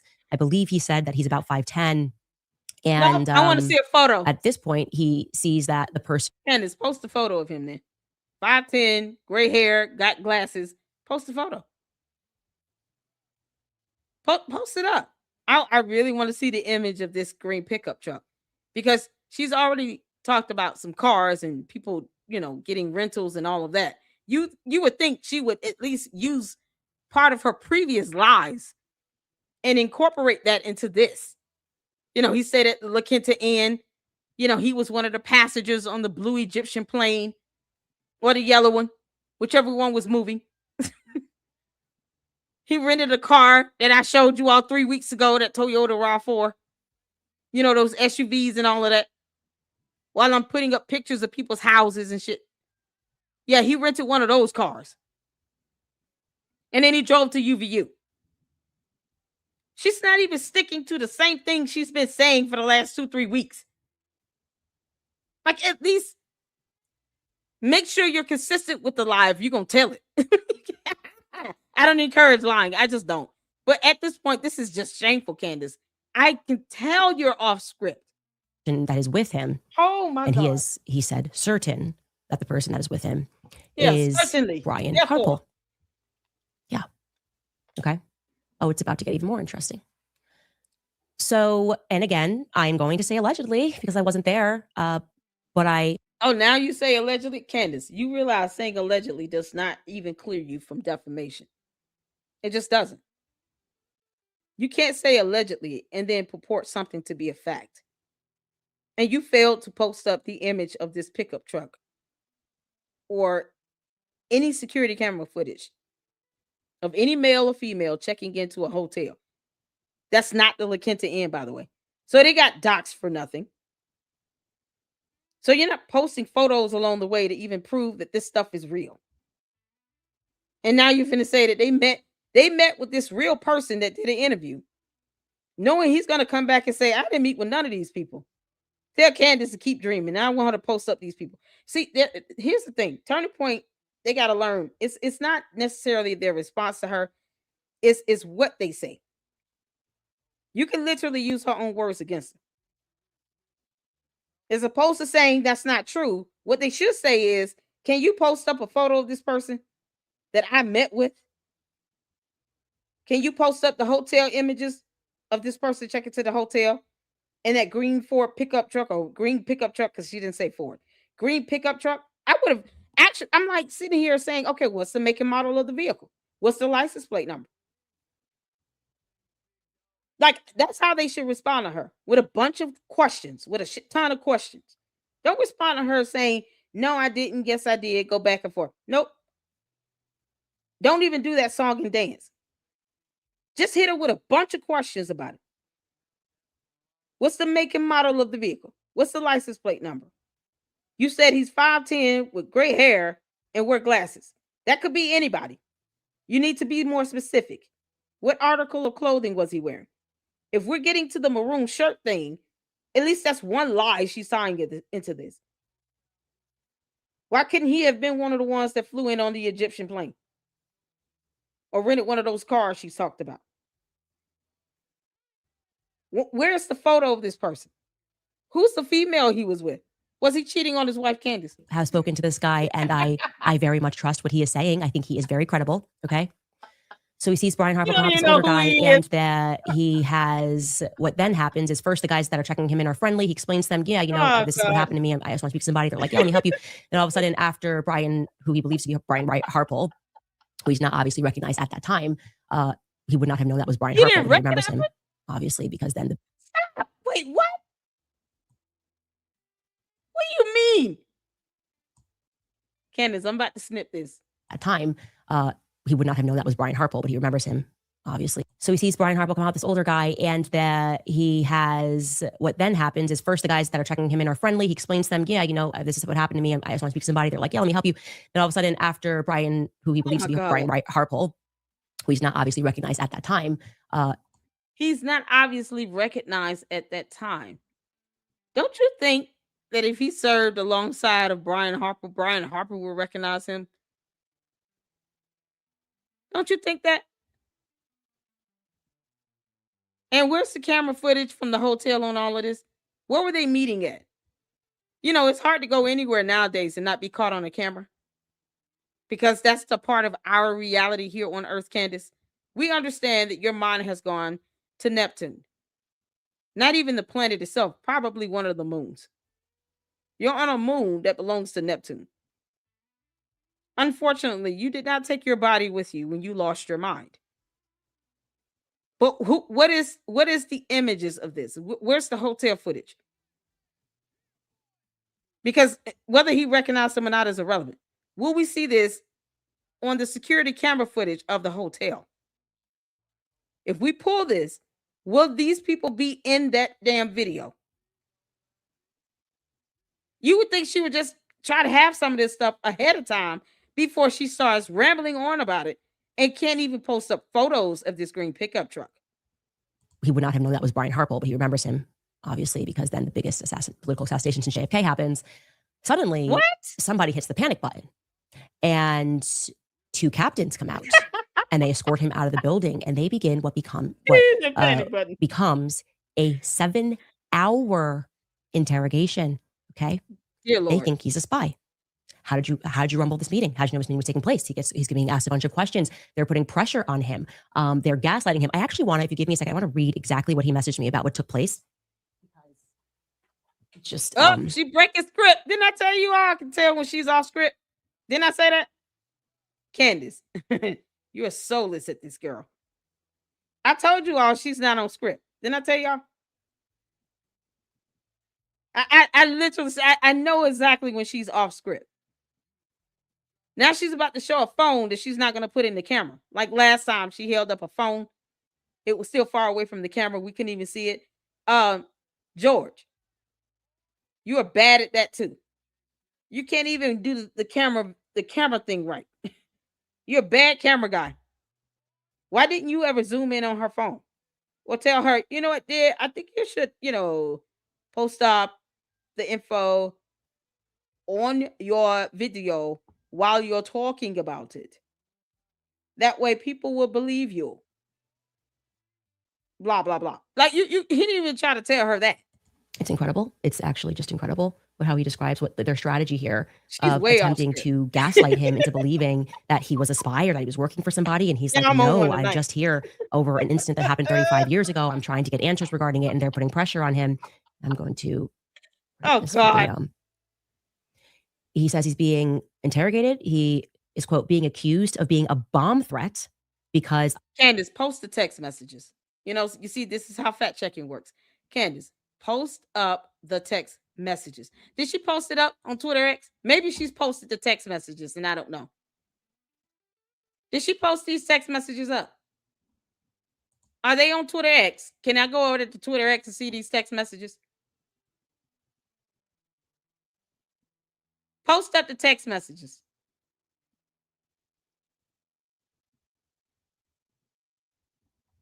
Oh, honey, listen. Candace, don't scare me.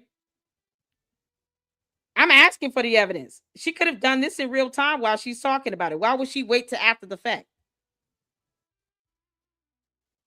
I understand. You may not understand how journalism works, honey. Let me explain this to you. You don't sit here and put out information like this, and you can't show in real time as you speak about it so that people can believe that you've corroborated this stuff. It's called corroboration. You're producing evidence to corroborate your story. I don't go on because Candace said so. I don't give a damn what she says. Where is the photo of this green pickup truck? What's the make and model? What's the license plate number? I'm also going to be tuning in to those court hearings where the Macrones are going to mollywop her in court. So make sure you tune into that as well. You can't make this stuff up.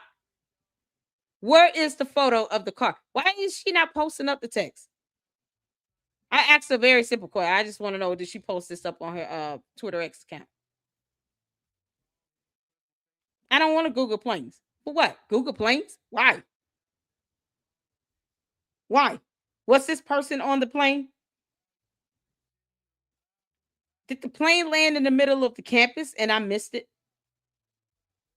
Because otherwise that connection has not been made. Was this individual on the Egyptian plane?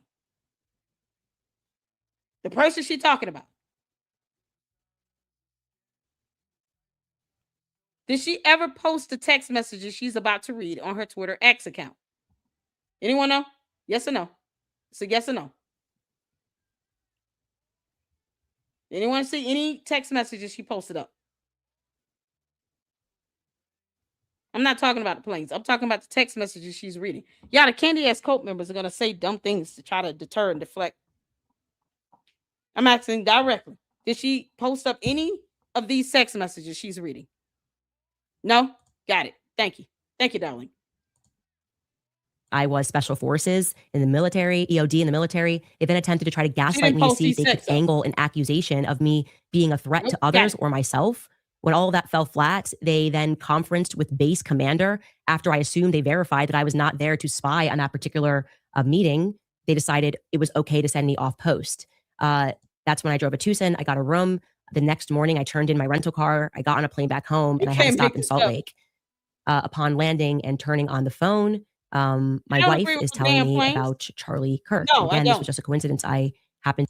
I don't care about the planes. That's what you're failing to understand, because it has nothing to do with Charlie Kirk's assassination, unless those planes landed on UVU campus or someone parachuted out of that plane with a gun and shot Charlie Kirk, or this person she's talking about, these text messages she's not even posted up and has not even photographed, no still images from a hotel check-in, no photo of this green pickup truck.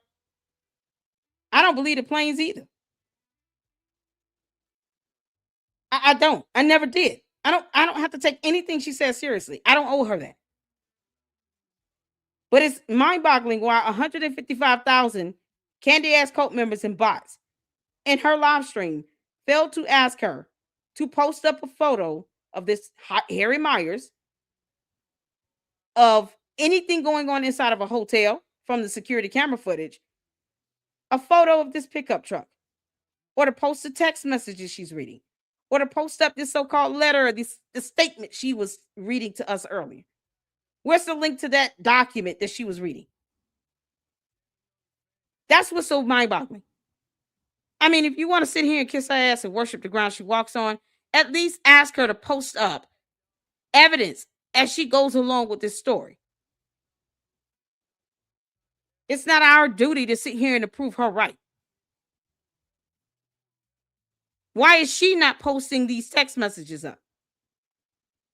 This could be another piece of evidence that we can see tangibly for ourselves. Post the text messages, Candace. You know, because your cult members can't seem to think outside of that. To be in the airport at the time that you are talking about all of those strange flights that were taking place there, I did not notice anything helpful other than the fact that the airport was not very crowded. So after 7 hours, he explains to me that they were going to, they debated holding him for 48 hours. Post the text for this perceived, perhaps maybe bomb threat spy thing that's happening. And he's thinking, can you imagine this? They're paranoid, but he's paranoid and thinking, oh my gosh, this is more like Sinaloa cartel stuff. And I'm being treated like this because I've wanted to speak out about this story for 35 years. Both of them are wrong. Because cartel. Both of them are wrong. This really is just a coincidence. Post the photo of the truck. Adding to this coincidence is the fact and that he got the commander's name. That obviously that questioned him for this long. He says this was the guy that was in charge, the commander. And the commander. He said he was approximately 36 years old. He had brown hair, the one I'm talking about that was leading the charge on asking him all the questions and interrogating him, and that his Give us the name of that person. Was Captain Neff.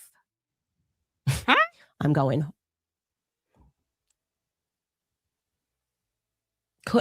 Now. We haven't even verified that Harry Myers is real because, you know, he changed his name and all. What was the name of the hotel she said? Because the candy asses don't ask questions at all. They just sit in that chat and just root her on and, you know, idolize her as if Jesus Christ didn't die on a cross. What was the name of the hotel she said? Because, you know, it wasn't La Quinta Inn. Can someone drop it in the chat? You recall the name of that hotel? Candace, I'm in the mood to try to find some security camera footage. Because I really want to see what that truck looked like.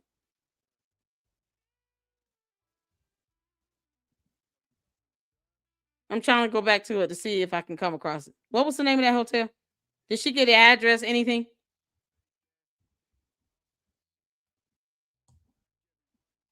Essentially, he says was the person that. Let's get the candy ass cult members excited. Post the name of the hotel and this base of where it was supposed to be. The location of this hotel. I'm in the mood to try to get some security camera footage. Because if I do that, I'm going to obliterate Candace. You understand how fact checking works. And you know what? The candy asses don't understand it. I'll show you how it works. Put the name of the hotel. You know, and if any one of the mummy sleuths impersonating investigators have looked up the location of it, drop it in the chat. Just drop it in the chat so we can find out who these people are. Because surveillance camera would have picked them up. It would have picked up the truck from the outside. They got cameras around these hotels. So Just post the name of the hotel and put down the location of where it is. Had a heart and realized that he was not a part of any spy network, and eventually escorted him off of the base and onto his way. That's a lot of coincidence for me. You can't make this now up. He says to me, communicated this to me very clearly. So Candace, I know how these meetings work. These are the meetings that are had ahead of an operation. Like when an operation is being confirmed, you have these final meetings and they involve all the higher ups, and you are trying to do this in a very isolated location where, you know, people are not going to accidentally happen upon you because they've got something to say about what happened 35 years ago. And that is what he happened upon. And I don't know what to make of this information other than he feels that he then recognized these people. He feels certain that he recognized these people in the days following Charlie Kirk's assassination. And a bunch of people on Fox News, and obviously then we've got a massive event at the stadium, and everybody is in front of the camera eulogizing him. He feels confident that he recognizes these people. And yeah, let's go, Max. Post up the address if you have it. It's Candlewood Hotels. Post the address up, or at least the name of the base you say cited, because she said this hotel is near that base. Anyone know the location? Address something, because she's not going to post up this stuff. She's not going to post the text messages. None of that. I ask these questions, you know, because this is the things that, you know, for those who want to worship the ground of Candace Owens that she walks on, you could at least ask her during these so-called premieres and post up in Twitter X and leave comments in those videos saying, can you please give the location, because the Lady Luck Club is just not going to let up. Perhaps post up the text messages as well, Candace. She never showed her phone, by the way. You all notice that? She said, let me show you all these text messages. She didn't show it. Why didn't she post up the text messages? She didn't even hold up the phone this time.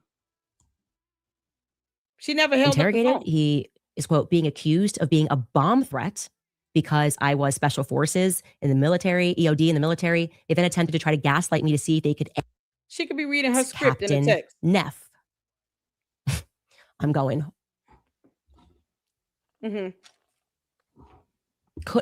Now, I have the same question that you have, because I've looked, and it does seem that, and I never even questioned this, whether or not it's potential that Blake Neff has military connections as well. Like, I guess that kind of like, I just thought this is a producer of Charlie Kirk show, but it is interesting that somebody, and this would be brother, cousin, I don't know, this is the person that interrogated him, and eventually he says was the person that had a heart and realized that... her phone here. You see this? She said she has some text messages from this person. Was taking place. He's being asked a bunch of questions. They're putting pressure on him. They're gaslighting him. I actually want to, if you give me a second, I want to read exactly what he messaged me about what took place. See? Exactly what he messaged me about. So she just said this guy messaged her. Text messages. Why didn't she post those text messages? She didn't even hold up her phone to show everybody in the camera view that these are real text messages. Why don't she just post the text? She said he messaged her. Post a text message. No one asked her this in that live stream yesterday? Yeah. Back to Captain Neff. That's a lot of coincidence for me. Now he says, and I'm being treated like this because I've wanted to speak out about this story for 35 years. Both of them are wrong. Okay. Both of them are wrong. This really is just a coincidence. And adding to this coincidence is the fact, and he got the commander's name. That obviously that questioned him for this long. He says this was the guy that was in charge, the commander. And he said he was approximately 36 years old. He had brown hair. The one I'm talking about that was leading the charge. Okay, so where are the emails? Even better, post the email so we can see the email address it came from. I text message, emails.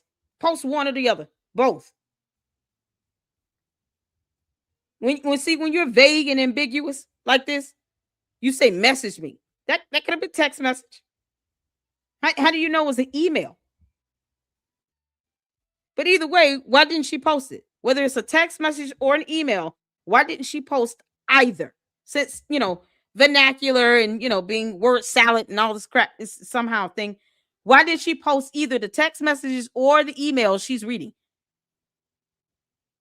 Why didn't she post this up? I don't care which one it is. Post it up. The one I'm talking about that was leading the charge on asking him all the questions and interrogating him, and that his What's the name photo of the green pickup was Captain Neff. I'm going. I want the text message or the emails.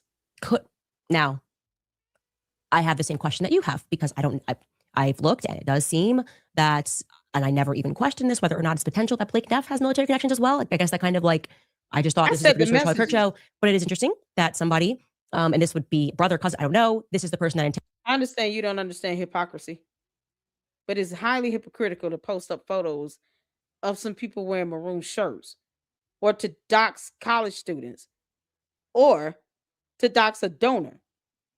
And yet, if I pull up this hotel, don't you think at some point, if there's any camera footage, try to keep up because this is logic and common sense. This is how logic works. If they're in the camera footage and that gets cross-referenced and they're identified, their name and information is going to come up either way. The difference is I don't have to put that out there. But if she posts up an email, we're trying to see what she's reading actually exists. Why doesn't she do that? She says she posted up emails before and redacted the email address. This could be text messages she was reading from. Now, all of a sudden, you all care about somebody's safety and security. I get you don't understand the concept and definition of hypocrisy. I get it. And I'm not here to change your mind on that. You can Google it. But all of a sudden, she can't post a text message or email because that would be revealing him. How? She redacts names and email addresses on anything else. She puts up text messages with no date and time stamps. So in this reality here on Earth, she can post that email or those text messages, period. Interrogated him, and eventually he says was a person that had a heart and realized that he was not a part of any spy network, and eventually escorted him off of the base and onto his way. That's exactly a lot of coincidence for me. Now he says to me, communicated this to me very clearly. So Candace, I know how these meetings work.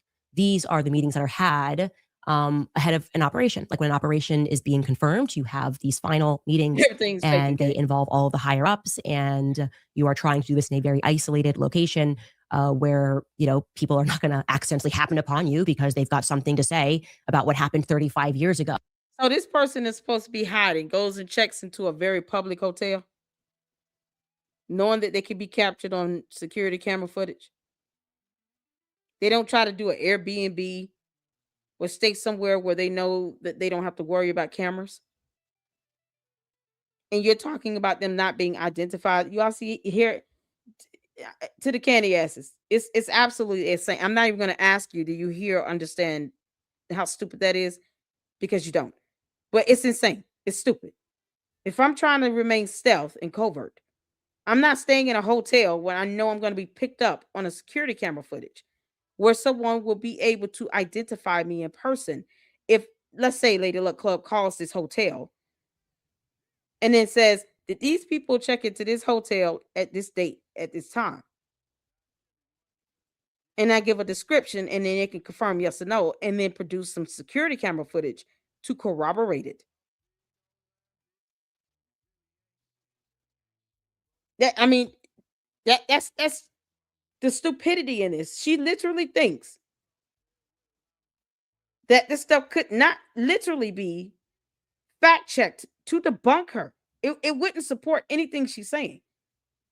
But yet, she's got text messages and emails from somebody. She won't post it. You're trying to create an exception where there is none. Here in this reality on Earth, we don't do hypocrisy over here. I don't do that BS. I don't do whataboutisms. I don't detect and deflect and defer. Where's the location of that Candlewood Hotel? Anybody? Did I miss that? The exact location of that hotel? You can't call him that. His name is changed, remember? It's not his name. So you don't know who's going public. No way to verify this is the same person that changed his name because she won't show a photo. She didn't prove. Here's who he is before the name change. That way you all can see him now. It's the same person. There's a facial recognition pattern that's been done so we can see this is the same exact person that used to be known formerly as Harry Myers. He's going to go public, but she won't post a photo. One of the other cult members talking about, oh, why would she do that? To put him in danger so he can get shot? But he's going to go public. So why not post the text message and emails? Do you all see how you contradict anything she says either way? Because of lack of logic. You're trying to be right over here. That's not how that works over here. I'm the queen of this. You will not out debate me on your best day and my worst. When logic and common sense goes over your head, there's no point you can get past me with this. If he's going to go public, what difference does it make if she posts the email or the text? So you're proving my point. You can't make this stuff up. And that is what he happened upon. And I don't know what to make of this information other than he feels that he then recognized these people. He feels you don't know what to make of this information in the days following Charlie Kirk's assassination. Go ahead. Yeah, okay. I'm glad you admitted that, Candace. You have no idea what to make of this information. We still want to see the photo of this green pickup truck. And a bunch of people are doing Fox News. And obviously then we've got a massive event at a stadium and everybody is in front of the camera eulogizing him. He feels confident that he recognizes these people and that needs to be shared. He's willing to tell a story. I have verified. He has sent me so many documents, everything from his high school graduation certificate to his military documents to the police records to everything that he's speaking about that happened back then, NDAs, judges, things that he's been in court with fighting just to get out his story of what happened 35 years ago when he did the right thing, when he stumbled upon. And boy, does he have some luck. Boy, does he have some luck that he goes from one government conspiracy to what he now believes he stumbled upon, which would be another government conspiracy. Okay. What? He said that this commander, Neff, by the way, was the commander of force protection. Best he could tell, he did not get the first name. He did get an incident number, which I should have had prepared for you, but I can find it here in our chat because he sent me that too. He said there would have been no record for this if they didn't. Oh, yeah, I just saw it. She said chat. So it's a text message. Like I said, it's not an email. You don't say message and chat if you're referring to an email. She would have said email. Because Candace has words don't exist, I guess, for her. Unless it's not convenient. Chat, text message. Swore me as if there was a bomb threat because now, of course, there is an actual incident report and he believes that this can be FOIA requested. And that report number, if you will bear with me, I'm going to read that to you all because I think this is going to take really the whole world to investigate. Oh, Lord. 8611-2025-MPC446. So that is the report number that was given to him by this Captain Commander Neff. And like I said, he has given me I could have just put up documents upon documents certifying that he was there. Why aren't you doing that now? Whether or not his descriptions and whether or not the people that he thinks he actually saw at this base, I don't know. What I will say is that something that Boss, Candace, you're giving me a headache, girl. You can't make this shit up. Okay. Here's the hotel. Let me draw y'all attention to something. Because candy-ass cult members don't understand how, journalism works. Y'all see this thing here? It's called a camera right there above that door. You know what it's going to capture? Anyone pulling up in front of this door here. There's going to be a camera at every door. It's cameras. So, where is the photo of this pickup truck? Because it's going to show up in this camera footage. The person going in, checking in at 5:30 a.m., they're going to be captured on camera. Whoever's in there, they're all going to be captured on camera. And you at least have one camera you can see visibly right here at the top. Where if anyone in a green pickup truck drives, it's going to get picked up in the camera. All the doors are going to have cameras. Because you can't make this up. That's the inside. This is a hotel. Y'all see that in the back? It even got a pool. It's also gated. So the car, the people, they're going to be captured in security camera footages. Look at this lobby. They got cameras in the lobby. You can't make this up. There's a camera back here by the door at the pool. So these people better be in that camera footage along with that green pickup truck. Because fact check. I could easily have done was to see whether or not I asked him, did you see Dan Flood? No. Well, that checks out because Dan Flood was with Charlie in Korea. And I am wondering about that. Like, why would you want to go to Japan a day before you have a college campus event, right? You have Charlie on the 5th and on the 6th of September. He is in Korea doing an event. And then on the 7th, he's in Japan and he is on CNN News Japan speaking. And so, yeah, like on the 8th, if that's when he left, maybe he left on the 9th, you got a 12-hour flight back home. And I have questions and somebody out there knows something and I don't know what to say other than this feels right. This feels right to me. This feels to me, as we were speaking about yesterday, about global trafficking and cartels and the government involved in this somehow and implicated in this somehow in ways that we don't quite understand, but that we know involves the highest possible levels of corruption, that this feels right. And like I said, he is not hiding. He is done hiding. He has been silenced for 35 years, running from his life and being gaslit about that. And the same way that I am being gaslit about that, I have a very terrifying update for you regarding people that have been trying to assassinate me. And speaking to him was, I guess, like emotionally qualifying because exactly what he's been going. She said people trying to assassinate her. Where's the former involved FBI in this somehow and implicated in this somehow in ways that we don't quite understand, but that we know involves the highest possible level. So she could give us an incident number filed from some person whom she refuses to, show a photograph of, even though allegedly he's going to be coming out and, to the public because reasons. At some point, he's been hiding all these years. He's so sick of it. So now he's going to come out in the public, even though she didn't post any text messages that this person sent to her. She didn't give any photos of the green pickup truck. No still images of him walking in and out of this hotel. Whether it's this one or any other hotel in Arizona, in Utah, wherever, these hotels will have camera footages. That is the point I'm making. She could have gotten images to corroborate this stuff and shown in real time as she goes through the storytelling of what seems like, the dumbest story on earth. She could have done that. She could have posted up these text messages.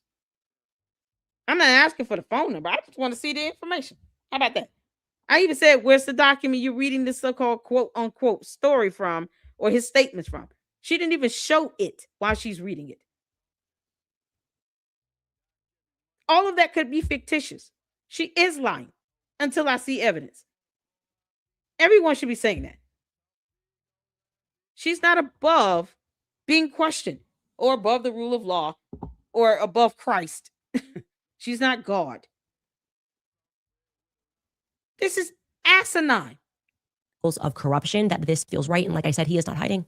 He is done hiding. He has been silenced for 35 years, running from his life and being gaslit about that. And the same way that I am being gaslit about that, I have a very terrifying update for you regarding people that have been trying to assassinate me. And speaking to him was, I guess, like emotionally qualifying because Candace, what's the evidence of these he's payments? Done hiding. He has been silenced for 35 years, running from his life and being gaslit about that. And the same way that I am being gaslit about that, I have a very terrifying update for you regarding people that have been trying to assassinate me. Regarding people that have been trying to assassinate me with no evidence or proof of any payments made from any president to Club Descent. She won't give the name of the French government employee, but she can dox a donor. She wants people to expect refunds from Turning Point USA, a nonprofit organization. And yet she won't post up the FBI text message she sent regarding this so-called alleged assassination attempt. She won't file a formal complaint to the FBI either, or give us that confirmation number. She's giving us something that means nothing to no one.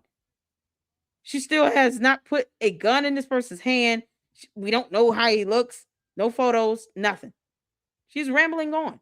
Won't post the text messages, nothing. Didn't post up the photo of the green pickup truck. I'm going to just keep hopping in on that. And speaking to him was, I guess, like emotionally qualifying because exactly what he's been going through, I've been going through. He didn't have the platform to be able to get his name out. And I said to him, like, do you want to come out? And he said, yeah, I've been silent for 35 years. He said, I watch your stuff and I can't believe that you got this email. And I said to him, the chances of me seeing this were basically slim to none. And it was the first email that was in my box. And I just called you. Post the email. I feel God moving in that. And despite I don't feel no God in this. I mean, just the... God said, leave his name out your lies. Do not incorporate God in your lies. He will show you who's God and sit you down. And he will do it in a mighty way. Don't pull God into your lies. Thou shalt not bear false witnesses. That's a whole commandment. While she's sitting here going to mandatory mass and praying, why didn't she read the Bible while she was at it? Well, why not just show the evidence of this stuff again? Post the email, post these text messages up, these chats, post it up. The utterly demonic and satanic action and the level of collusion that had to take place for 9/10 to happen. I do also know, as I have always known spiritually, that they wouldn't get away with it. And I think Charlie, whatever vision he had, in which he knew his life would be short, and which he knew that I would not let this go because I somehow feel tied to it. And we're seeing more and more every day that somehow I am tied to this. Yourself. I think that this is God operating. I really do. I think the devil is a liar, and so are you, Candace. You and the devil are both a liar. Don't pull God into your lie. You and the devil are both a liar, Candace Owens. I wouldn't even say that if I can't even show evidence on this stuff.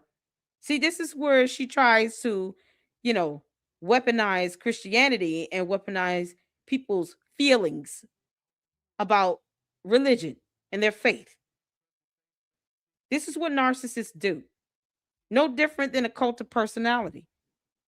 They weaponize everyone based on feelings and emotions. Facts don't care about your feelings. And when Erica Kirk is getting death threats and kidnapping threats, I don't give a damn how Candace Owens feels. Don't lie on God and incorporate him in your lie when you can't even post a text or an email or a photo or a video from a camera hotel, nothing. It is downright blasphemous. Bless this man. Thank you so much for your service to this country. And we don't know if he exists.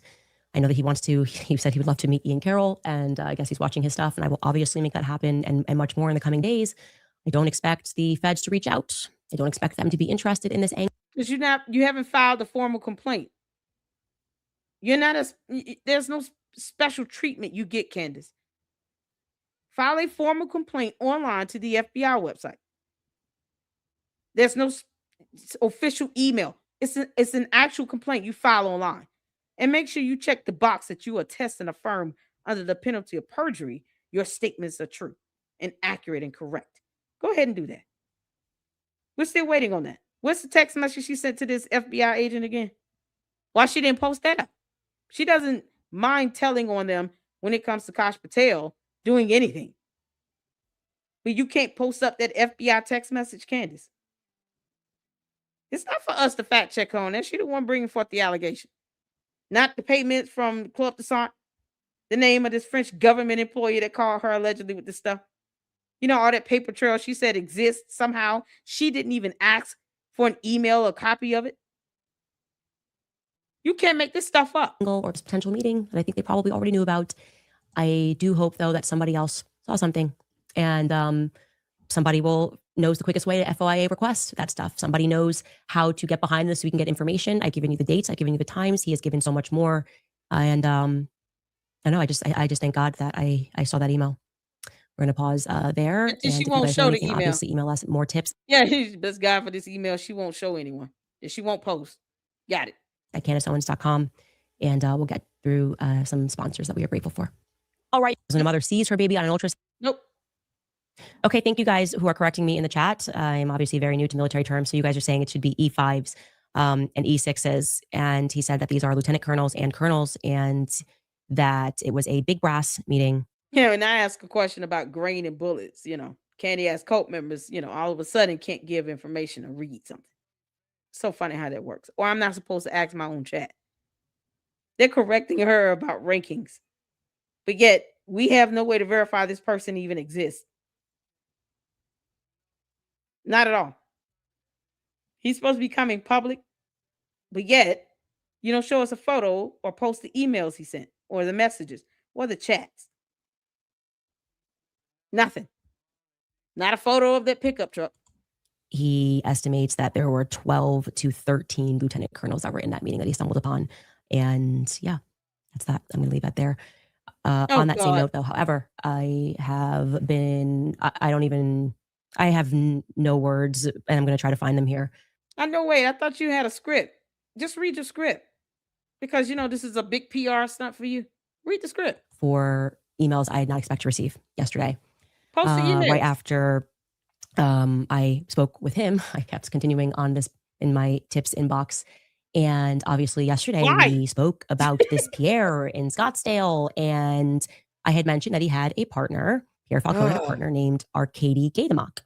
Didn't expect that to be relevant to anything, but they were both involved in Angola Gate, which was global trafficking at the highest levels of government. But this Arkady Gaitamok didn't show up for his court hearing, and he just was sentenced in absence for trafficking weapons, et cetera, et cetera. I explained to you that he was born in Russia, and then when Israel became a nation, he was... a country she wants to move to and become a citizen of.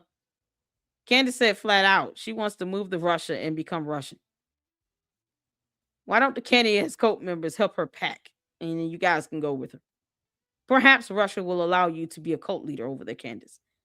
You can buy some land. Name it Candyland. You can even, make it like a theme park type of thing. Perhaps horseback riding and all those good things you enjoy at Hidden Valley Ranch. You can take that to Russia with you. And no one will stop you, girl. No one. Invoking God into your lie is absolutely blasphemous. First over there. He was also factually, and you can see in this article, a French intelligence agent. Okay. Why am I bringing up Gaitamok?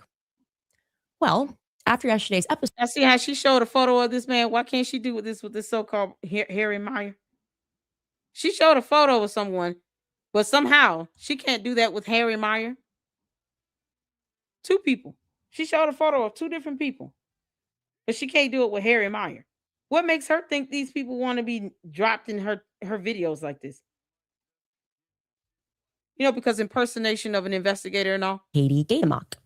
Didn't expect that to be relevant to anything, but they were both involved in Angola Gate, which was global trafficking at the highest levels of government. But this Arkady Gaitamok didn't show up for his court hearing, and he just was sentenced in absence for trafficking weapons, et cetera, et cetera. I explained to you that he was born in Russia, and then when Israel became a nation, he was first over there.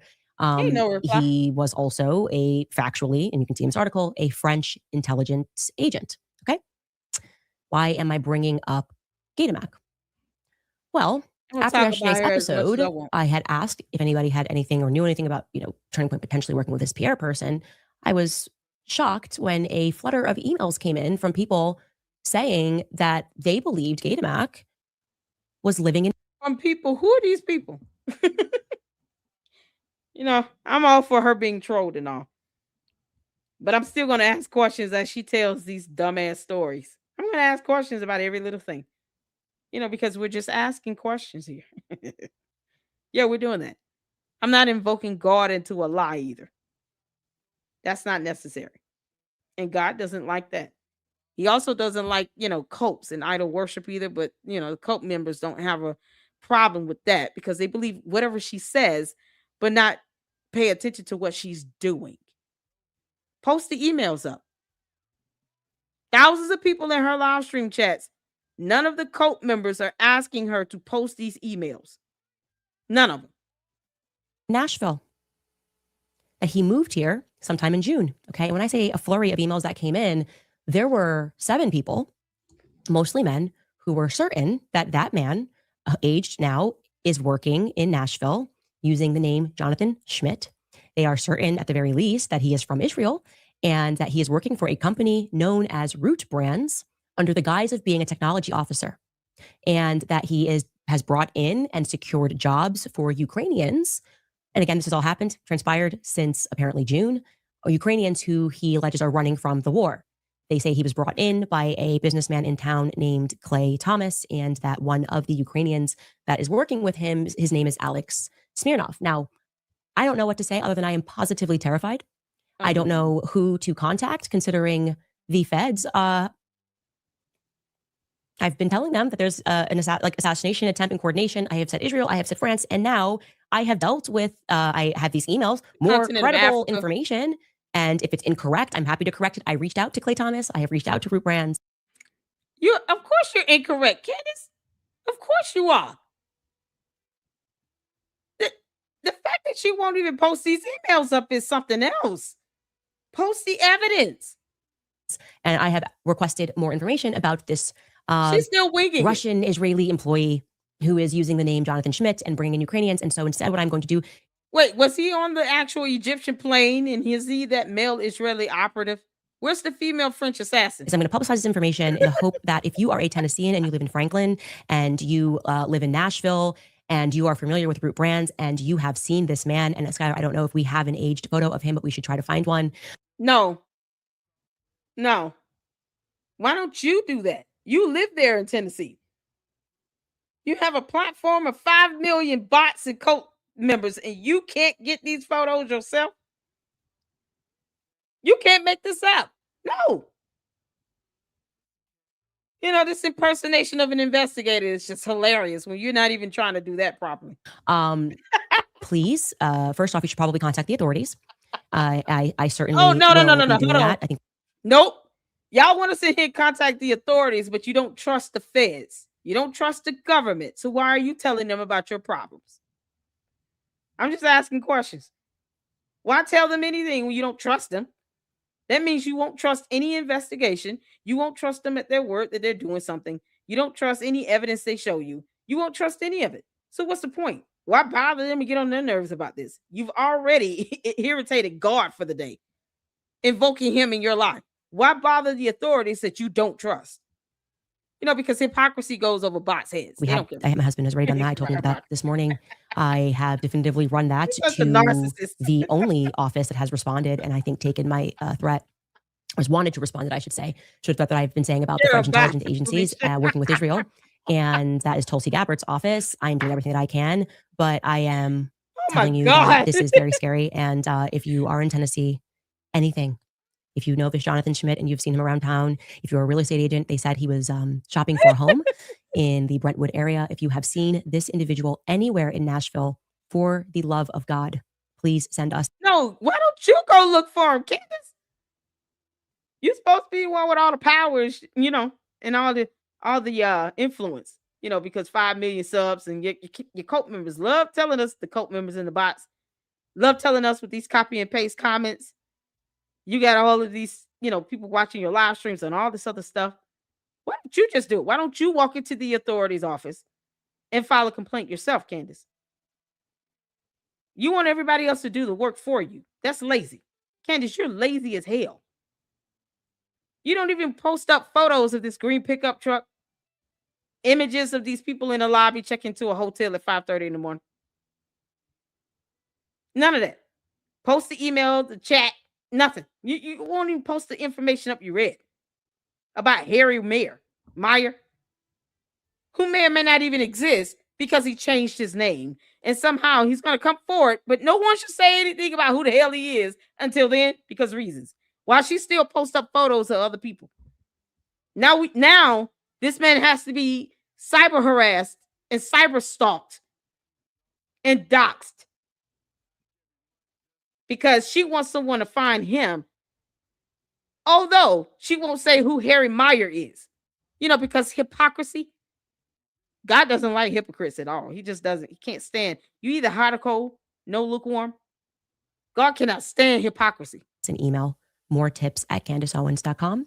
And I am encouraging you to contact your authorities if you are hearing any sob stories from anyone about how they're coming in from Ukraine and that they're fleeing the war, okay? I think you should contact the authorities immediately. We don't need to have a presence of Ukrainians that are quote unquote fleeing the war in Tennessee. And, I trust the Tennesseans to get this done and to pay attention. Why don't you just trust yourself to get it done, Candace? You do it. They're not even telling her, no, ma'am, we're not doing that. We're not aiding and doxing. That's a cybercrime. Because if you think you're going to the authorities about doxing someone whom you can't prove with any legitimate evidence, should or should not be even buying a house in the state of Tennessee, I guess, then why do you expect that they will not investigate you for doxing them? And then for sicking your cult members and your fan base after them to cyber harass and threaten this man and prior to his private life because he's trying to buy a home. Somehow that's not supposed to be investigated. Candace, impersonation is a felony. I think you should contact the authorities immediately. We don't need to have a presence of Ukrainians that are quote unquote fleeing the war in Tennessee. And, I trust the Tennesseans to get this done and to pay attention. And I want to say this, by the way, everywhere in America. The hell she just say? Someone's fleeing the war should not be living in Tennessee, so they don't have the right to refuge? I think you should contact the authorities immediately. We don't need to have a presence of Ukrainians that are quote unquote. We don't need a presence of Ukrainians that are quote unquote fleeing the war. Fleeing the war. So they're supposed to be subjected to living in a war zone? Would she say the same thing if it was Gaza? Are you kidding me? So obviously, her and the candy ass cult members don't understand the concept of seeking asylum. Who says people have to live in a war zone? In Tennessee. And, I trust the Tennesseans to get this done and to pay attention. And I want to say this, by the way, everywhere in America, y'all work for her. There's a major influx of. So she's admitting that she's giving out orders for people to go and cyber harass, cyber stalk, and dox someone. You see this now? She said, I'm expecting people to get this done. So she's giving you all orders to go out and commit crimes by following somebody that deserves to have right to privacy. If you are hearing any sob stories from anyone, more tips at CandaceOwens.com. And I am encouraging you to contact your authorities if you are hearing any sob stories from anyone about how they're coming in from Ukraine and that they're fleeing the war, okay? I think you should contact the authorities immediately. We don't need to have a presence of Ukrainians that are quote unquote fleeing the war in Tennessee. Wow. And, I trust the Tennesseans to get this done. Yeah, you sitting here, that require they would have to track these people down and do something that they're not given any legal authority to do. They would have to track him down, practically stalk this person, and put his information out there to take out because they're not going to take it to the authorities because remember, they don't trust the feds, right? They don't trust the authorities. Or did she not forget that? They're supposed to report something to the authorities they don't trust. They don't have no faith in. How much more flakier is this going to get? They can't even be consistent with saying, we just don't trust the feds. We're not reporting anything to the authorities. They can't even be consistent with that. Candace, you are soulless at this. So here's yet another man that's got to be cyber harassed. And to pay attention. And I want to say this, by the way, everywhere in America, I've heard there's a major influx of Ukrainians reporting him to the authorities for no reason that are building up in Washington. That is something to be worried about, you guys. That is something to be very concerned about, okay? Because it is during wars where the most dangerous people are allowed into other countries under the guise of being refugees. That is how they take over other countries. So people from Gaza fleeing that war shouldn't come over here? Because, Candace is allegedly concerned about, people dying in Gaza, right? So are they not allowed to seek asylum here? Are we saying this all about everyone fleeing from a war, Candace? Because if not, why are you singling out Ukrainians? Why not encourage people from war zone areas to come over here and seek asylum? This man trying to buy a house and live in peace. You really think he wants your cult members coming after him?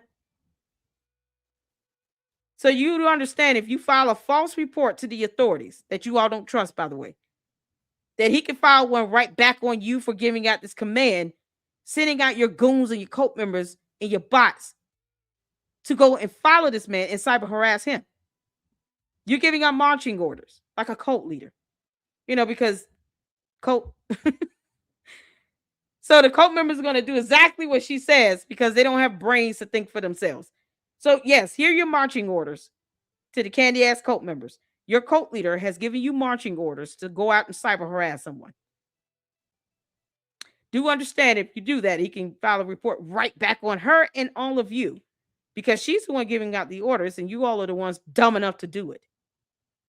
And you need to keep your eyes and your ears peeled for how these Ukrainian quote unquote refugees are organizing.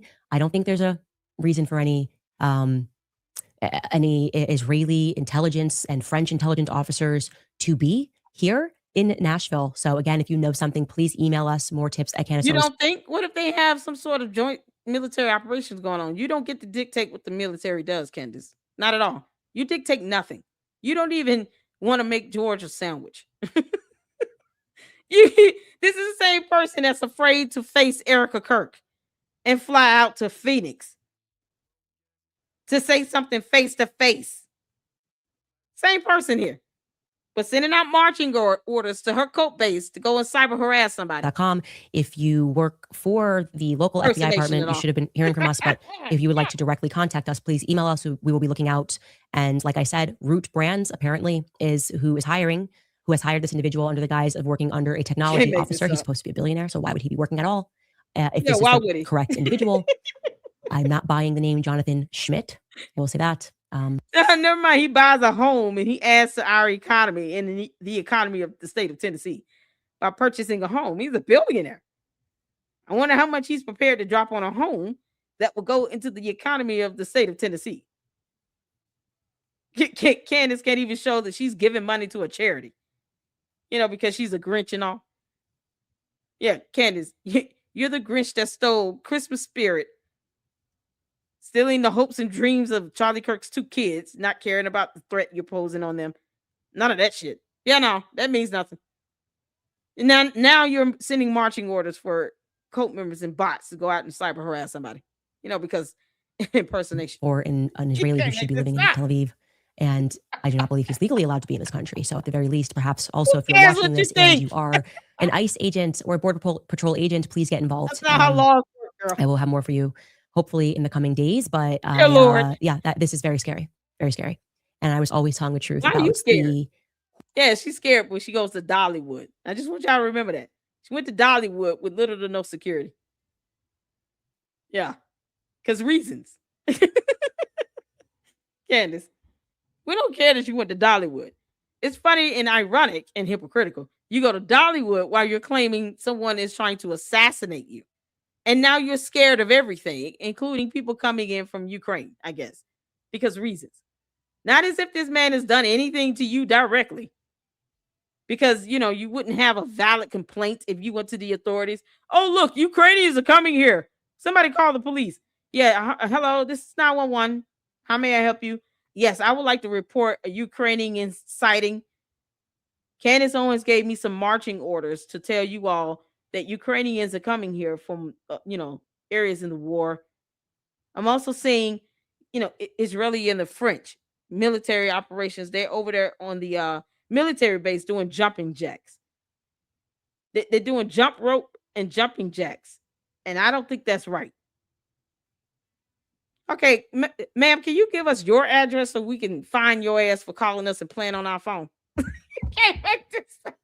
Coordination of an assassination attempt, which involves Israel and French intelligence agencies.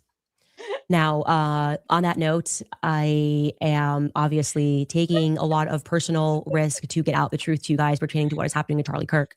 One of the easiest things in the world is to be a critic of Candace Owens. Yeah. She's welcoming in a lot more lawsuits. Turning Point USA, I need to hurry up and sue the shit out of her. Go ahead. Because she's definitely going to catch it from a billionaire.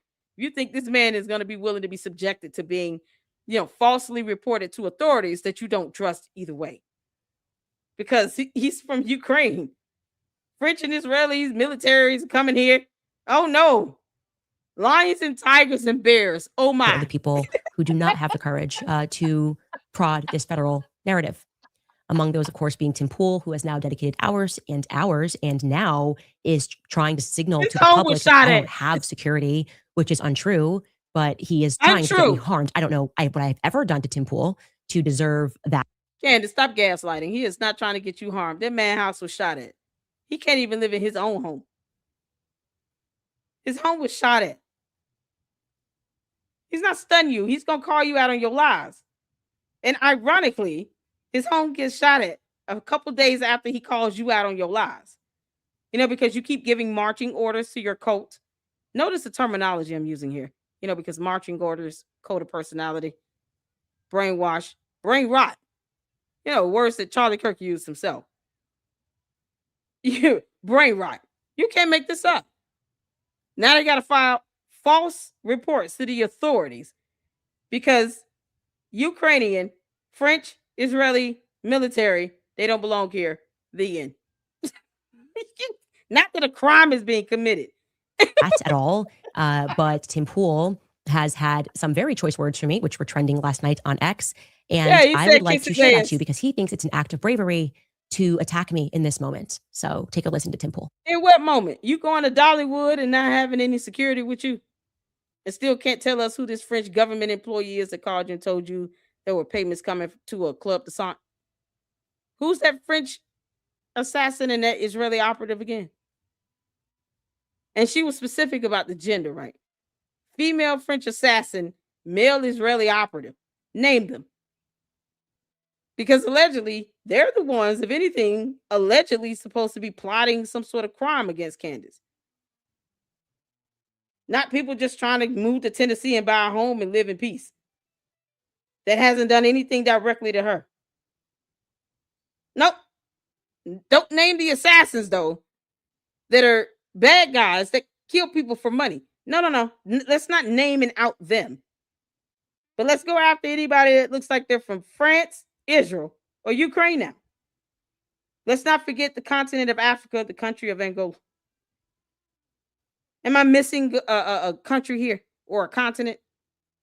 She's still mad at Australia. Let's not forget about that.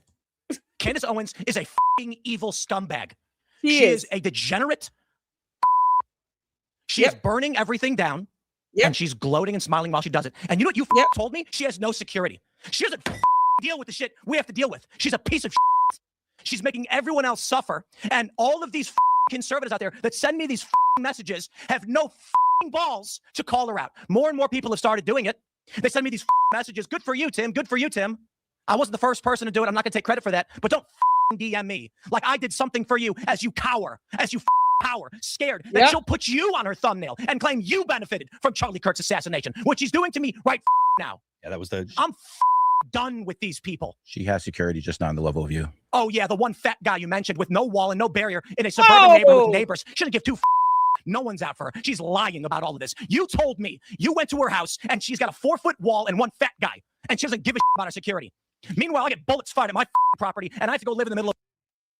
He got bullets flying at his property. But because, you know, the candy-ass cult members don't like mean words towards their cult leader. Never, oh no, the dear cult leader who won't post up emails, text messages, transactions from a president to Club de Sant, the French government employee that called her. What about that CIA contractor and well-known spouse that she stated called her and told her she was on a hit list? She never even said anything about that CIA contractor and the well-known spouse, well-known wife that he has. Who are those people? She doesn't post any evidence on that. No transactions at all for any assassination hit at all from Club de Sant. She didn't even ask for it. Won't post the FBI text message she sent to this high-ranking FBI agent. Not even give the job title or the ranking. Won't show any of that evidence. Wants to gaslight everyone else because the cult is going to believe what they want to believe. Let me tell you all this. To all the Lucksters, to everybody that has a brain and reasonable thought. Don't try to convince the cult members that she's lying. Don't try to change their minds.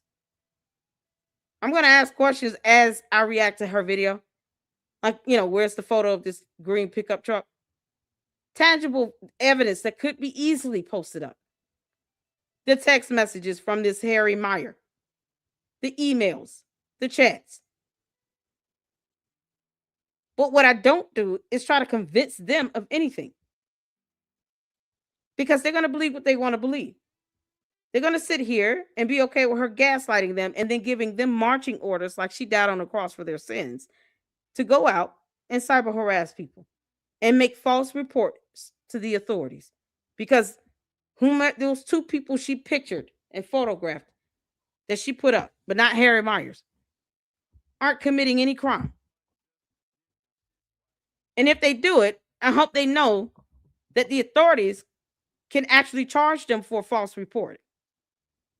Just like she could be charged with a felony if she filed a false FBI complaint, to which she still refuses to do. She won't do any of that stuff. But she wants to sit here and gaslight anyone. Because she doesn't care about what the cult believes. She feels like she's already got them hooked, right? She's like, I don't give a damn about these cult members, these bots in my chat. I don't care about that. I don't care about none of it. They're already worshiping the ground she walks on. Don't try to convince them of anything. That's why I find it laughable when they sit here and say, why don't you post up evidence to prove her wrong? If I could get the name of that French government employee, I sure would call them on a live stream. What's the name of the French government employee? Don't dare me to a good time. But they go around trying to threaten people's lives, talking about you're going to pay one way or the other. And yet they think it's okay to file false reports to the authorities.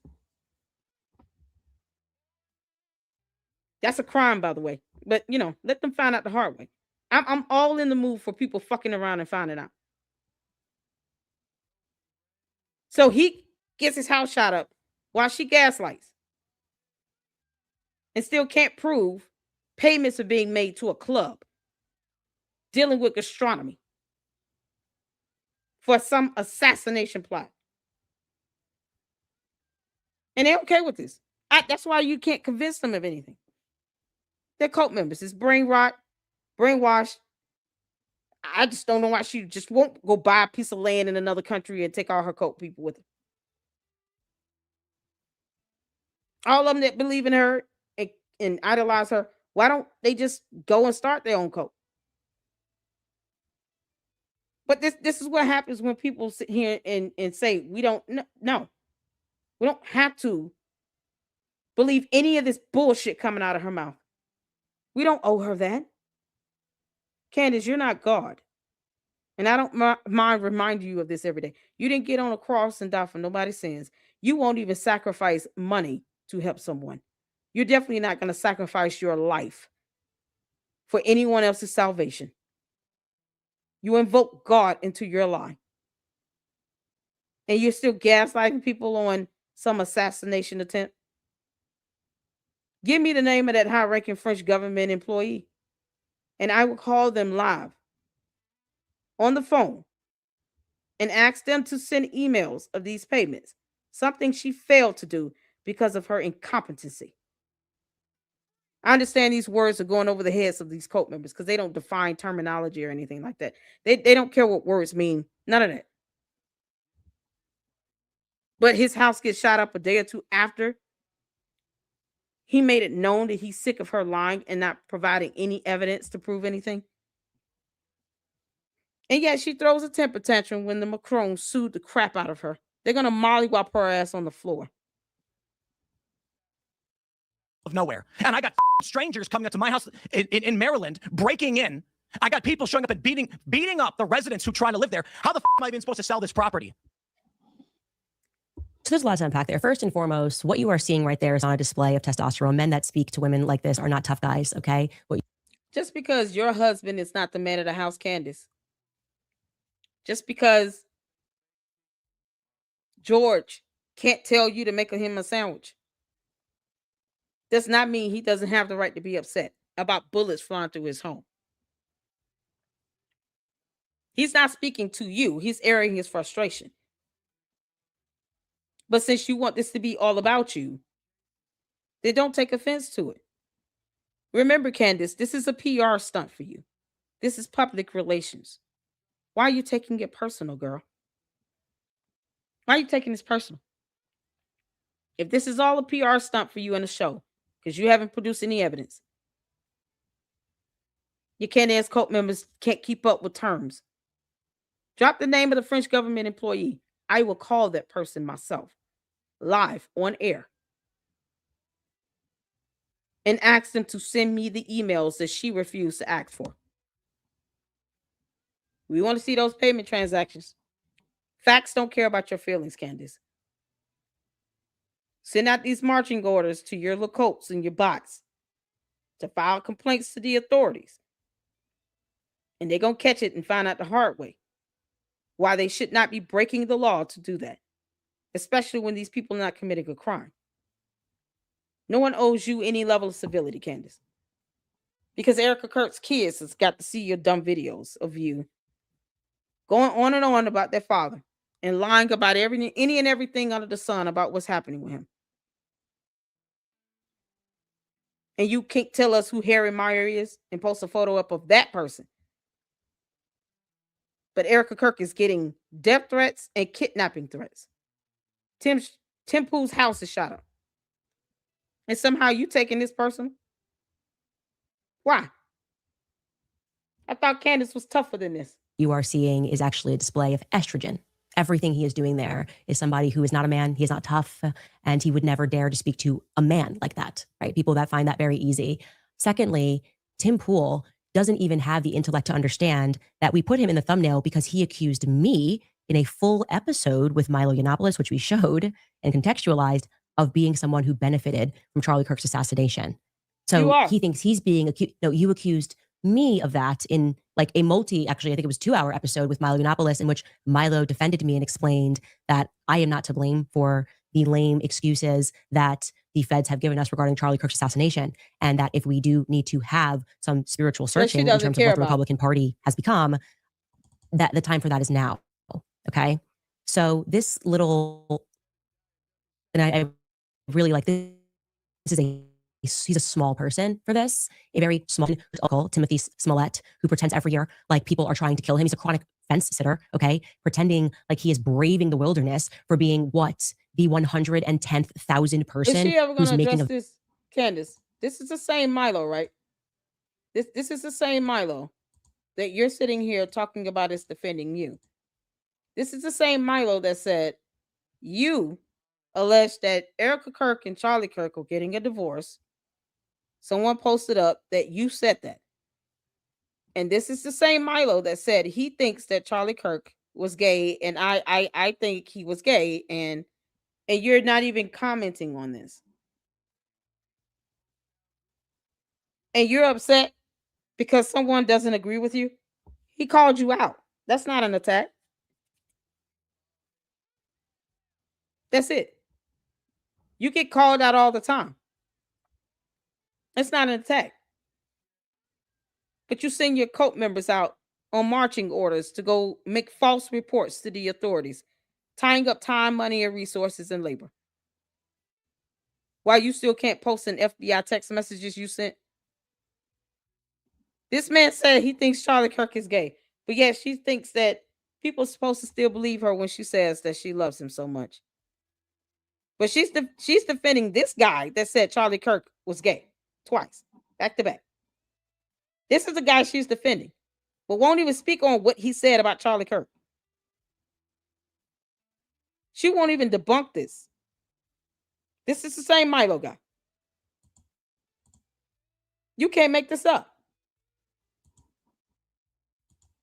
And now all of a sudden they're besties, and she's defending him because I guess that was his defense of Candace by saying Charlie Kirk was gay twice. A video about Candace Owens in the wake of Charlie Kirk's assassination. He thinks he's pioneering that. Are you out of your mind? It's only the safest thing you can do. What's next? Is he going to make a video and call Kanye West anti-Semitic? Like that's what he's pioneering right now. Oh my gosh, so original. Milo called Charlie Kirk gay twice in the same statement. And you say nothing about that, Candace? You clown.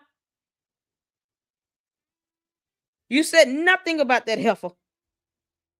You did not dispute that. You didn't even condone or denounce him saying that. You didn't say, I don't agree with Milo calling Charlie Kirk gay. I don't agree with that. And I wish he would not have said that. That is not right. He should not have said Charlie Kirk was gay twice. She hasn't even said anything about it. But this is the person she's defending that said someone she claims to love right now, that she's weaponizing and using for her own benefit for content, for those views, likes, clicks, money.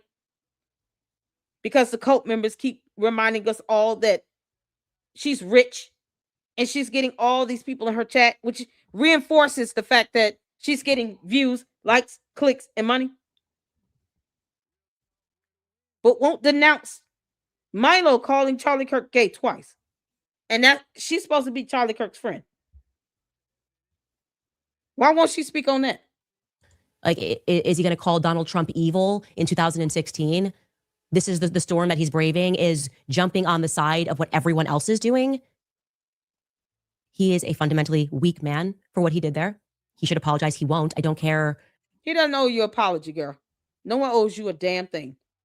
When you're sitting here making these baseless allegations and you won't even post up text messages and emails from some random person that came out of nowhere because, mass and prayer. You expect no one to be frustrated about this and to debunk you and to call you out on it. Seeing how it's hurting people. Seeing how Erica Kirk has said she's getting death threats and kidnapping threats. And you want to sit here and say he owes you an apology? Girl, bye, Felicia.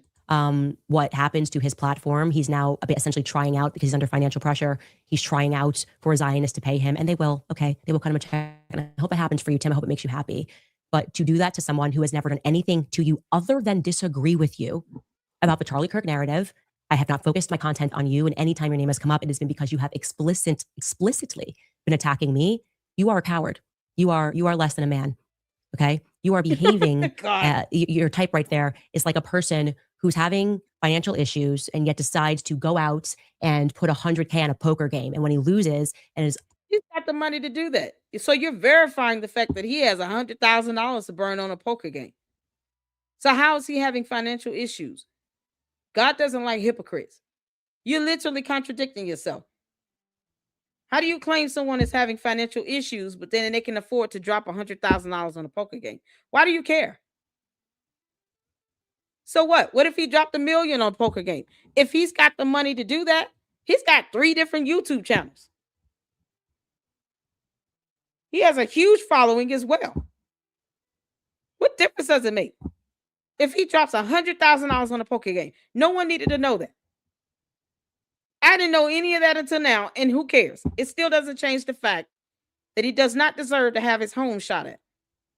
While you're sending marching orders to your cult members to file false complaints to the authorities, which is a violation of law.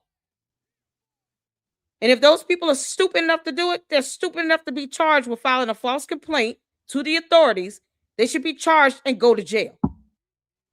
A further 100K in the hole, comes back home and beats his wife and kids and thinks he's a tough guy. That's how you're acting right now. I'm not your wife. I'm not your kids. Get the hell she say? Been attacking me. You are a coward. You are less than a man. Okay. You are behaving. Your type right there is like a person who's having financial issues and yet decides to. He's not having financial issues. He's not having any financial issues.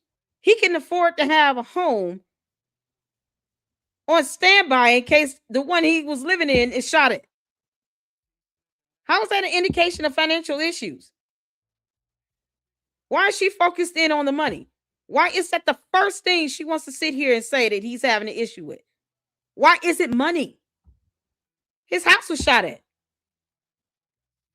Boy, you talking about soulless miscreant from hell right here. Go out and put $100K on a poker game. And when he loses and is a further $100K in the hole, comes back home and beats his wife and kids and thinks he's a tough guy. You see when this man beats his wife and kids?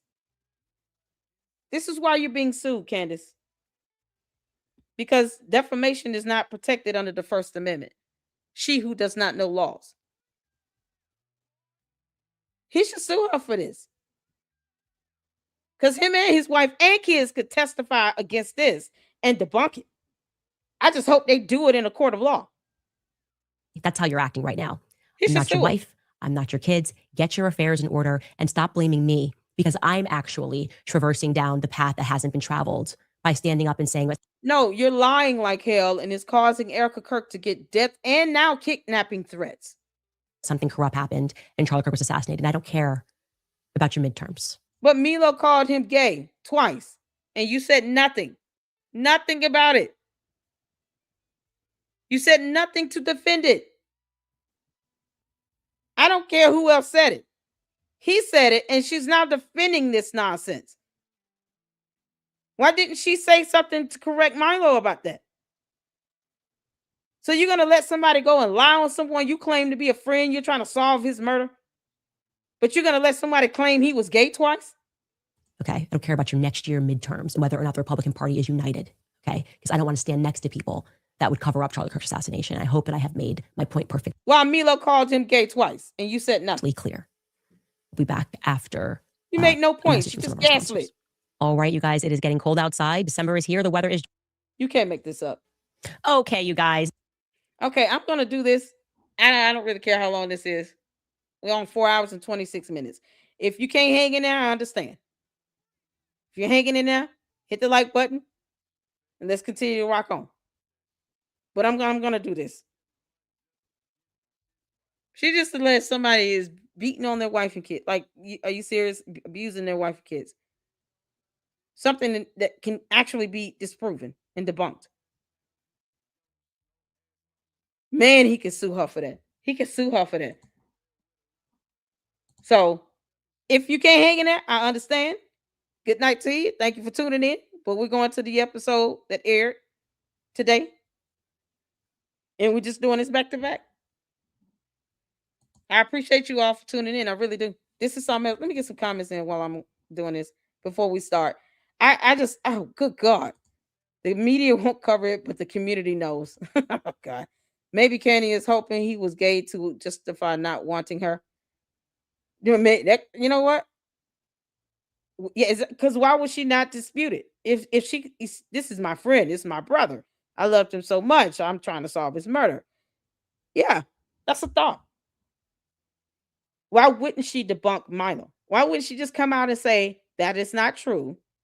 Okay, I've talked to Milo and I told him he needs to retract these statements about Charlie Kirk being gay. It is not true. And I don't want anyone smearing him. The man is dead. He can't even defend himself against the comments. So it makes you wonder why she didn't defend it. Candace, we all know you was in love with him and you jealous as hell of Erica Kirk. But if you allow Milo to sit here and claim he was gay without trying to debunk that, no one is going to take you seriously, except your cult members, but we don't care. But no one of reasonable thought is going to take you seriously. When you can't go out and just say, that is not true. Charlie Kirk was not gay. And I hope Milo does not continue to make these statements when the man is dead and he's not here to defend himself. Why would he even say that? Is Milo gay? I'm assuming Milo is a gay man. Francisca, hit that like button. Thank you so much. Nor is she Charlie's wife, and nor does she have any business to dictate what Erica should or should not do. Exactly. Tim was homeless. He actually built his own career, unlike Candace. Exactly. Candace, you married into money. Tim Pool has 3 YouTube channels, and those just the 3 I've seen. If there are more, let me know. Correct me if I'm wrong. He has 3 whole YouTube channels that all have over 100,000 supporters on it. He has a huge following on Twitter X. So the money he pulls in, I don't think he's hurting for anything. Financial issues? Candace, are you predicting your future? The Macrons are suing you, girl. And you're setting yourself up for more lawsuits. And knowing her, she's just going to keep filing motion to dismiss and not fight a damn thing because she does not want subpoena power, especially when she doesn't understand that concept. That's a, man, you can't make that up. Diane says Candace shows Charlie and her like birds. Exactly. She tweeted that December 2022 shooting at his home was his brother, and he survived it. Temple said he wasn't on the property and his brother did not shoot at his property. So why is she bringing this stuff up? Does she not understand that stuff can be debunked? If there's no evidence of a 911 call, no evidence of a home being shot up, no bullets, no nothing. I'm sure he has cameras. So there'll be no security camera footage of this. Why would she lie about something that even the lack of evidence would debunk her? Because, Candace, that's how it works in court. You make an allegation, someone says you're lying, and you can't prove it, and you have no evidence. They've met their burden on that. They've proved you to be a liar and to not have evidence. That's not something you're saying as a part of reporting or journalism or anything. You're just making a false allegation that this man abuses his spouse. It's defamatory. It is intended to be defamatory. It is intended to attack his character. That is what defamation means. When you make statements like that, you're intending for it to attack him directly at his character, even though what he said is the same thing millions of people are saying. Candace Owens is lying. She's not producing any evidence. None of this stuff is true. She still doesn't care about the FBI investigation or the investigation with the murder trial because she's already said it. She's already said, I don't care about that investigation. I snipped it. She doesn't care about how jury pool selection works. None of this stuff. So seeing that she said all this stuff and you're talking about, oh, I'm making it my life's mission to solve this assassination. You don't sit here and debunk Milo, who I'm assuming is a gay man. Correct me if I'm wrong. Is he gay? Maybe he likes men. I don't know. Why is he sitting here saying that? C5, is that a yes? Is he gay? Milo is gay? Mark, I believe the OT and NT is the word of God and that we should not add to it or take away from it. Revelation 22, 18 through 19. There you go. I did, Francisca. I love those bristlings. Candace lies effortlessly. Exactly. This one was her absolute worst. Keep them coming. Let's see here. Yeah, Candace completely made up the story about the shooting at Tim's old house. And it blamed his brother for it. You don't think his brother, Candace, his brother can easily come out and say, no, I didn't do that either. So you're falsely accusing his brother of having committed a crime. Whether Candace knows, she knows that's a crime. She knows shooting at someone's house is a crime. That's beyond you just exchanging some words here. So you're falsely accusing someone of committing a crime. It's defamation, Candace.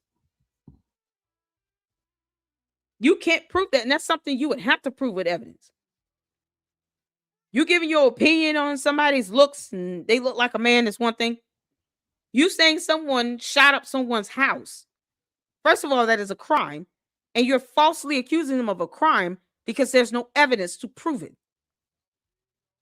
That is the definition, legal definition of defamation, making provable false statements. Falsely accusing someone of having committed a crime. Falsely accusing someone, a criminal court of having levied an action against someone. You can't make this up. Her husband is really weird. I know he is. I call him Boys Club. Candace, you say all that big talk, and yet Boys Club is in interviews talking about how he glorifies you. You know, I just let glorify her and let, you know, her glory shine through.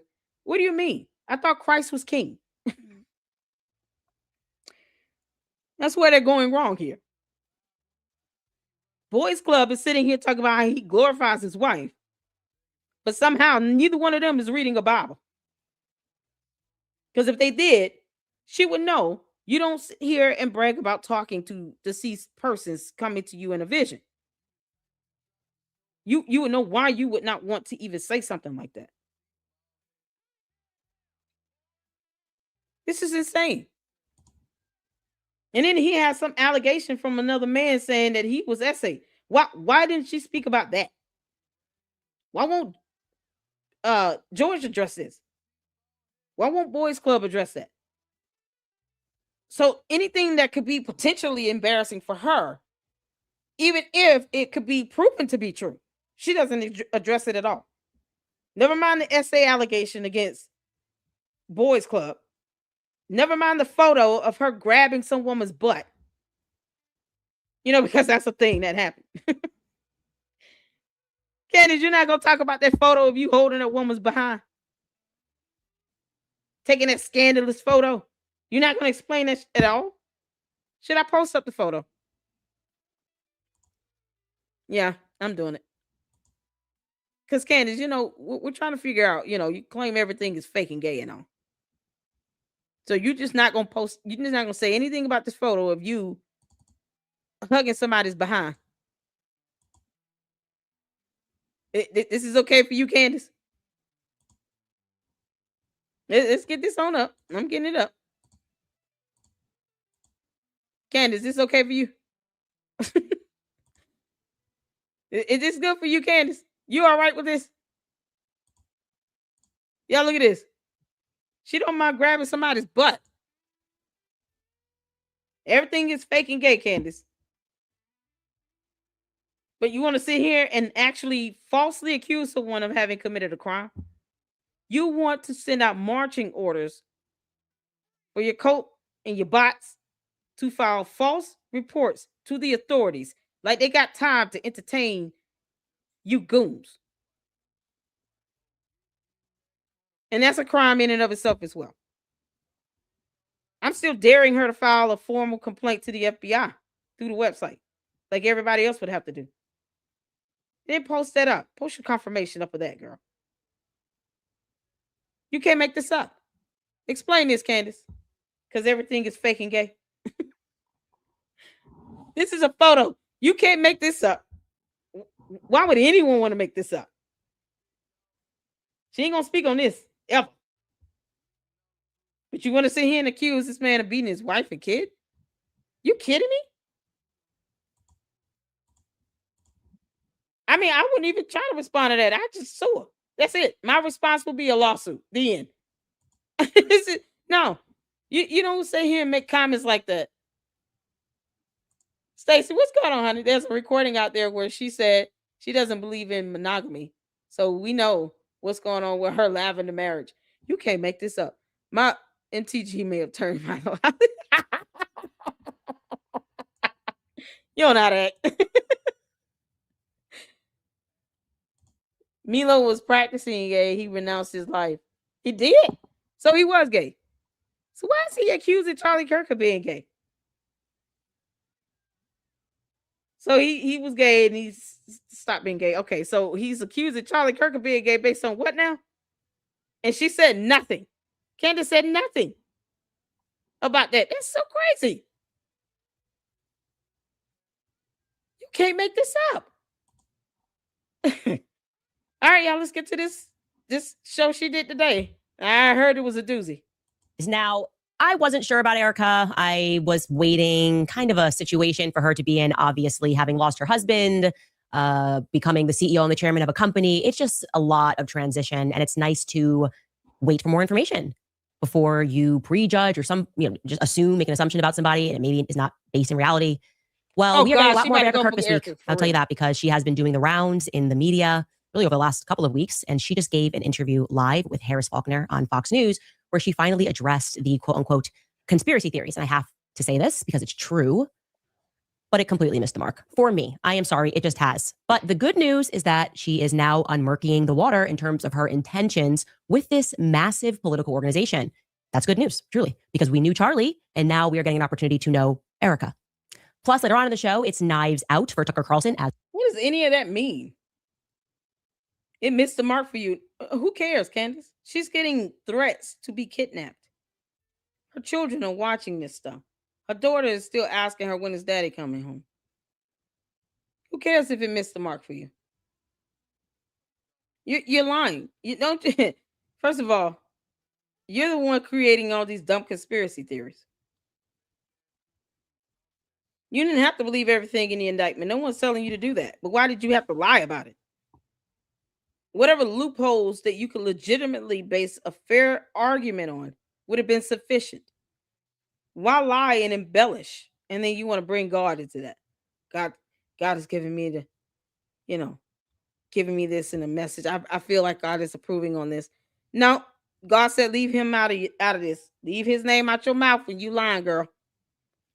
You and the devil are a liar. God said that flat out. He don't like that. As always, he's trending right now because he has officially waded into the who killed Charlie Kirk narrative. And since he is not a bought and paid for Fed, he is siding with not just the American people. But she wants the feds to communicate with her about some sort of allegation for an assassination, though, where she won't even post the FBI text message or file a formal complaint. People worldwide. And he says that he's not buying the official narrative. And there are some lingering questions. And he confirms what I told you about the Egyptian planes. So let's jump right back into this. Who confirmed this? Tucker Carlson? Who cares? Is he a pilot? Perhaps he's Egyptian and we don't know it. What? Look, I have been very patient. I do tend to focus on the evidence that's in front of us. Obviously, asking questions when we come up across something that someone has said and it doesn't add up, or if they lied, create a list. And you guys were... You can't prove that they lied. Because you're not posting emails or text messages from this Harry Meyer. Coming after me because I was saying, look, we can write into our imaginations how Erica is thinking or how she's feeling or what she should be wearing, but she hasn't actually said anything yet, right? That was my stance. She hasn't actually said anything yet. Give her a chance, okay? And now... She never said that. When did Candace say this? When did she actually say give her a chance?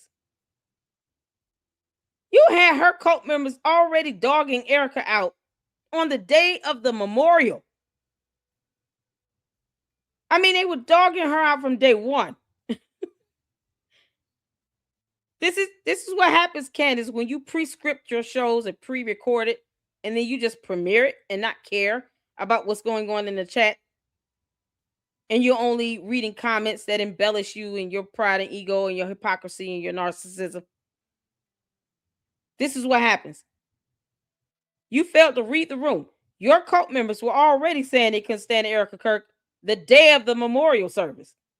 Where you been?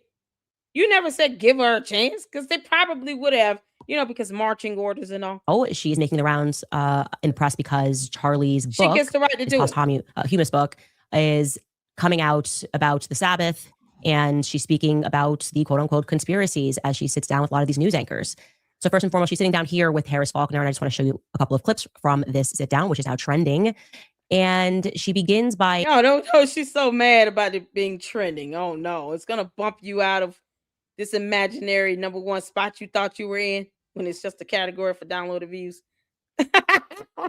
Addressing the question, which has been in the air, regarding where Charlie Kirk is buried. That question resurfaced this week in a big way because Milo Yiannopoulos and a few others have asserted with Milo, who called Charlie Kirk gay twice, absolute certainty that Charlie has not yet been buried. That's what they're saying. They say they have proof of that. Who they? But never mind the fact she put up that hospital information. How can you say he's not buried? What in the entire F is going on? Candace, just because you weren't invited to the very private funeral that was held does not mean that you sit here. Why perpetuate something like that? Once again, with no evidence. So if she could go to a gravesite and prove he was buried there, what in the hell evidence do you think you can produce to prove he's not there? Because we don't know, but we know, and we don't know, we know. We know no. She don't know no good. And at first, Harris Faulkner is asking about that claim. This is horrendous. Talk to me about this part of the conspiracies that are out there, this disturbing part that people are trying to guess where Charlie is. Can I have one thing? Can I have one thing? Can my children have one thing? A moment's peace. Everything was public. We will be building the most beautiful memorial for my husband at Turning Point USA, and it will be for the world to see, and it will be spectacular, and it will have basically museum style for our Charlie, for my Charlie.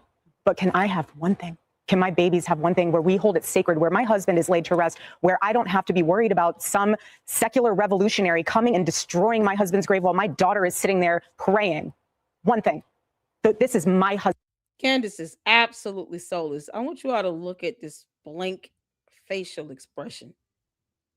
Just look. This whole dark aura. She has no soul. I've told you all this before. I've said this a few times, actually. When you look at this and how she looks at Erica in this video, it's like this deep-seated disdain.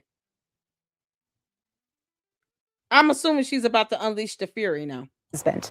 Yes, he was Charlie Kirk to the world, and I know so many people love my husband, and I am grateful for that. But this is my husband, and I want to be able. I got that wit. Oh, Candace. She didn't like that. Look at this demon getting mad. And destroying my husband's grave while my daughter is sitting there praying. One thing. This is my husband. Yes, he was Charlie Kirk to the. Y'all saw that shit like, Candace, you just so jealous, girl. Yep, blink rate is picking up. She's starting to blink, the blink rate. Typically, when there's some physiological changes going on, when you're under stress or you're lying like hell, you have certain things that happen that you might not even notice or might not even be able to control, such as your blink rate picks up. Number of times she's blinking starts picking up, because we can ask questions and put this stuff out here as well. Candace, I already told you, Heifer, 2 can play this game. I don't even have to be conspiratorial about it. Those are things you can Google and research. Physiological behaviors that occur when the body becomes under stress, when you're lying, when you're uncomfortable. All this stuff starts happening. She's moving, rocking, almost like trying to soothe herself. Starting to blink a lot faster. She's wincing and all this mincing and stuff. Girl, why are you making all these facial expressions? And I know so many people love my husband, and I am grateful for that. But this is my husband. Yep. And I want to be able to have one thing left that is sacred to our family, to my in-laws, to my babies, and to my parents. Look how fast you blinking. Okay, so on its face, I actually agree with that. I think that when people are being buried and where they're being buried and how their funerals are done, that is a very private matter. Okay, so objectively, I agree with what she's saying. Okay, but subjectively, because we are dealing with the subject of Erica Kirk and what transpired immediately following Charlie's assassination, this is going to be read as Meghan Markle syndrome. Okay, Meghan Markle syndrome, where you. What the hell is that? Oh, fuck. I don't even want to have to. Oh, God. Someone just put in the chat. What the heck is Meghan Markle syndrome? What is Meghan Markle syndrome?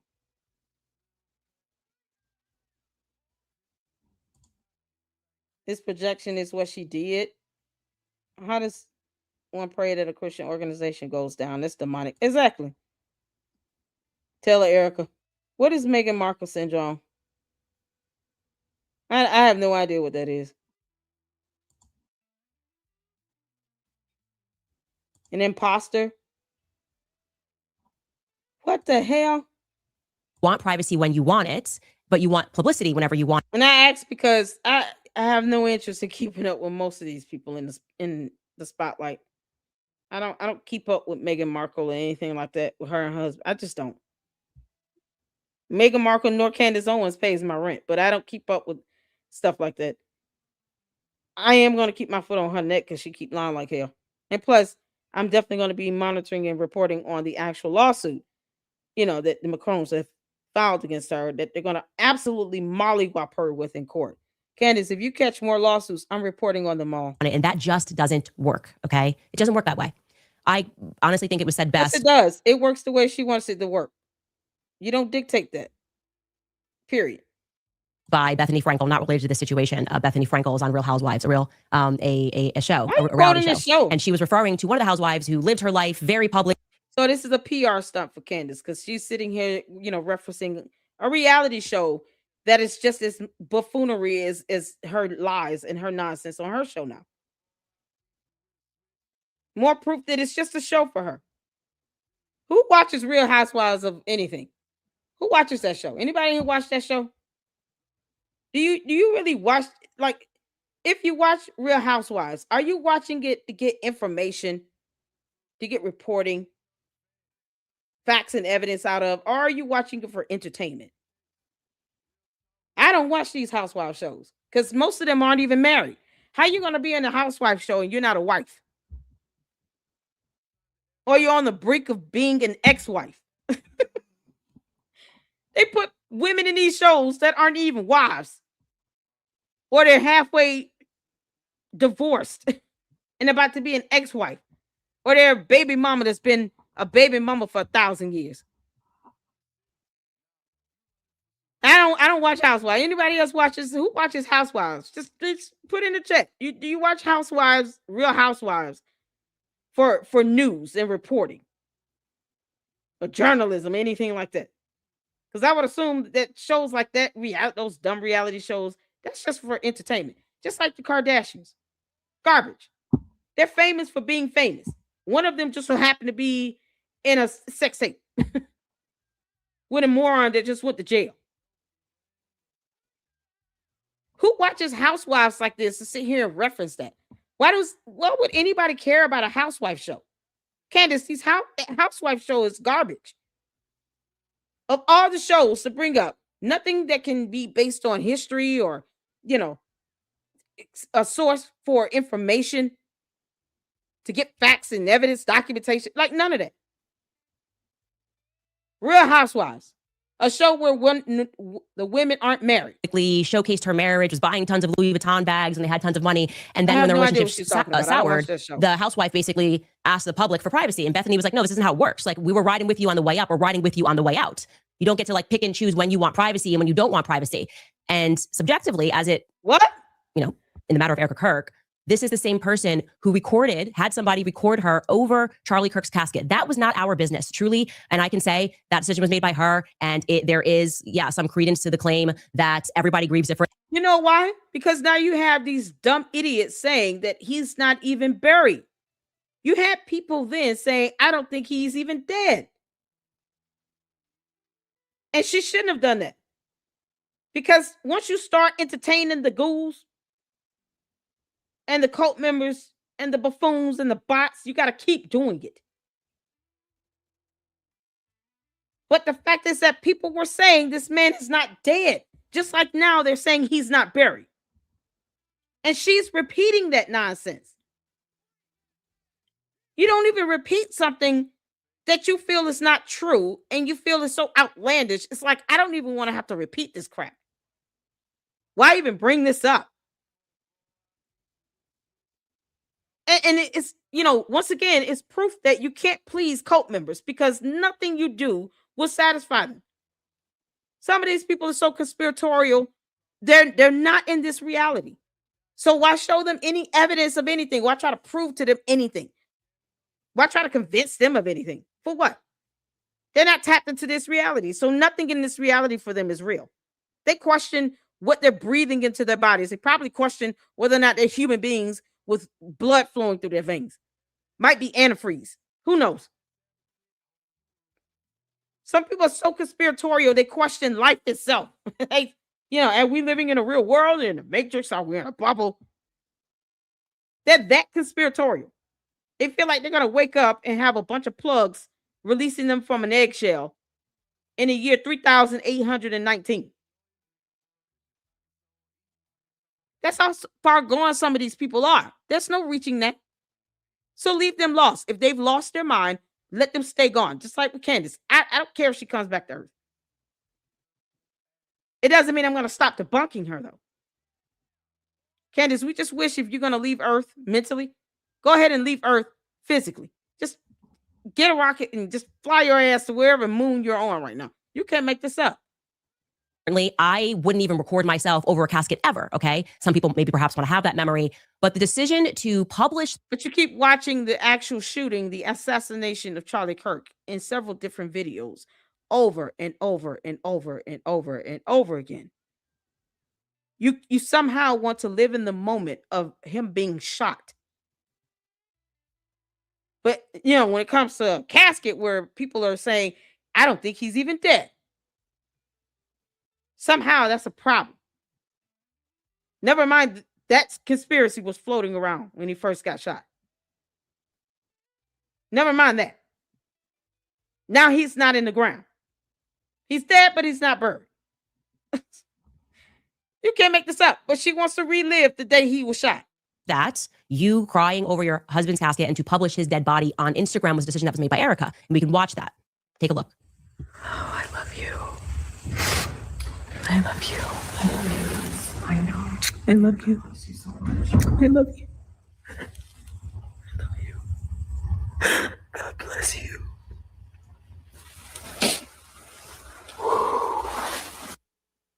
That is an incredibly personal and an incredibly intimate moment that you invited the public into. Okay, there was no reason to do that outside of wanting to share something that was very private with the public.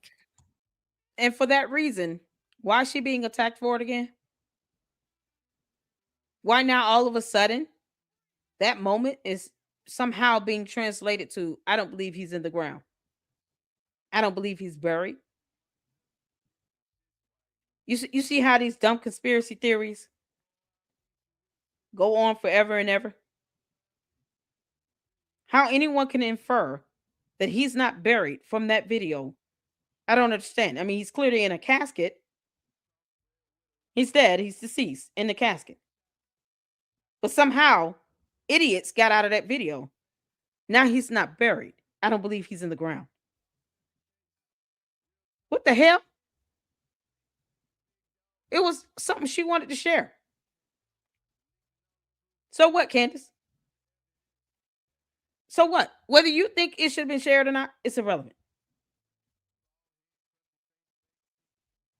And I could say the same thing because I just wouldn't want to share that, giving the trolls more dumb things to say. Because look how this is still being perpetuated. But it's her prerogative. It's not for me to say she should not have done it. I wouldn't have done it, but it's not for me to say she shouldn't have done it. That's something she wanted to do. Probably something she felt she had to do because people were lying and saying he's not dead. This is ridiculous. Let her do what she wants. I don't get it. It was her husband. This is what she wants to do. Let her do what she wants.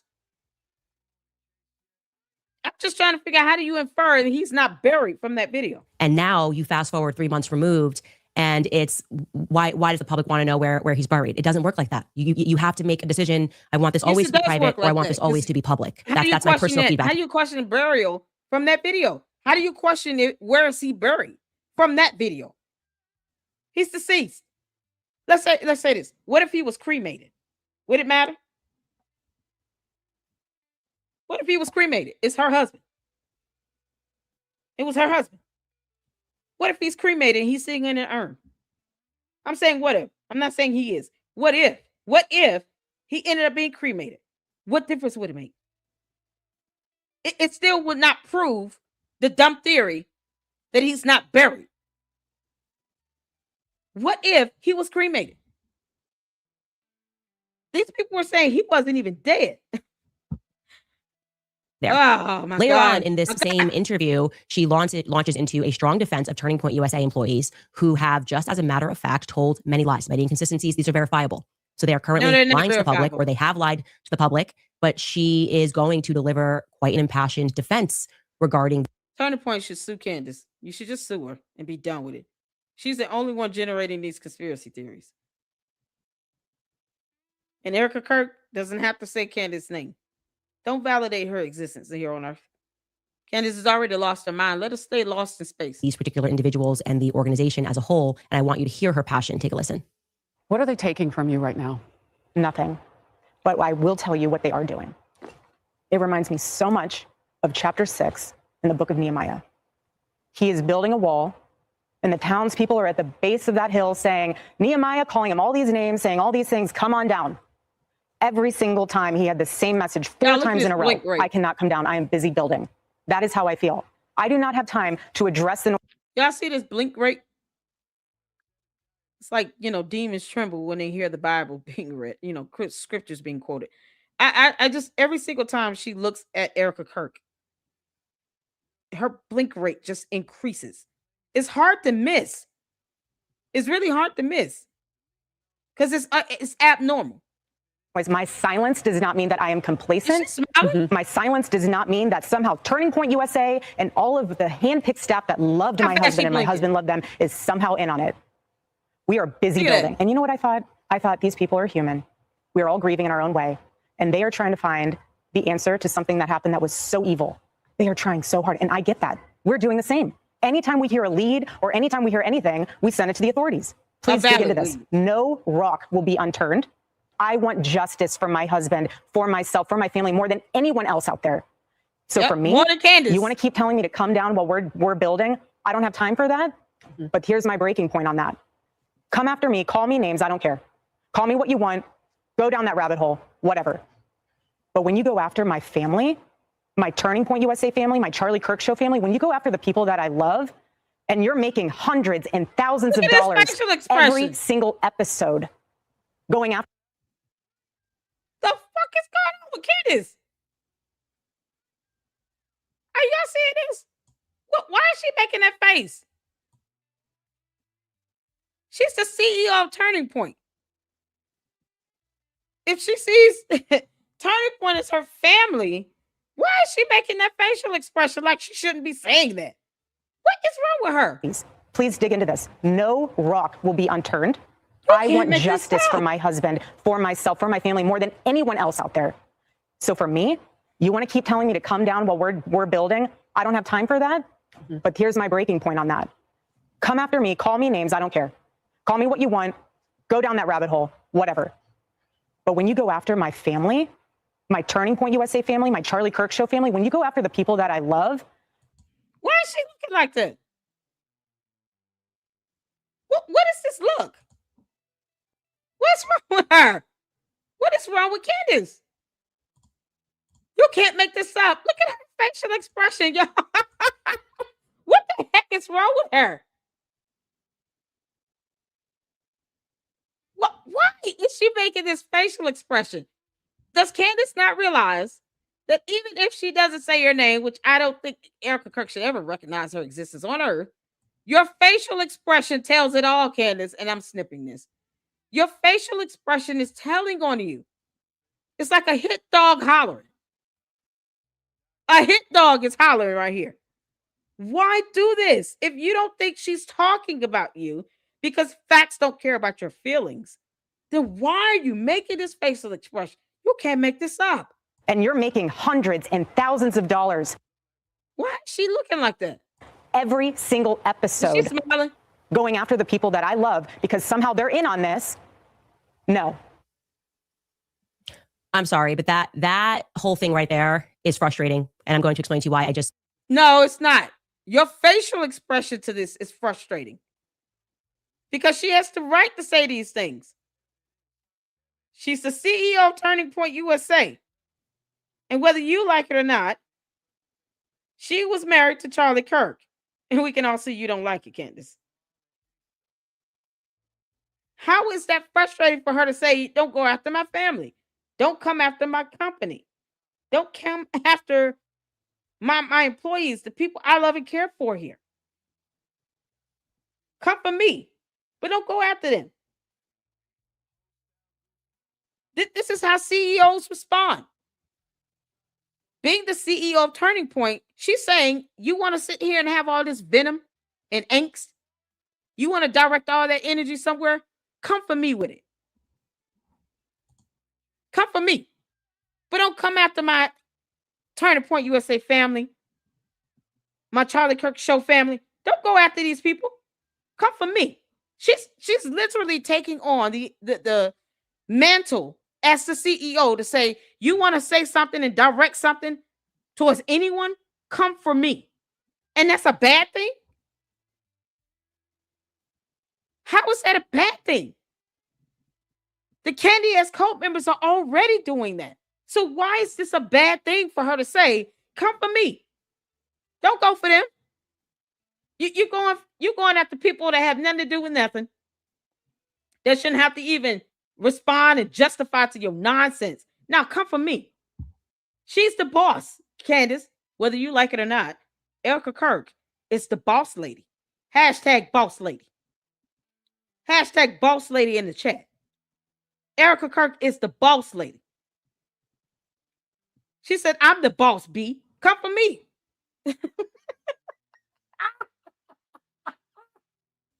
What child? You know, if Erica really had the opportunity to just say what she really wanted to say, child, she would go straight up. She would ether Candace's soul. Oh, you know, whatever's in there, because she don't have a soul. She would ether Candace's lungs. Erica sitting here saying, come for me. Call me names. Say whatever you want about me. Come for me. But don't go after them. I'm the CEO, heifer. Hashtag boss lady. Candace could just go directly after Erica Kirk. What? Why not, Candace? Why not go face Erica Kirk? Didn't I tell you all? What I tell you all? I said Candace Owens will not face Erica Kirk face to face on any day. December 15th, 14th, 12th, 10th, don't care. 20th, 25th, 30th. She will never face Erica Kirk face to face. Because Candace is being a coward. Erica Kirk said, no, come out here face to face and tell me all this stuff you're trying to say. Of course, she signed off on that. She's the CEO. Somehow, Candace Owens and the coat don't understand the concept of being the CEO. She's the boss lady. She's saying, come for me with this. Direct all that energy my way. Don't go after people that have nothing to do with this. These people trying to live their lives. Come for me. You want to come for somebody, come for me. Because what she's going to do is ignore the hell out of you. And still not say your name and recognize your existence on earth, Candace. She's showing you a masterclass of how not to entertain the trolls. That's what Erica Kirk has been showing for 4 months now, since September 10th. A masterclass at how to ignore the buffoonery. She's saying, if you bring me all this energy, I know how to ignore the hell out of you and not respond to you. Something Turning Point needs to start doing. They need to, listen, take a page from your CEO. Stop entertaining Candace. Unless your CEO says, we're going to respond to this head on, because we need this stuff on the record. We need to be able to debunk all these lies and conspiracy theories. We want to just do this on the record as a formality, because prayerfully there's a lawsuit about to drop. And they want to be able to meet that malice intent. Because otherwise, don't do it at all. You've been doing great, not even entertaining her, not saying anything, and staying silent. This is what Candace wanted. She wants Erica Kirk to say something she can react to for content. And still, Erica Kirk didn't say her name. Of course not. Why give her that energy? But yet, Candace Owens won't fly out to Phoenix on December 15th and face Erica Kirk face to face like a grown-ass woman. Yeah, okay. Candace, you giving all them facial expressions and talking all this mad ish, but you can't fly your behind out and face her. Put your big girl pants on, girl. Get rid of that yeast infection and go fly out to Phoenix. Get that monostat 7 down there for them recurring yeast infections and fly your ass to Phoenix and go face Erica Kirk face to face. Look her in her eyes and tell her husband is not buried. Look her in her eyes and tell her that she's a part of a cover-up. Look in her eyes and tell her everything is fake and gay. You weren't real in Charlie Kirk's life. I dare you, Candace, to fly your ass out there to Phoenix and face Erica Kirk and say all of that nonsense you've been saying for 4 months. Say it to her face. Say it to her face. It's the ultimate PR for you, girl. It's the ultimate public relations strategy for you. Go say it to her face. I dare you. Why cower it out now? I just do not accept any of that. First and foremost, the idea that she does not have time. Okay, she definitely has time, okay? She's done Hannity, she's done The Five, she's done Fox and Friends, she's done Outnumbered, she's done Megyn Kelly Live, she sat down with the New York Times. She made time, by the way, in case you don't remember, to fly to DC for Sergio Gore to be sworn into the ambassador to India as the ambassador to India, which feels kind of obscure and not necessarily related to Turning Point USA affairs, building affairs, or whatever it is. But sure, that's fine. Because she's CEO. She's CEO of Turning Point USA. She's the president of the board for the Turning Point Endowment. For all the subsidiaries. She owns it. Candace, here's the question. Why won't you book a flight, go to Phoenix, and just say all of this to her face? Why are you expecting her to do this all over social media? They already said they're going to live stream it. They're just not going to aid in you making money in your video. They're not going to send anything to you virtually. She wants you to say it to her face. Why are you having a problem doing that, Candace?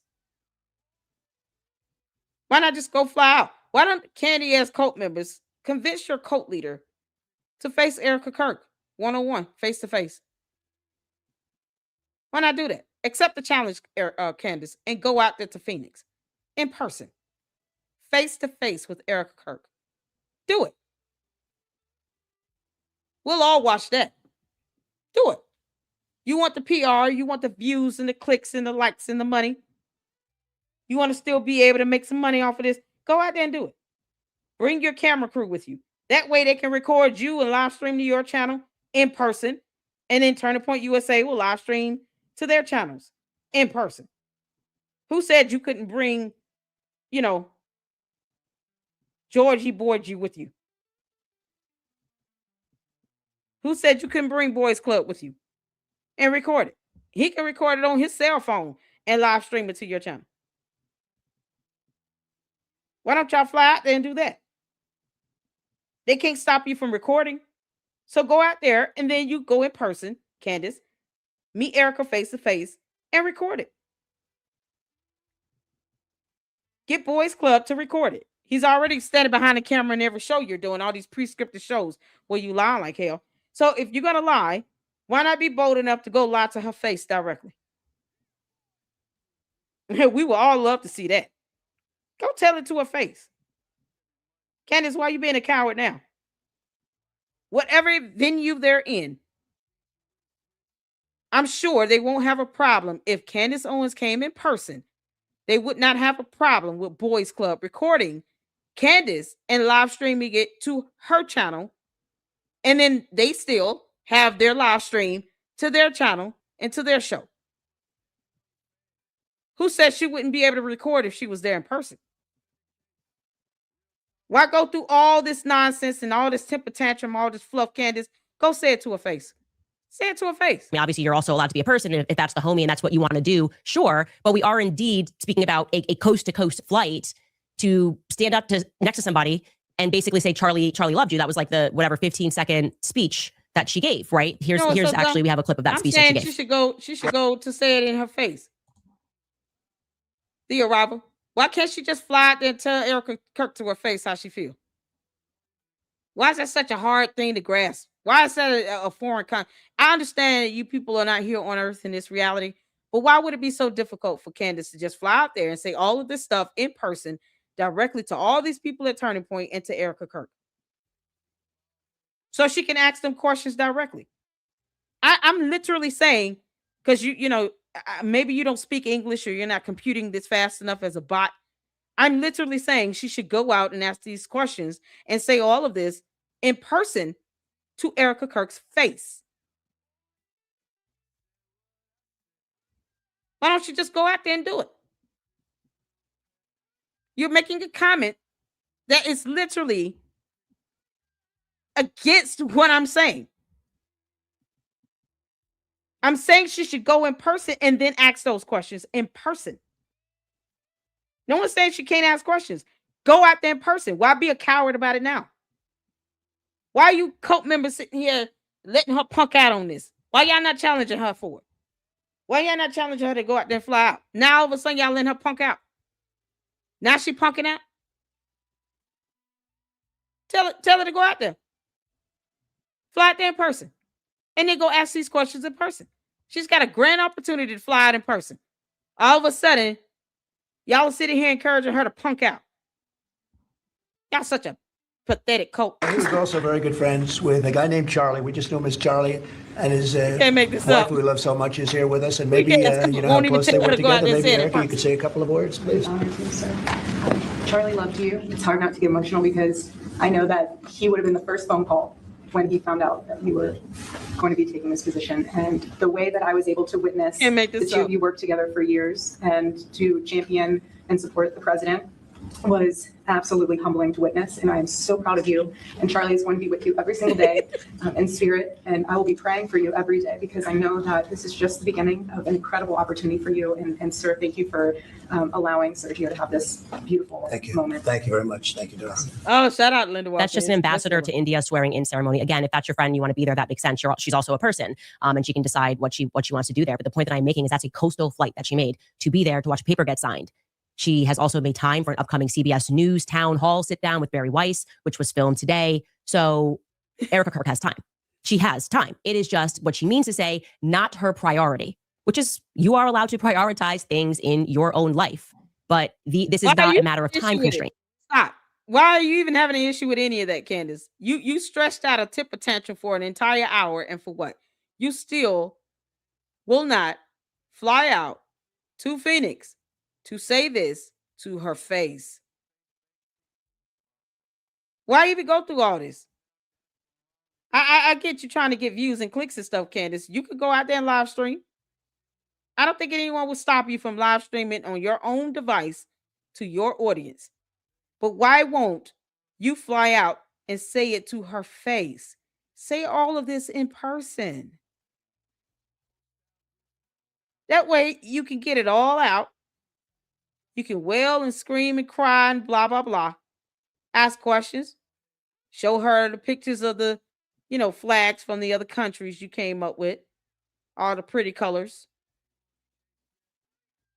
Tell her this to her face. That's all we're saying. They don't owe you a virtual link. You can go out there and live stream it. What better way to squash this than to do it in person, Candace? Why not do it in person? Why not say this to her face?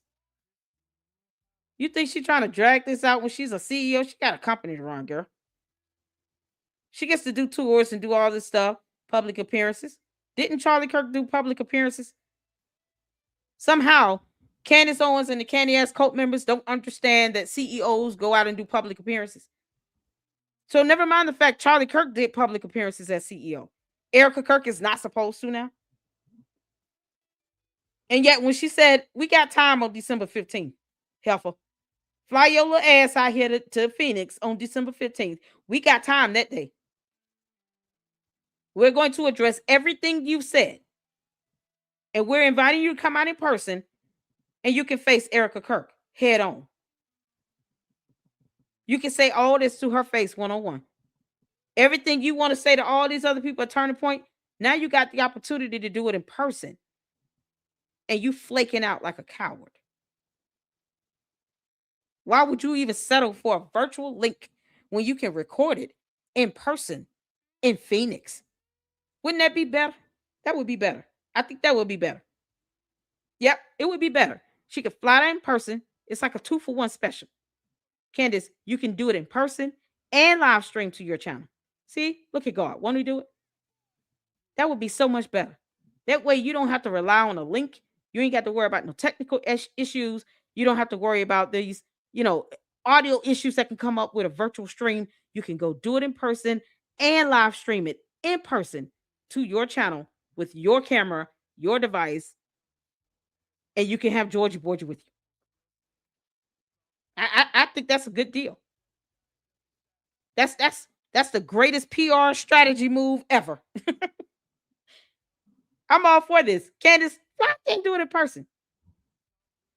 Candy ass cult members, y'all need to encourage your cult leader to go do it in person. And tell her, hey, you can, the benefit of you streaming it in person.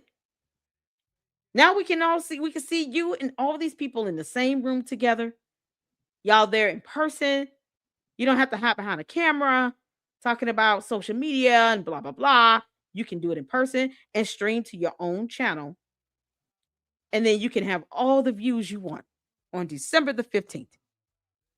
That's a good deal to me. That's a good PR strategy, Candace, because that's what you're about. It is not her priority to respond to the majority, actually. The majority of people think of this as BS. The majority of people think Turning Point is acting suspicious. But she won't and say that she in does person. not feel that it is what she wants to do as a matter of priority, responding. Okay, that's fine. Now, to that point that people are making hundreds and thousands. She is responding to you. On December 15th, she said, come face us in person. I think the cult members should encourage her to do that. Yeah, I think that's why let Candace Owens give you all marching orders to file false complaints to the authorities, and you can't say, why don't you just take a flight to Phoenix? We all demand that you do this. If you're going to sit here and command us to break laws, the least you could do, the least you could do is fly your happy ass out there to Phoenix and say all this to their faces and then live stream it while you out there. That's the least you could do, Candace. That's the least you could do. You know, you put people at risk of being cyber harassed. At least you can fly your ass out there to Phoenix and say this to Erica Kirk's face. You know, because she is giving you time that day. She approved that message. Fly your little ass out here to Phoenix, girl. Come on. Face me face to face. Woman to woman. CEO to LLC. Go ahead. Go ahead, Candace. Go do it, girl. Do it. Of dollars. I just don't get how there's not someone on this very large PR team as we're seeing these PR campaigns go out. And go, hey, maybe we should strike that. They made $40 million like 2 nights ago at Mar-a-Lago. No. Go ahead. No. This is the greatest PR strategy ever, Candace. The greatest PR strategy ever is the one you're turning down. You can literally go out there. You probably will make $40 million in a live stream. Go out there and fly out to Phoenix, girl. You have any idea that live stream may go international? It might be the most anticipated live stream on earth. I think the catty ass cult members need to encourage their cult leader to go out there and fly out to Phoenix. So we can have one of the greatest showdowns on YouTube to happen. Erica Kirk versus Candace Owens. CEO versus LLC. Let's make it happen. I'm all for this. I'm so psyched. I am psyched at the idea that Candace could just fly her ass out there to Phoenix and say this stuff in person. I'm psyched. Maybe this feels kind of a little bit like Let Kikish. And we've made more than, separately from Mar-a-Lago, Turning Point USA, since Charlie was killed, just so you guys know this is a fact, has made more than $100 million. That is separate from the $40 million they made at Mar-a-Lago the other night. So since Charlie has died, that organization has taken in $140 million. But gosh darn you people that are making hundreds of dollars every day on YouTube talking about Charlie Kirk's assassination and the BS narrative that is being fed and the very obvious psychological operation that is being employed to make you accept the BS that they are trying to sell to us. Gosh darn you. Thousands. Did you make $1,000 today speaking about Charlie Kirk? Well, you should be ashamed of yourself, says Turning Point USA, who in large part made that money because of those very people who gave to the organization immediately following Charlie Kirk's assassination. And that... The Candace cult member said I should be getting $7,000. And I'm still waiting on that money. And I will not feel any shame if I did. None. Candace, go fly out and tell this to her face. Why are you doing all this? You're 36 years old. Go handle it like a grown woman and say this face to face. The thing that is especially absurd about that is trying to now she's just whining and crying. I want to be clear that Turning Point USA is my family. Oh, no. The Charlie Kirk show is my family. It is her family. She's just expanding the wings of people. Hashtag boss lady. She's the boss girl. She's the CEO. She is the damn CEO. She is the boss girl. Tell her to her face. That we're not allowed to critique because they're in the family. If you call them fam, you can't critique them, right? Oh, I'm sorry. We actually are showing a clip of Rob McCoy defending a pedophile trying to launder the reputation of that's fam. Go call him a pedophile to his face. That's the CK show, fam. Oh, I'm sorry. We are actually pointing to the fact that we know for certain that this person or organization is a sexual deviant. That's fam. Go say that to their face. They'll all be there. Go make sure all these people you said all this stuff about Candace, I'm sure Erica Kirk will ensure. She will ensure that they are there in person for you to call them some sexual deviant to their face. Say it to their face, girl. That's my bet. Don't you get me upset. I know that this is a now $150 million in the last 3-month organization and we employ tons of people. But you can't critique. You can't critique the fam. And I hate to say this, but I'm going to be very clear here. This is why there are many people who do not believe that women are equipped to lead companies, because what you are watching here. Oh, never mind. Candace Owens LLC is something Candace Owens is spearheading. Candace, go say it to her face, girl. Say it to her face. Tell her she's not equipped to be CEO. I dare you, girl. Is an unbelievably emotional response that is absent of any logic, okay? If you really care about your team, answer the questions, okay? Just demystify. He said April 15th. We'll answer it for you in person. Fly out. You can fly first class, Candace. You can go stay at La Quinta Inn. You can go visit. You listen, go to Phoenix. Girl, you could go stay at a nice hotel. You got the money. You've been making a lot of it off of Charlie Kirk's assassination. Go tell her to her face, girl. Tell her to her face. Because meanwhile, she's going to be making boss moves, and she's going to continue to tour and promote her husband's book. Linda Walker said it's already #1 on Amazon. Candace, stop throwing a temper tantrum. Go tell her to her face. I don't understand why you doing all this energy on your channel, girl. You can't make this up. She thought people would somehow be mad about this. No, I'm daring her to go out there. Candace, I dare you to say this to Erica Kirk's face, girl. Let that happen. Go ahead and book that flight. It's not too late. I will put up a post and say, y'all, Candace Owens might be thinking about going out there and saying it in person. Because obviously she's got a lot on her chest and she's got to tell Erica a few things. She's got some things to tell Erica Kirk. She's got a lot of questions to ask. Go ahead and tell her to her face. She's sitting here just going off, attacking this girl. You saying all this nonsense, girl. You giving all this lip service, Candace, from behind a camera. From behind the camera. But yet and still, Boys Club is recording all of this, by the way. Boys Club standing behind that camera because he already admitted it. But you won't fly out to Phoenix and say it to her face, girl.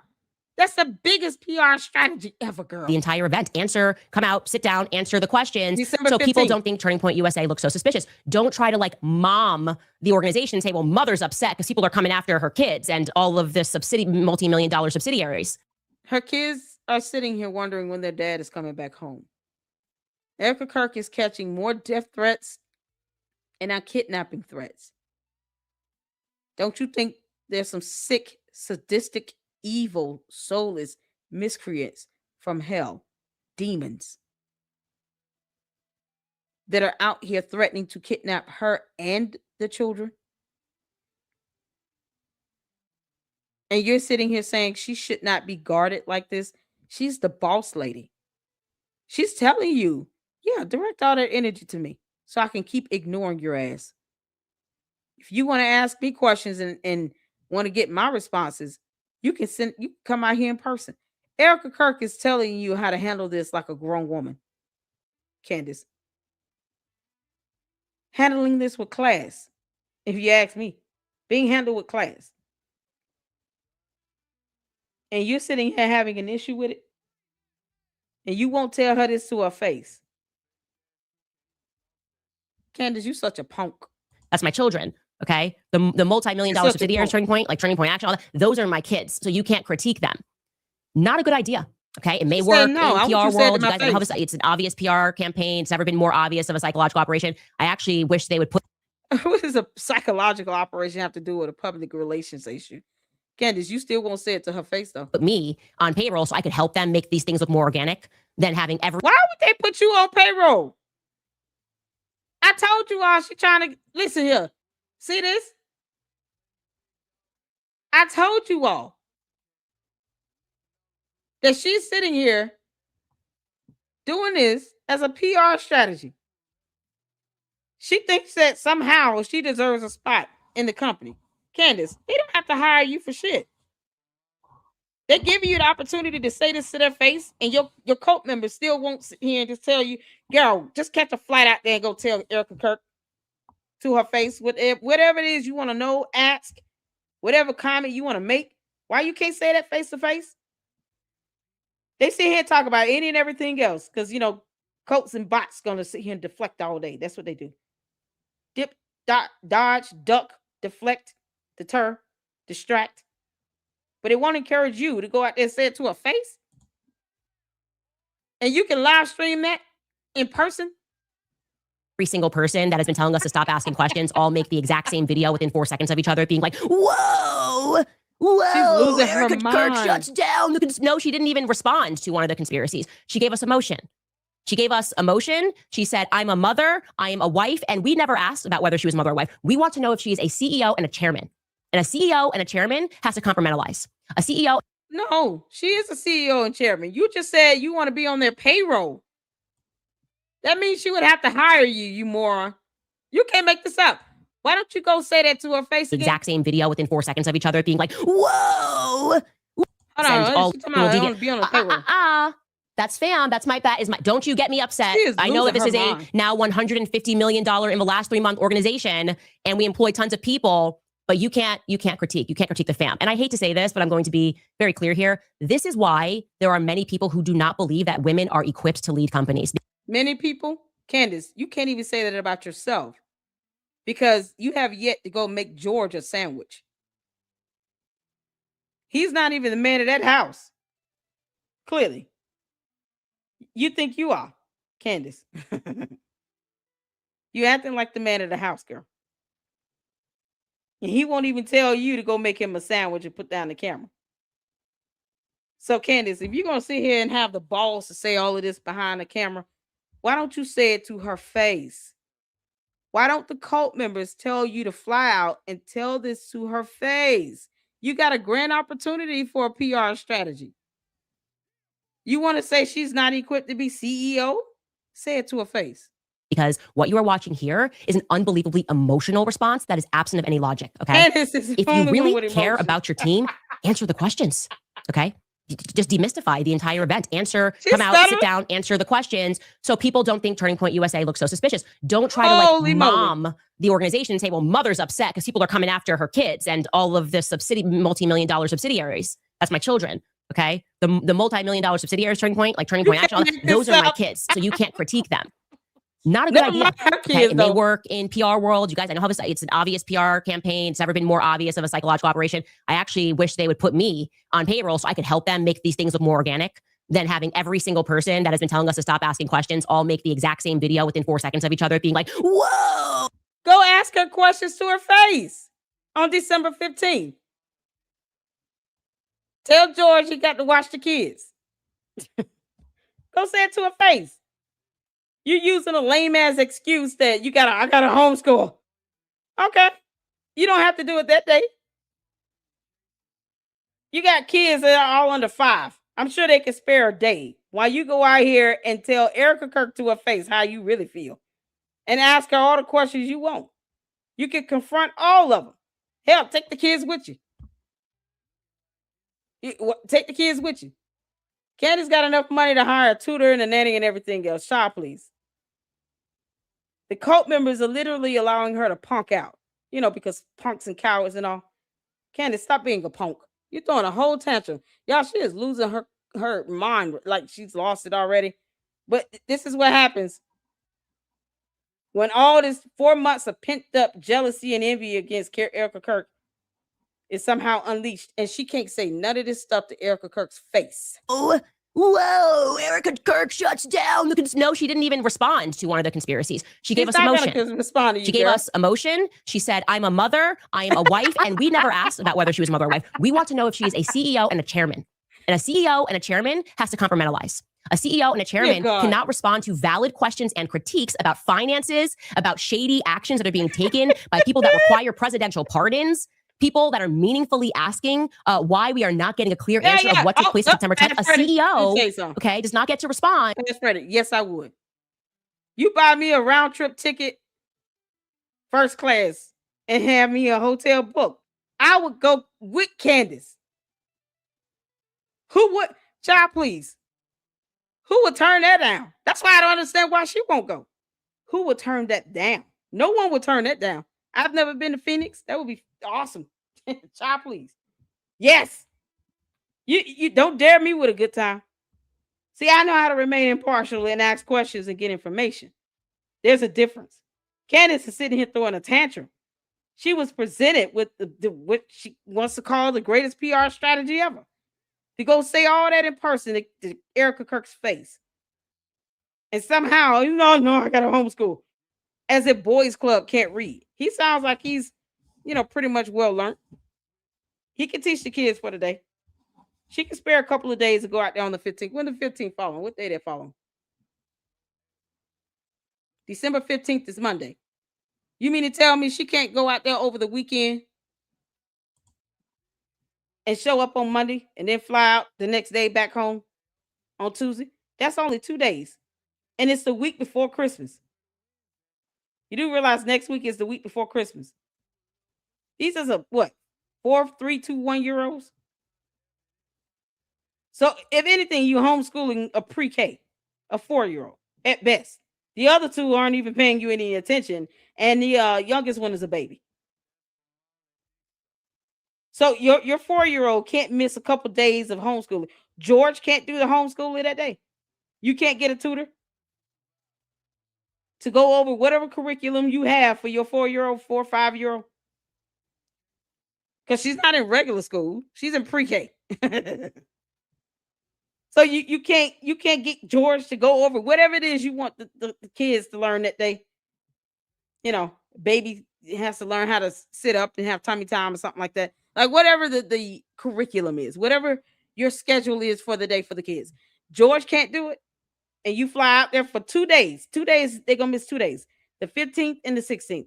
And then you back on it on the 17th. I sure damn would. Don't challenge me with a good time. I sure would. And I would live stream it and everything else.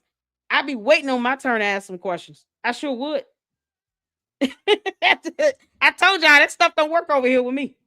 Not an insult. I would love to go. When you fly me first class, I want to stay in a real nice hotel. Put me in the Marriott. Put me on like the 10th floor. Let it have an indoor pool. I sure damn will. Who will turn that down? You kidding me? That's why I say, y'all, that stuff don't work over here. They copy and paste it at the same comments from the bots and the cult members. That don't work on me. Fly me out there. I sure go. Yep. I sure would. She has the opportunity to go face all these people at Turning Point USA in person. In person. And she could live stream it herself. She can have someone out there recording and live streaming to her channel. And she is turning it down because homeschool. As if no one else could do that. The kids really would only miss one good day. Let's say she flies out there on Friday or Saturday, because it's the weekend, right? They're not homeschooling over the weekend, I don't think. So you go out there on a Saturday morning or Saturday afternoon, you chill out. Sunday, go to mass, whatever she does on Sundays, however that goes. And then Monday, get ready for this in-person experience. And then perhaps catch a flight as soon as it's done. Or early the next day, get home in time to still homeschool your kids. And then you can sit down and talk about your adventures of being in Phoenix, telling Erica Kirk everything you want to tell her to her face, asking all these questions to all these people at Turning Point. You said all this stuff to for 4 months. Now you get to tell them in person. And you turn it down because I just can't miss, like George isn't a thing in the house. Child, please. George, I'm going to need you to go ahead and I'm going to make y'all some sandwiches. Child, I'm going to make a whole lunch for Monday and Tuesday, just in case I fly back on Tuesday. From Phoenix to Tennessee. That's what? Non-stop flight of 3 hours? Don't make me look this stuff up. You kidding me? What I tell you, that don't work on me. That's a 3-hour flight. Direct. She can't fly back to Tennessee that Tuesday morning and still homeschool some kids. At best, a 4-year-old and 2 toddlers. Somehow George can't hold down the fort. Didn't he tell her no? Yeah, I got the clips on it. He said no instantly. But if she really wanted to go, wouldn't she just say, hell no, I'm going? I'm just saying. She's throwing a whole tantrum, but you got the opportunity to do it in person. While the candy ass cult members sitting here allowing their cult leader to back out and punk out like this. You know, that's not Candace. You're not showing how much strength you really got, girl. You're not showing us how strong you really are. And say, no boldness that's at my all. family. Coward. Okay. That's the energy of what I would expect from a mother speaking to a teacher, which I was this mom. Like, that's my kid. Okay. And I'll shut this down right now. That's my child. This is not a child. Turning Point USA is an organization. And Erica already had an uphill battle to climb. Like, she had to climb this because, by the way, just because if this was Goldman Sachs and the president. But it's not. It's a nonprofit organization, Candace. You do realize those are two different entities. This is Turning Point USA is a nonprofit organization, and you were telling people to get their refunds back from a nonprofit organization because you don't understand how donations and contributions work either, as well as endowments or IRS tax deadlines, extensions. You don't know how any of that works. Wolves in Finance didn't read or research anything either. You know, because of reasons. But see, when you're doing this for views, clicks, likes, and money, you're not going to read or research anything. This is all a PR strategy for her. And the greatest PR strategy of all is the one she's turning down to say all of this in person, woman to woman, to Erica Kirk's face. I'm going to keep hammering that in. Candace, you being a coward is just so weak. It's so weak. And we never asked about whether she was mother or wife. We want to know if she is a CEO and a chairman. And She's a CEO and a chairman has to compartmentalize. A CEO and a chairman cannot respond to valid questions and critiques about finances, about shady actions that are being taken. What about finances? Candace, you saw the tax documents. You lied and said they missed their tax filing deadline. And it wasn't until you claimed some sister told you that they actually had an extension as a nonprofit and they could request a second extension if they needed it. And you just didn't give time for the IRS system to update their filings. You went out and prematurely lied and said that they missed their tax deadline, as if they hiding and covering some up. And since because you know Wolves in Finance failed, you both failed to define endowments and the various types of endowments, you're sitting here talking about they're doing something unethical because they transferred money over there when that's exactly what they're allowed to do. That is what endowments are for. I had a debunking video on that. This is how little people want to know facts and truth and evidence based on the definition of those terms. I have a whole debunking video on that where I literally go over endowments.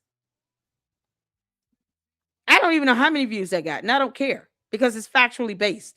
It's based on research. It's information here in this reality on earth that exists. I don't care where the cults are. Wherever their minds are, I don't care where they are. No one's trying to convince them of a damn thing. I don't even care how they feel, but they just, enjoy the banter. But I don't care. Whether they're convinced or not, irrelevant. Facts don't care about your feelings. But her sensationalized videos gets millions of views. When someone actually does some research on endowments, I don't even know if that video got 1,000 views. But it doesn't mean I'm not going to put out the facts. I don't care how many views it gets. It still needs to be put out. Period. But the candy ass cult members, because reading might be hard for them, they're not going to read that. Bots aren't going to sit here and scan that video for factual information. Of course not. They won't even scan the internet for the same factual information.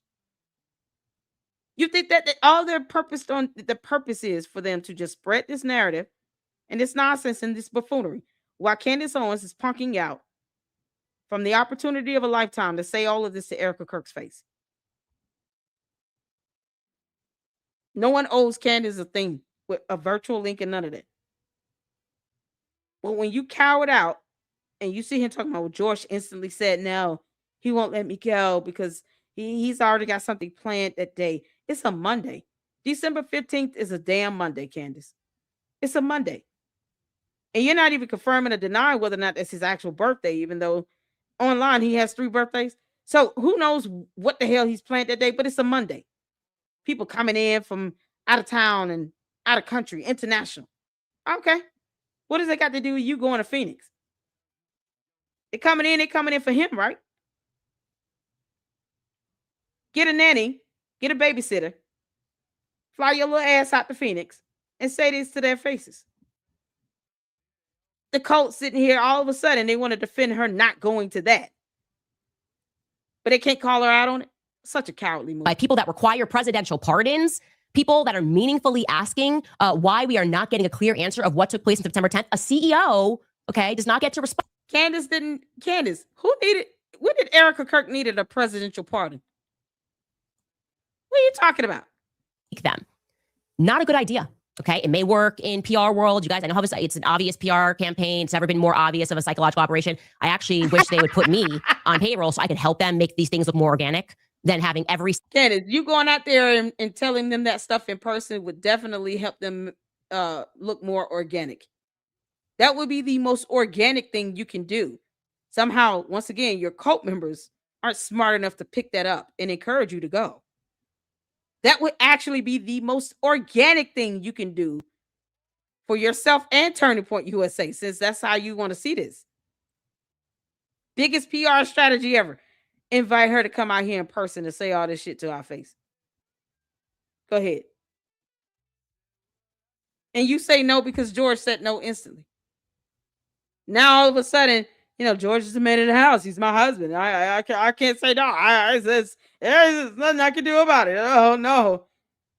Oh, how quickly the cult forget. Single person that has been telling us to stop asking questions all make the exact same video within 4 seconds of each other being like, whoa, Erica Kirk shuts down. No, she didn't even respond to one of the conspiracies. She gave us emotion. She gave us emotion. She said, I'm a mother, I am a wife, and we never asked about whether she was a mother or wife. We want to know if she is a CEO and a chairman.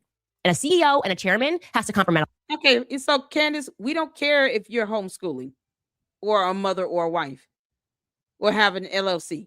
We don't care about that either. What's good for the goose is good for the gander. Because anything you can say, I can say better. Candace, we don't care that you're a mother or a wife. We don't care that you're homeschooling a 4-year-old. We don't care. Go out to Phoenix and go face her.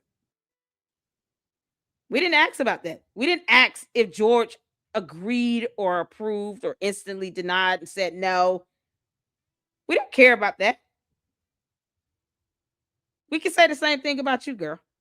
We don't care.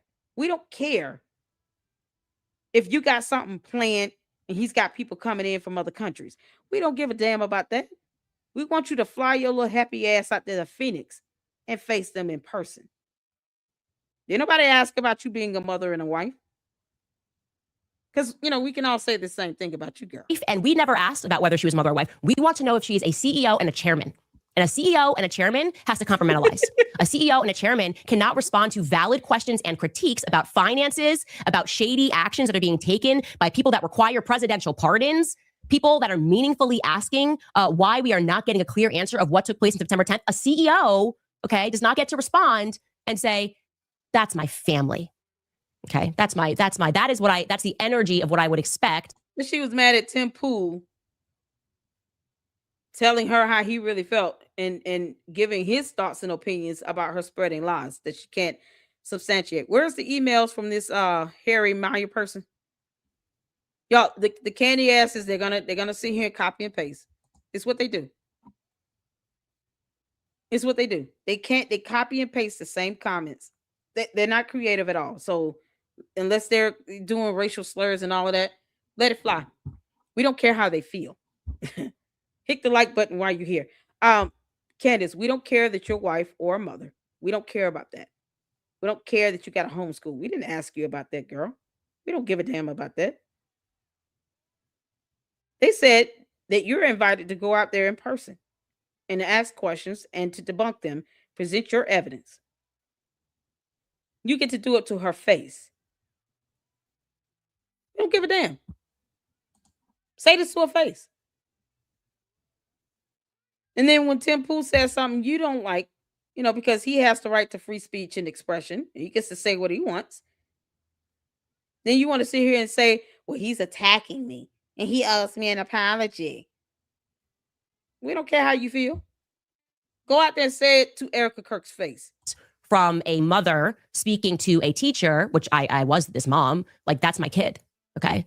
And I'll shut this down right now. That's my child. This is not a child. Turning Point USA is an organization, and Erica already had an uphill battle to climb. Never mind, she's the CEO of it. I'm like that she had to climb this because, by the way, just because if this was Goldman Sachs and the president of Goldman Sachs or managing director of Goldman Sachs died in a horrifically violent way.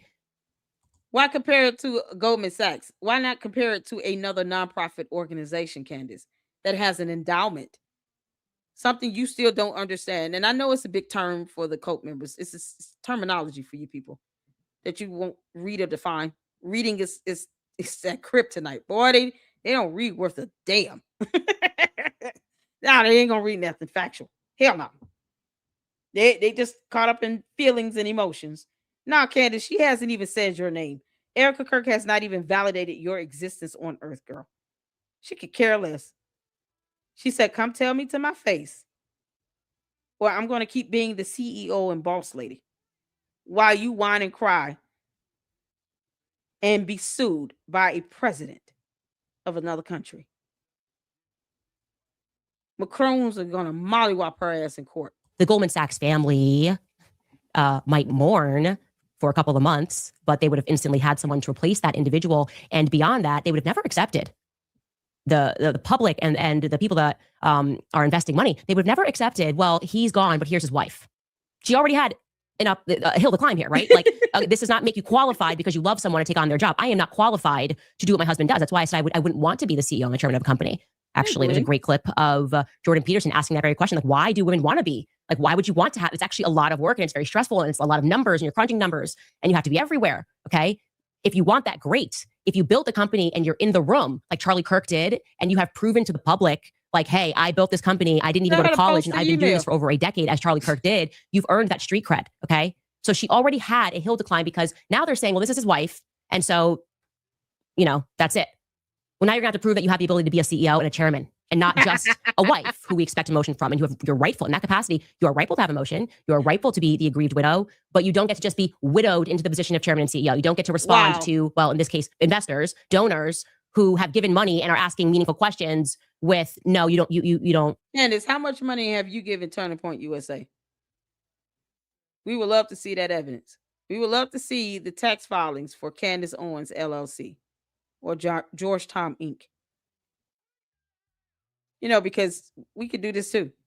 Candace, why don't you release your tax filings of Candace Owens, LLC and Georgetown, Inc.? You guys can't point out anything that was done illegal or unethical. They have the right to transfer money to an endowment. You have the right to use that money for investments. That's what endowments are for. That's what they're designed to do. There are various types of endowments. I understand, Candace, that this is very difficult for you to read and comprehend, but the information exists. You could have researched endowments. Wills in Finance, whatever his name is, could have researched endowments before he labels something unethical when the actual purpose of an endowment is to utilize to generate revenue from investments for nonprofit organizations. Look at God. Won't he do it? That evidence is out there. It's a Google search. You're saying that they did something unethical with that. Then they pull up an article. There's an article confirming that Turning Point USA is not being investigated by the IRS. And people are putting that nonsense out there because facts and evidence. I don't expect the candy ass cult members. We're not trying to change your minds. You've lost your minds. You want to be brainwashed, brain rot. We're going to leave you out there. Stay in that alternate reality. Just stay trapped in the alternate reality. And I'm still waiting on this $7,000 from Israel because apparently I'm supposed to be getting paid all this money. It still doesn't change the fact your cult leader is a coward. And she will not face Erica Kirk. She won't say these things to her face. Just all this huffing and puffing and tantrum throwing from behind the camera. And none of you cult members are saying, go out there, Candace, and fly out. You can do it, girl. Go ahead. Say it in person. Tell George to kick rocks for a day or two. How dare he tell you no? Now they got all the excuses in the world. This is laughable to me. Dear cult members of Candace Owens, no one cares how you feel. Sincerely, the Lady Luck Club. You can't make this out. We don't give a damn how you feel. Just tell your cult leader to fly out. You don't get replies right now because this is the Charlie Kirk show, fam. Doesn't work this way, okay? And the broader point, removed from Erica, which a lot of these Mockingbird influencers seem to be making, is essentially they're saying to us that scientific inquiry and investigation in and of itself is now patently wrong, right? Essentially, we should just trust the state. Don't believe your own instincts. Don't believe your own eyes. Don't ask any questions. And I really want to stress to you guys how utterly ridiculous that logic is, right? Because if we I really want to stress to you all how utterly ridiculous for her to not take the opportunity to go say this to their face. Follow that logic in any other situation, there would never be a crime solved ever. Okay. If we just ascribe to the idea that scientific investigation is on its face wrong, it would not work. I'll give you a crappy analogy here. But imagine if there's like some young mother and she dies suddenly in the middle of the night, presumably in the middle of the night, and her husband is the first one to report it in the morning, and the cops show up who happen to be his buddies. They get there, and then they dramatically close the case in 48 hours. And neighbors are like, wait a minute. Excuse me, officers. Actually, you might want to know some other facts. Oh, what the hell? Okay, if we just ascribe to the idea that scientific investigation is on its face wrong, it would not work. I'll give you a crappy analogy. What do you mean? Candace, you can't even prove scientifically that somebody was born a man or a woman, which is what you would need to prove that. They're bringing scientific evidence to court, the Macrons, because you can scientifically prove someone being born a man or a woman. That is based on science. You know, biology and human anatomy. 2 subjects she probably flunked out of miserably. That's science. All they have to do is come in with some lab work or some, shout out to No Reply, an MRI of the pelvic area. Any diagnostic testing. They're bringing in images done with facial recognition software. That's scientific evidence. You got to do an analysis on that. It cross-references hundreds of photos. You got experts that can speak to the methods of how that testing is done, how they analyze the data. That's scientific evidence. DNA, MRI, X-ray testing, scientific evidence. You do realize they're bringing this to court, Candace. You're going to find out the hard way, girl. But yet and still, you can't prove that Brigitte Macron scientifically was born a man. You can't prove there was a sex change because you would need medical records for that. She doesn't have a problem violating HIPAA or CMIA laws either. But you can't prove it because you don't have that scientific evidence. You don't have medical records. You don't have any of that stuff to prove that she was born a man. You purported that to be a fact. No one told you to do that. And now you're going to get mollywopped in court when they bring all of that evidence with them. They don't have to prove Candace right. They're going to prove she lied and defamed them, and she did it with malicious intent. They'll meet their burden. Analogy here, but imagine if there's like some young mother and she dies suddenly in the middle of the night, presumably in the middle of the night, and her husband is the first one to report it in the morning, and the cops show up who happen to be his buddies. They get there, and then they dramatically close the case in 48 hours, and neighbors are like, wait a minute. Excuse me, officers. Actually, you might want to know some other facts here about this guy. Like, you know, he's in the mafia. These people would be like, how dare you question the people closest to, he loved her. That's his wife. Being a gang member is not evidence. Why are you saying he's a gang member? It's not evidence. You would have to prove he's in a gang. It's that literal. You have to prove someone's in a gang. You make an accusation like that. That's not a theory. You have to prove they're a part of a gang. You have to have photos, testimony. You have to have information about this gang. Are there any rituals or anything that they do to even become a part of this gang? You will have to have all of that down to evidence. This is someone who doesn't understand how court works or evidence works. So she's telling us she doesn't understand how evidence works either, or the definition of the word. Another nosy neighbor who produces evidence that in the middle of the night before she died, they saw the guy outside, the husband outside, removing cameras in the front yard. Well, that's not evidence. This is but I saw him go out and he put something in his car in the trunk. He was looking shady. That's not evidence. How dare you find that to be suspicious? More nosy neighbors. start discussing, and they were like, hey, we heard them. They were having actually a heated argument before she was found dead. I think it was about money. All of a sudden, next thing you know, you got Allie Stuckey from the HOA.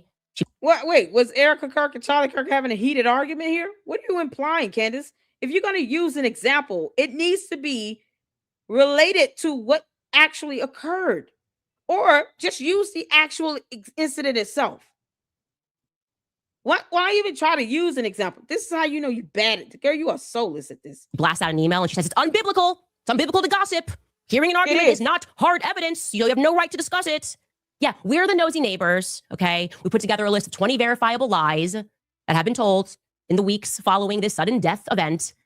With no evidence, because we're still waiting on the emails of this Harry Myers person. If he's coming forward, then post the evidence up, post the emails, the messages, the chats, a photo of him, post all this stuff up. Post up the photo of the green pickup truck. Post it up. And yeah, we have some questions.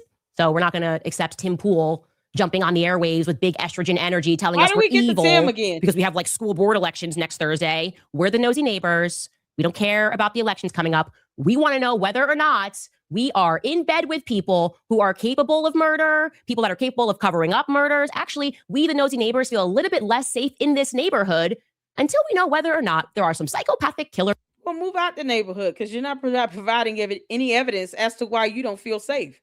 You know, because you keep claiming that someone is trying to assassinate you, but you can't seem to tell us the name of that French government employee that called you. Where are the proof of the transactions, those payments from Club to Son again? You didn't ask for that email or those documentations either. Proof of those transactions. Tell us the name of the French government employee, Candace, and we will call them. I will call that person myself. I don't care if they're in France. I will make that phone call and live stream it. Like Cam Hitby did. He called the police station and verified that there was an investigation going on with the shooting at Tim Pool's house. And he did it live. And he did it the right way. He didn't put this man's address out there because there's no reason to release his address. But the police confirmed that they're looking into it. And guess what? Police information, police cam, body footage, all that stuff is public information. Do a foyer for the police body cam, Candace. You would think you would do that. Why don't your cult members do a foyer for the police body camera footage? Because if they went out to the home, there is police body camera footage that they can foyer. There you go. In our midst. How about that? That's how I feel. I think that's how a lot of people feel right now. So I want to express that. And this psychological campaign filled with emotional manipulation and how dare you and the aggrieved widow speaks and so you're not allowed to question a $150 million organization. No, I reject it. I reject that 100%. Which is why I will say it has arrived as a blast of fresh air. No judge would care if you reject it or not. The court would not care. They just won't. On this very same day, Tucker Carlson is standing up to the nonsense. He's not speaking about Erica, obviously. He is friends with Erica. But just the nonsense. More proof she's not. Candace, are you confirming you're not friends with Erica? Why are you rolling your eyes at it when you say that? Candace, you could just say all of this to her face, you coward. Which is why I will say it has arrived as a blast of fresh air. On this very same day, Tucker Carlson is standing up to the nonsense. He's not speaking about Erica, obviously. He is friends with Erica. But just the nonsense of what the FBI is saying, he's wading in and saying, yeah, the FBI is not being clear in what happened. And I have questions because, and I think it feels like a blast of fresh air because and I know many people at home are seeing all of these people that we followed and we thought that they were heroes. And suddenly this assassination has exposed them all to be frauds. You know, like for the right price, they will join Operation Mockingbird. For me personally, that is how I feel. Okay. Like people in the military that Okay, yeah, I'm just gonna ask this question. Is Tucker Carlson still working for Turning Point? What is his relationship to Turning Point? Doesn't he have his own show? Didn't he have to come out and correct something he did? Is Tucker Carlson still employed with Turning Point? I have no idea, honey. She just rambling on. Candace is going off. She just child. This is why Erica Kirk has not said her name. Because she's not trying to give her content. It's like she's bottled this up for 4 months and she just waited till, Erica Kirk is like, can y'all just calm down? We're not leaving a stone unturned. I mean, never mind the open invitation for her to say this to Erica Kirk's face on the 15th. But I'm just asking about Tucker Carlson. Is he still working with Turning Point? Candace speaks and seeks money. Yeah, Candace become a grifter, sadly. The arrival not getting paid. All of us are former Candace followers until we started investigating her fake stories. Yeah, because I mean, proof and evidence is a thing. Animated Tucker is paying them all. He is the capital. Does he still work for Turning Point? Did he ever work for Turning Point? How did that go? It's Tucker Carlson's show being sponsored by Turning Point?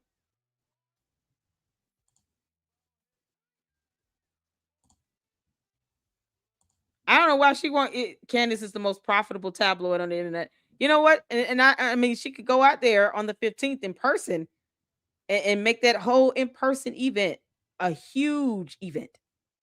Candace, you can go out there and make it a bigly event. In the words of Trump, bigly. I can't wait to hear in court. Tucker, no, he was guest speaker. Okay.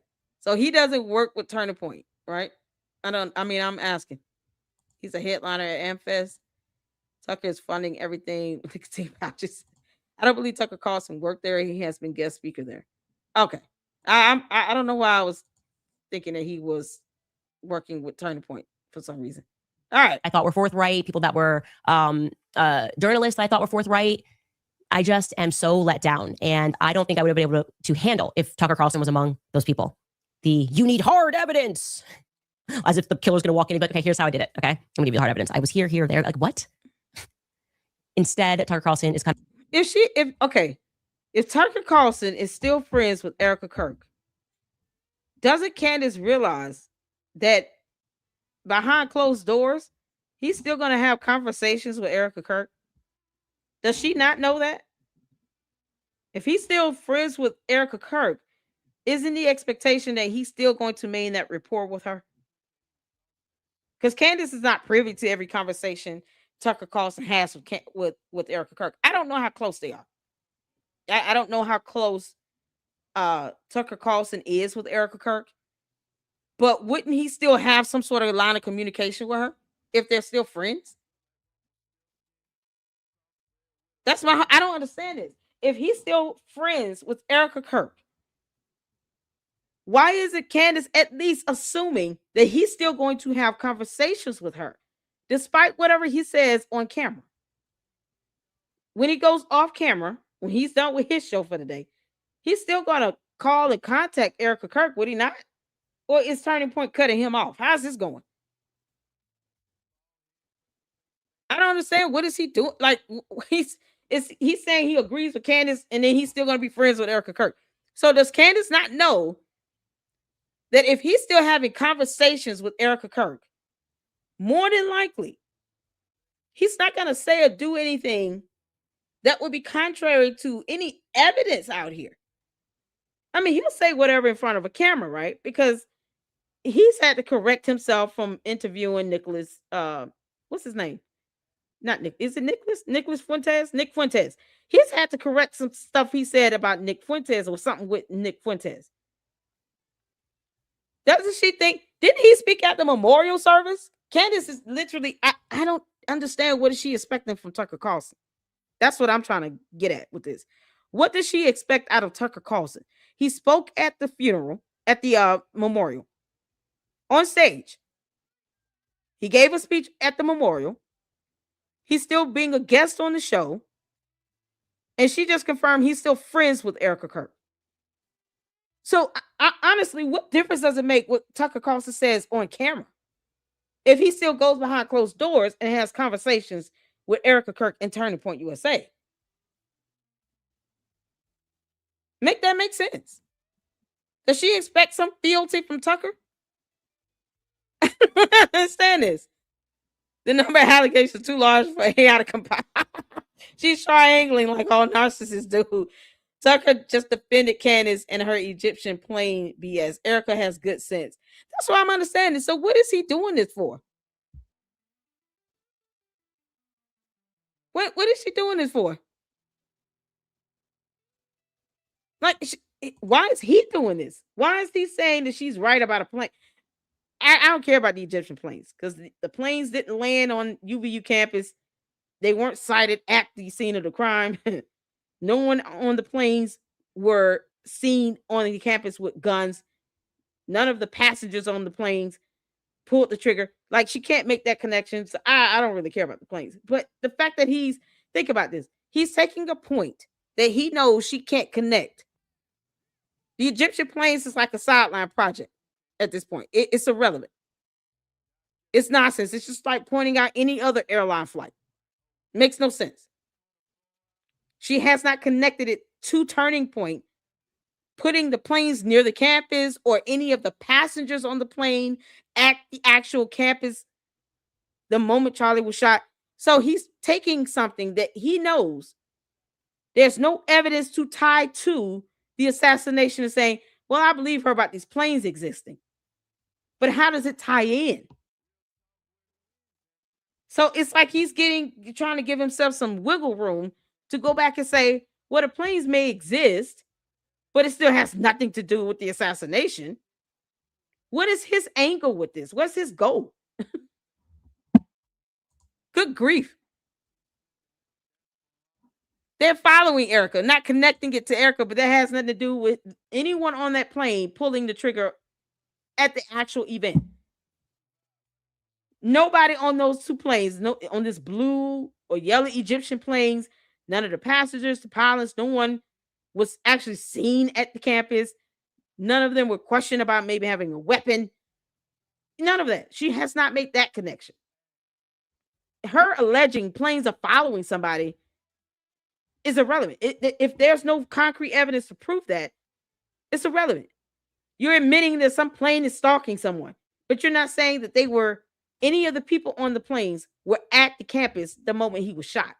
You're not identifying any of the people saying these people were also at the UVU campus for the event when Charlie Kirk was shot. And here's them in the crowd. And here are these same people getting on and off these planes. That's how you make that connection. Here's someone parachuting out of the planes when it flew low over the campus. Like, there's no connection to it. It's like me pointing out some airline at with Delta. These planes are flying over me while I'm doing my live stream. Obviously, it must have something to do with my neighbor's house being broken into. Like, what does that have to do with it? Because the plane was so happened to fly over while a neighbor's home is being burglarized. What does the flight have to do with that burglary? Did any of the passengers on that plane participate in the burglary? It's that simple. Make the connection. She hasn't done it. And Tucker Carlson knows this. Just like when he interviewed her and said, do you want this case dismissed? And she was like, no, I don't want the case dismissed. And then proceeds to file a motion to dismiss twice. Because she still has not really admitted that on her channel. There's no connection to it. So it's irrelevant. Judge won't care. Jury won't care. It's irrelevant. Moot point. They're going to object to it as irrelevant and keep living. That's it. So why is he even entertaining it? Why even say anything about it? If anything else, why don't he encourage her to take this flight to Phoenix and say all of this to Erica's face? Coming out, and he's blasting the corporate and the Fed narrative with common sense. He joined Theo Vaughn, and here is what he had to say. Take a listen. I don't understand the official story at all. Of his assassination? I don't understand it, and I want to make sure that there is a truly rigorous and honest federal investigation of it, and I'm definitely concerned about that. A, B, I think that I don't know many of the details, but Candace could ask these same questions on the 15th in person, but her excuse is George said no. You mean to tell me none of you in this cult are sitting here saying, Candace, why? George may have said no, but you need to tell him that this is important. You need to fly out here in person. You're gonna ask all these questions. You want to share your information, all this stuff. Why don't you just go do it in person? And in that way, you guys are exchanging this stuff in real time here. Why don't you go face Erica Kirk and say this to her face? This whole tantrum thing here, she could have done that in person. It's the candy ass cult members are still not even addressing that because, words are hard, I guess, for them. You're not addressing why Candace won't just say it to Erica Kirk's face. I don't care about none of that deflection, whataboutisms crap that doesn't work on me over here in the Lady Luck Club. Tell your cult leader to go out there and say this to her face in person, and George can kick rocks. Why not just tell her to do that? Why not demand that she does this in person? She's had 5 million people on edge for 4 months. And when it comes down to, she's asking the tough questions, but she won't ask it to her face. Coward. But y'all won't encourage her to do that? So the same way you guys go after innocent people who don't deserve to be cyber harassed, you all won't be flooding George Farmer's email. You all won't be flooding his Twitter X account, leaving up posts saying, let Candace go to Phoenix on the 15th. Why are you keeping her from doing that? Why are you telling her no? Y'all not going to challenge him on that? How much more cowardly is this going to get? Y'all not going to sit here and say, hey, George, you might want to just loosen up a bit and let Candace Owens go fly out in person on the 15th so she can say all of this to Erica Kirk's face. Why would you tell her no? None of the men in the cult are going to ever challenge George on that. Y'all want to see her talk about Tim not being a man. You won't tell George that same thing? The cult member's not going to tell George, you need to be a man and suck it up, watch the kids for a couple days, and let Candace go out to Phoenix. So y'all not going to tell him to drop a sack and grow a spine? How much more hypocritical is this going to get? I know that recently Candace said that you can't make this up. Egyptian registered aircraft were following Erica Kirk, Charlie's widow, around for a number of years in different places in the world. She has no That's excuse. One of the weirdest things I've ever heard, Walker. and I just want to say that is factually true.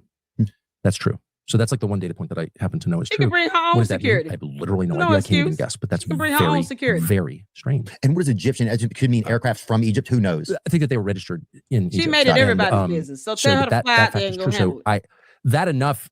And it also her claim that there were kind of a disproportionately large number of foreign registered cell phones at the event. That's also true. So what does that add up to? I don't know, but it means that. Why can't she get security? Why y'all making excuses for her?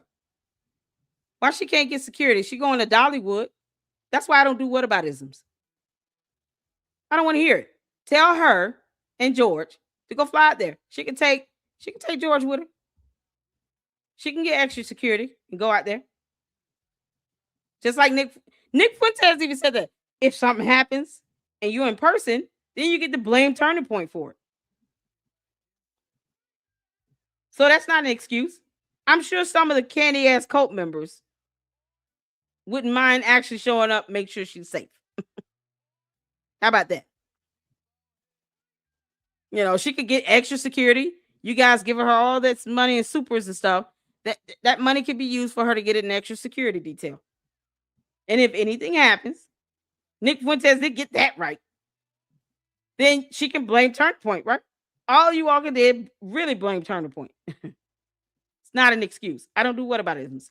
Tell your cult leader to fly out there with the extra security detail, take George with her, and go do the in-person show. And then she can say all this stuff to Erica Kirk's face. She can face all these people she's been sitting here saying all this nonsense about behind a camera. Now she can do it in person. Now all of a sudden her security is an issue.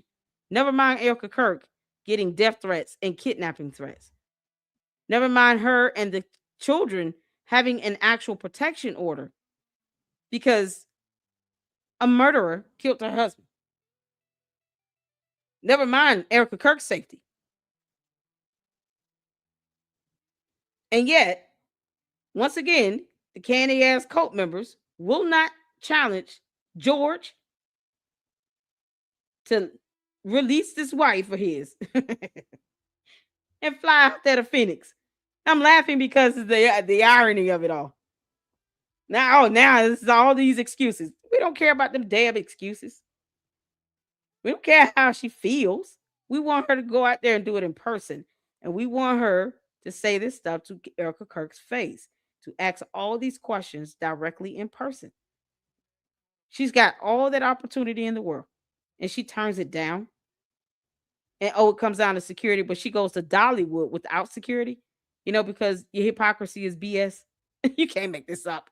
You can't make this up. You can't make this the FBI has a moral and legal obligation to look in every direction and to be open-minded as you would in any investigation. They do. Tell Candace to prove that she filed a formal complaint to the FBI.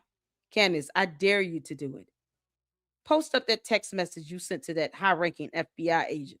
The same FBI Candace Owens and the candy-ass cult members don't trust. In one sentence, they don't trust the feds. In the next sentence, the feds owe us an investigation.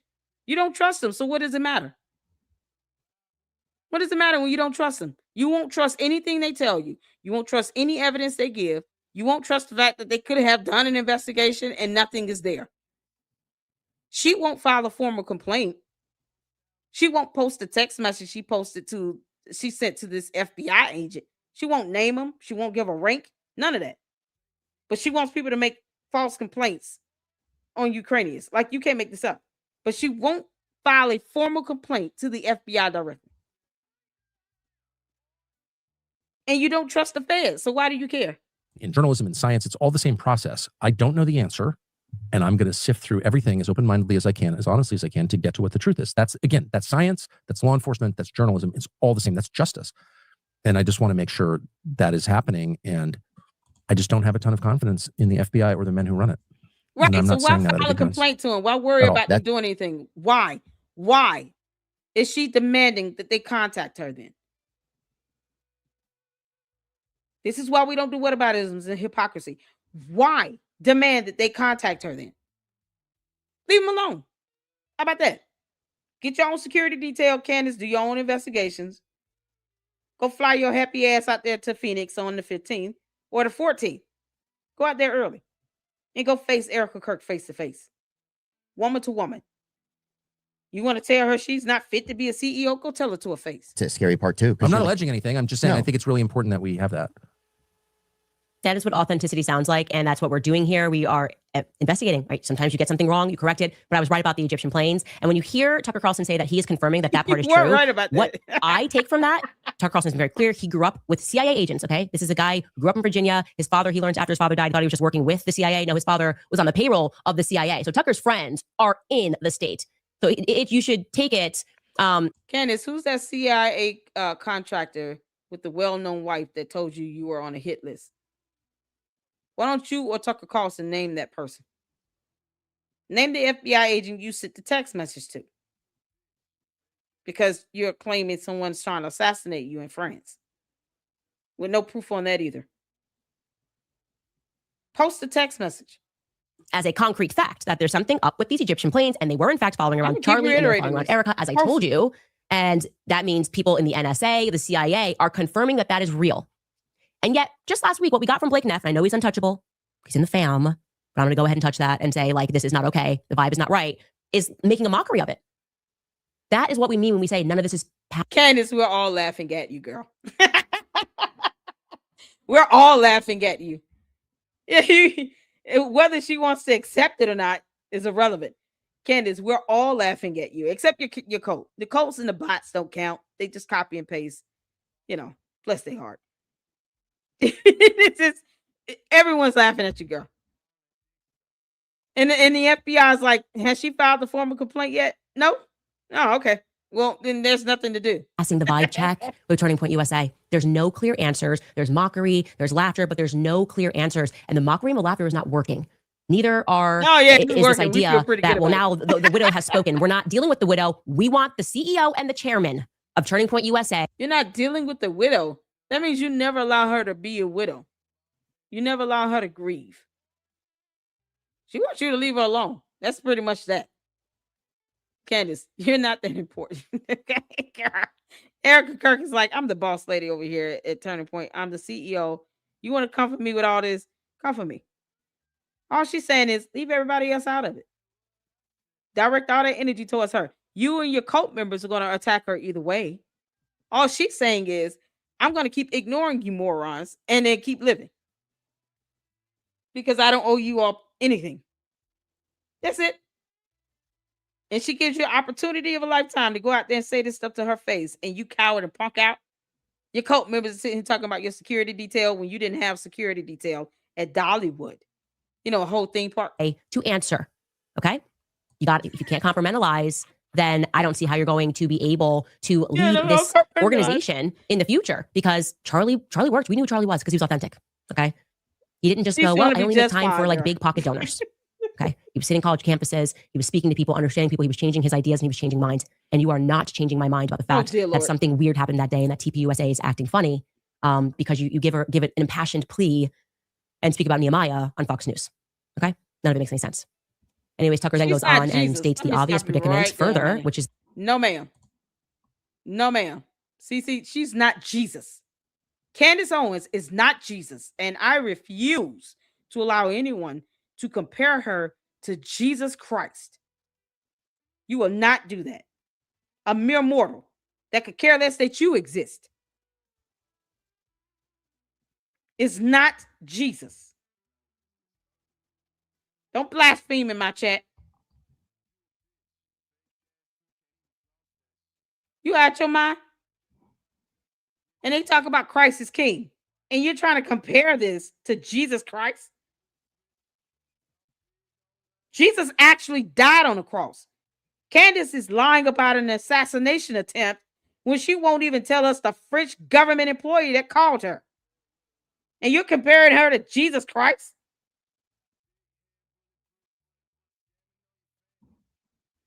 You can't make this stuff up. How much more cult is this going to get? This is the epitome of cult-like mentality. You see her as some sort of idolized God. You come over here blaspheming in my chat. You can't make this up. Cult member of bite. At some point, the Candace cult followers, the cult members, have been over here enough to know it's just certain things you're not going to sit here and say and not get called out on. We don't idolize this mere mortal. We owe her nothing. And you're talking about they killed Jesus? She's not Jesus, and she's not dead. Her house ain't been shot up. Did that blasphemy somewhere else? Hell out of here. Boot her out. We don't blaspheme over here with that. Don't compare her to Jesus Christ. You and the devil are lying. And Candace Owens. You can't make that up. That we just don't have any faith in the government. Take a listen to him discussing some of these lingering questions. Here's what I am concerned about. A lot of things. One, he acted alone. Tell me how that worked.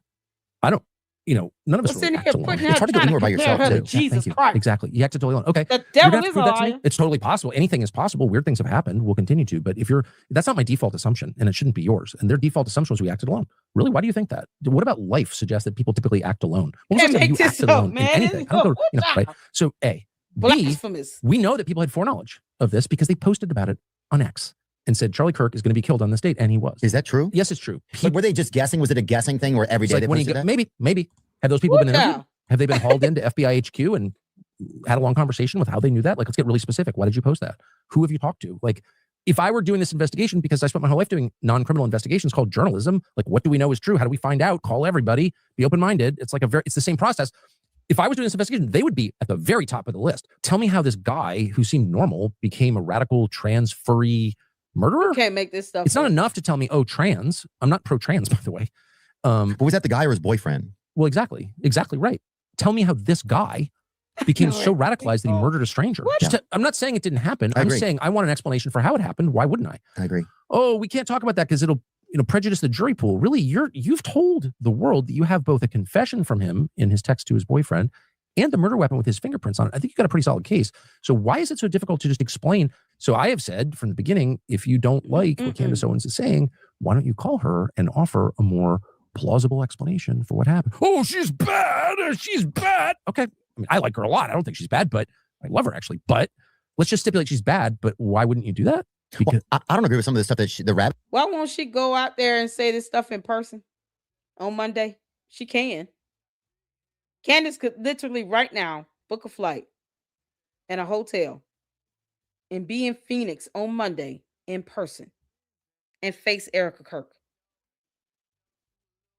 The cult members are literally showing how much of a cult they are, trying to compare Candace Owens to Jesus Christ. You will not do that in my chat. You can't make this stuff up. They're literally proving how much of a cult they are by trying to compare anything going on with Candace Owens, a mere mortal who pays no one's bills but her own, I guess, to Jesus Christ. The blood hole she goes down, but I don't even know. But I like the fact that she likes to dig in the garden, you know? Goodness gracious. Theo, we are in this garden, okay? And we're not getting out of this garden with the Fed slop narrative. We're just not getting out of the garden with trying to emotionally manipulate us and say, it's not, this feels like COVID, right? It's not like COVID-19. It's like Candace 19. It's another fake, it's a fake virus. Like, oh, you got infected. You just can't do it. 6 feet social distancing from Candace Owens.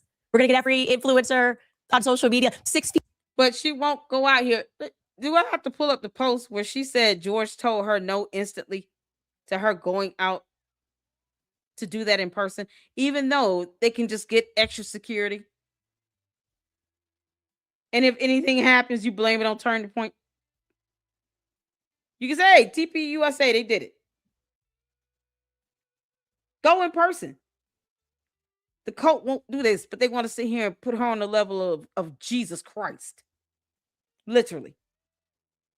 But they won't tell her, just take your happy ass out there and go face Erica Kirk. But they want to see him talk about eat social distancing, save lives. What are you, a grandma killer? What you still like? What? And then Tim's all fired up. She's a C word. People are going to die if you don't get this vaccine. And I'm like, I feel like maybe the government's not telling us the truth. We're right back to that, but it's Candace 19. It's Candace 19. That's what it is. And they think that it may... The same year she was forced to resign. Candace, why did you leave Turning Point USA? Why did she leave Turning Point? Why was she forced out? And I'm quoting Paramount Tactical here. He said that she was forced to resign. That is what he said. I'm quoting Paramount Tactical.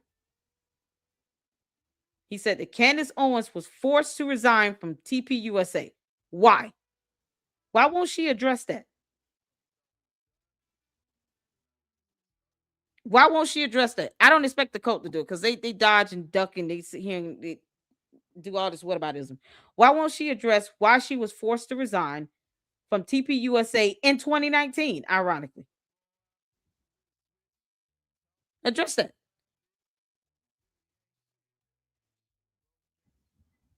You can't make this up.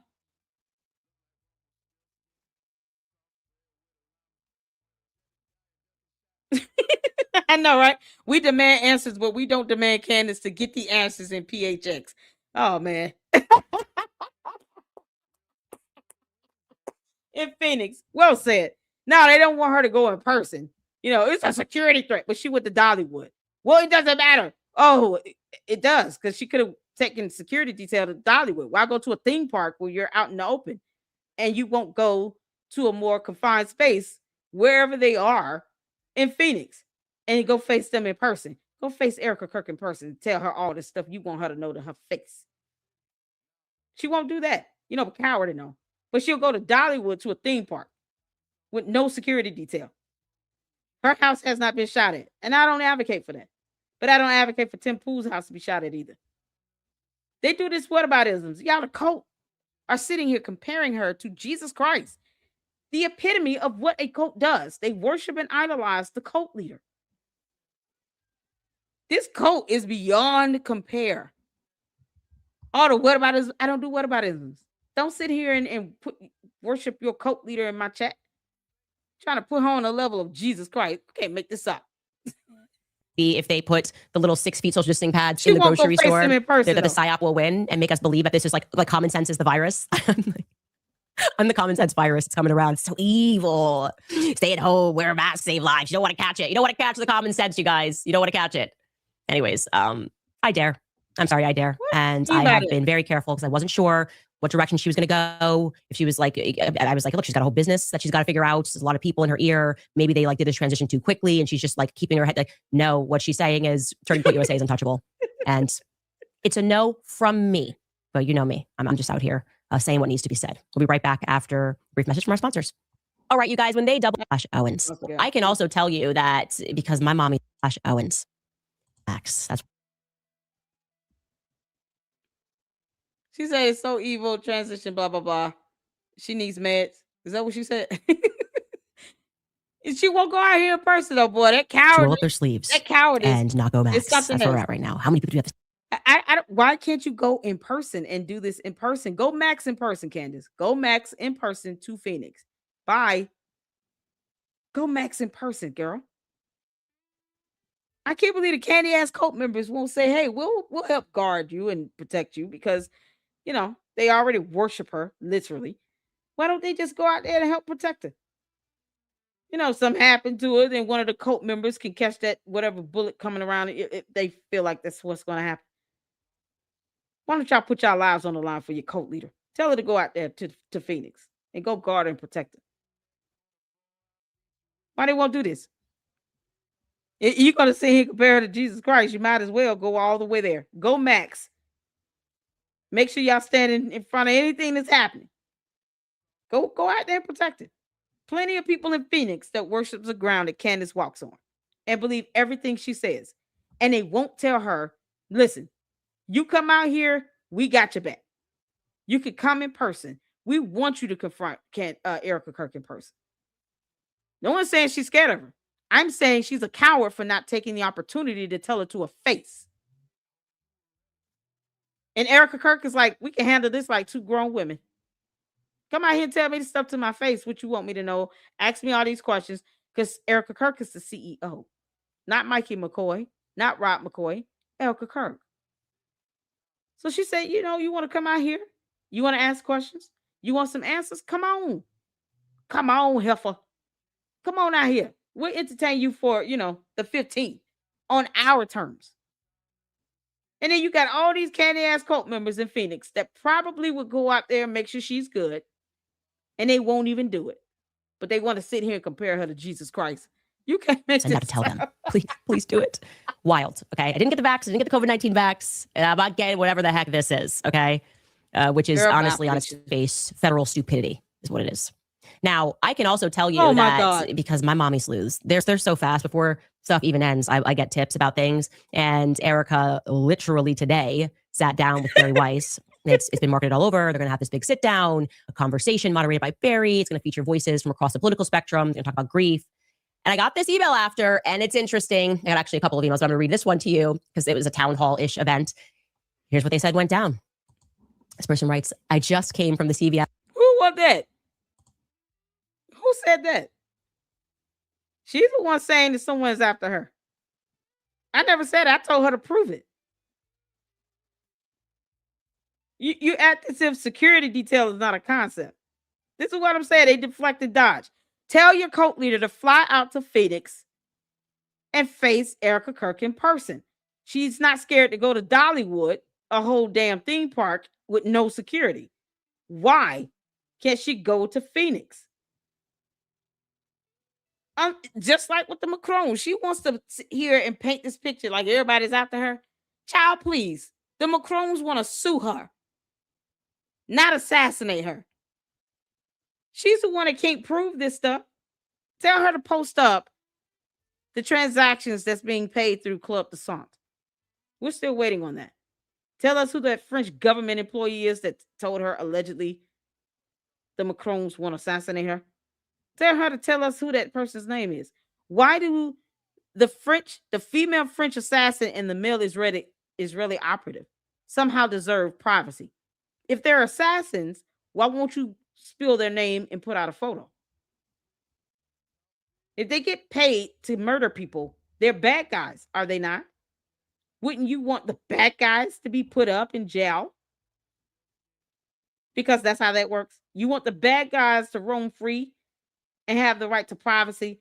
But people coming in from Ukraine, boy, they got to be reported to the authorities because of reasons. But she won't post up the text message she sent to this FBI agent either, or file a formal complaint to the FBI.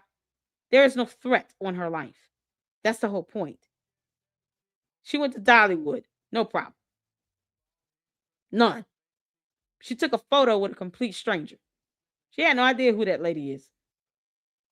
This is why I let the candy ass cult members in the bots think whatever, because hypocrisy, they don't understand that stuff. They don't understand words. They're cult members. They're sitting here comparing her to Jesus Christ, literally. So hypocrisy goes over their heads. But if she goes to Dollywood with no problem, she can go to Turning Point. She got all this lip service. All I'm saying is she doesn't have a complaint. She's throwing a tantrum. She can go say this to their face. That's it. And then you guys can go out there and make sure she's protected. It's funny, though, when she went to Dollywood, an open theme park, and took a photo with a perfect stranger she did not know. Never mind if that lady could have pricked her with something. Could have had something up her sleeve and pricked her with it when she took the photo. You don't lean in and take photos with perfect strangers if you're claiming someone is trying to assassinate you and you're fear of your life. You have a security detail with you. No security detail was there. And yet, oh, now there's a security detail. Oh, George said no instantly. But y'all won't go flood his Instagram, his Twitter X, and tell him, look, man, you need to lighten up. You're going to have to let her go to do this in person, interview, whatever it is, the debunking session. You're going to have to let her do this in person. Because we've been waiting on her to do this for 4 months. Why she won't just do it in person? Why are you telling her no? Why is George telling her no? We can do questions all day. Why is George telling her no?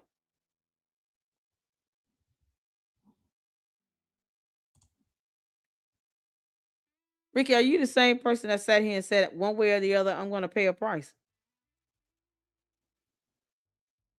Why are you creating a new profile?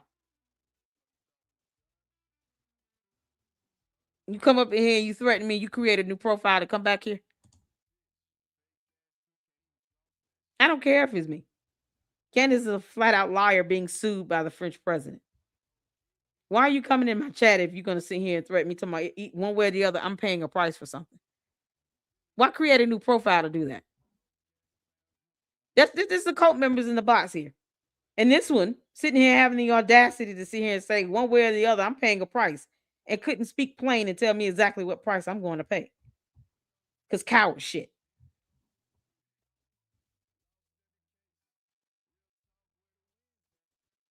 You dipping and dodging around the point. Tell me exactly what price I'm going to pay again.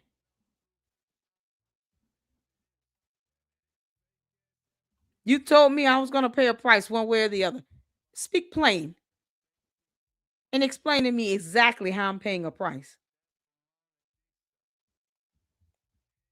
I'm still waiting. They created a new profile. I think they hiding behind it. That's how the fuck that works.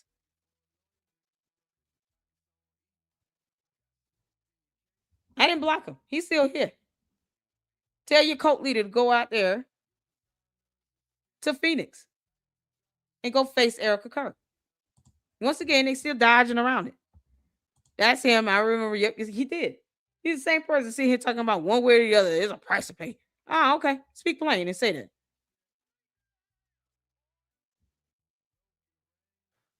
I want you to tell me exactly what price I'm going to pay and be detailed with it. Tell your cult leader to go out there. That's what I'm saying. He changed his name, created a whole new profile after threatening me, saying I'm going to pay a price and couldn't tell me exactly how that's going to happen. I just want you to detail it and spill it out. You're not blocked.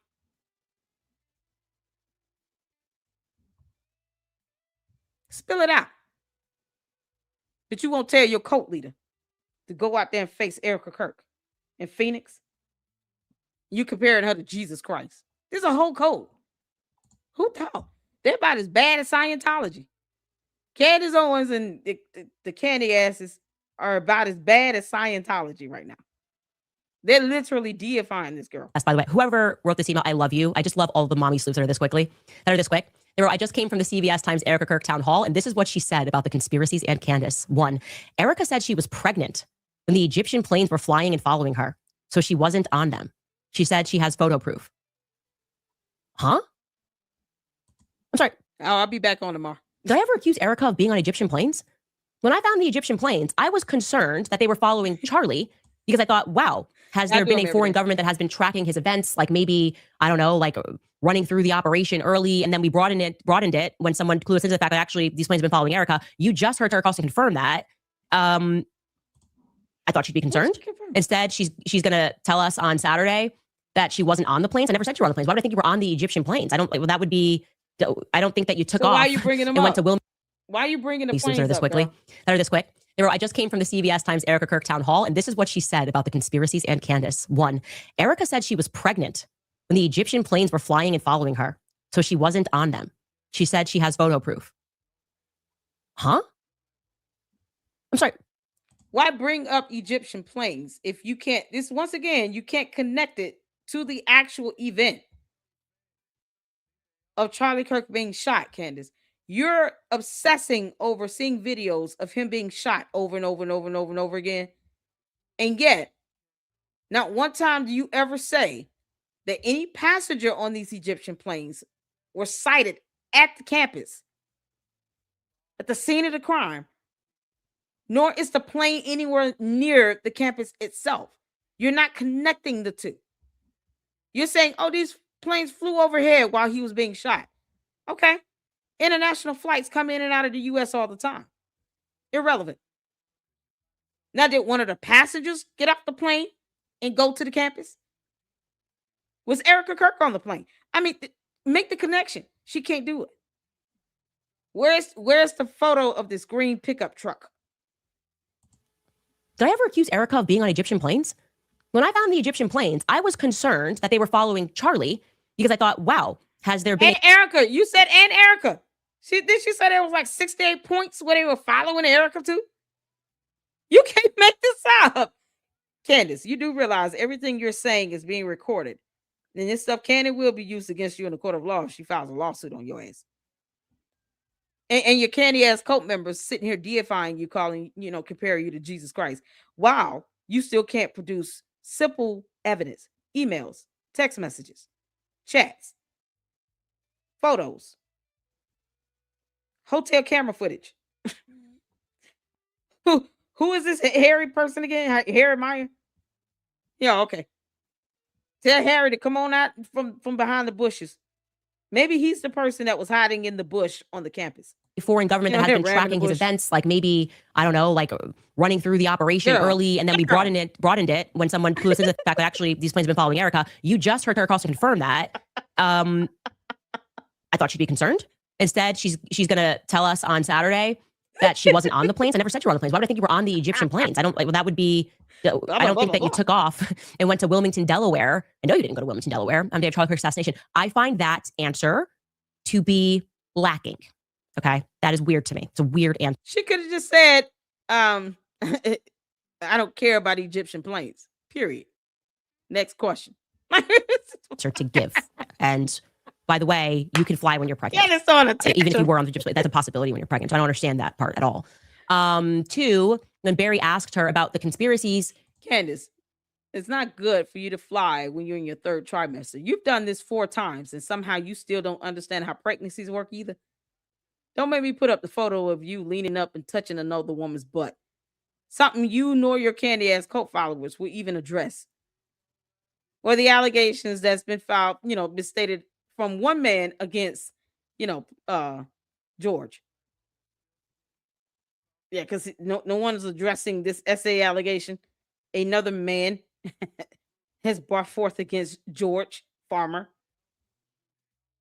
And you're sitting here taking photos when you're pregnant, linked up against another woman, grabbing her behind.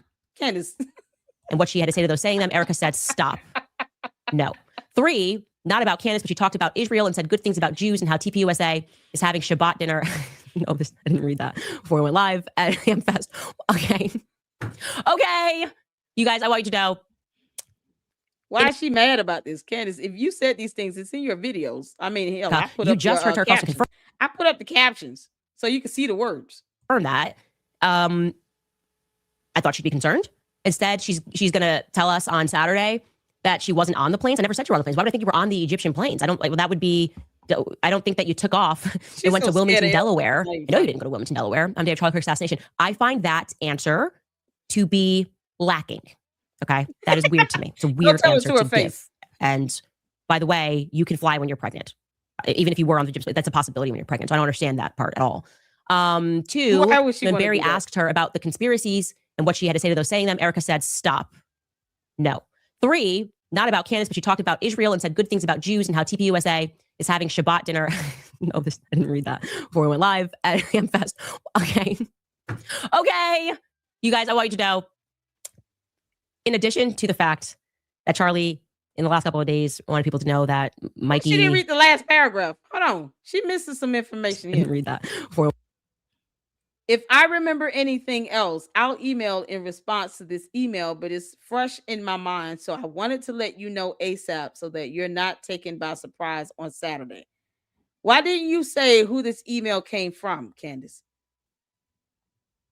Why didn't you put up there who the email came from?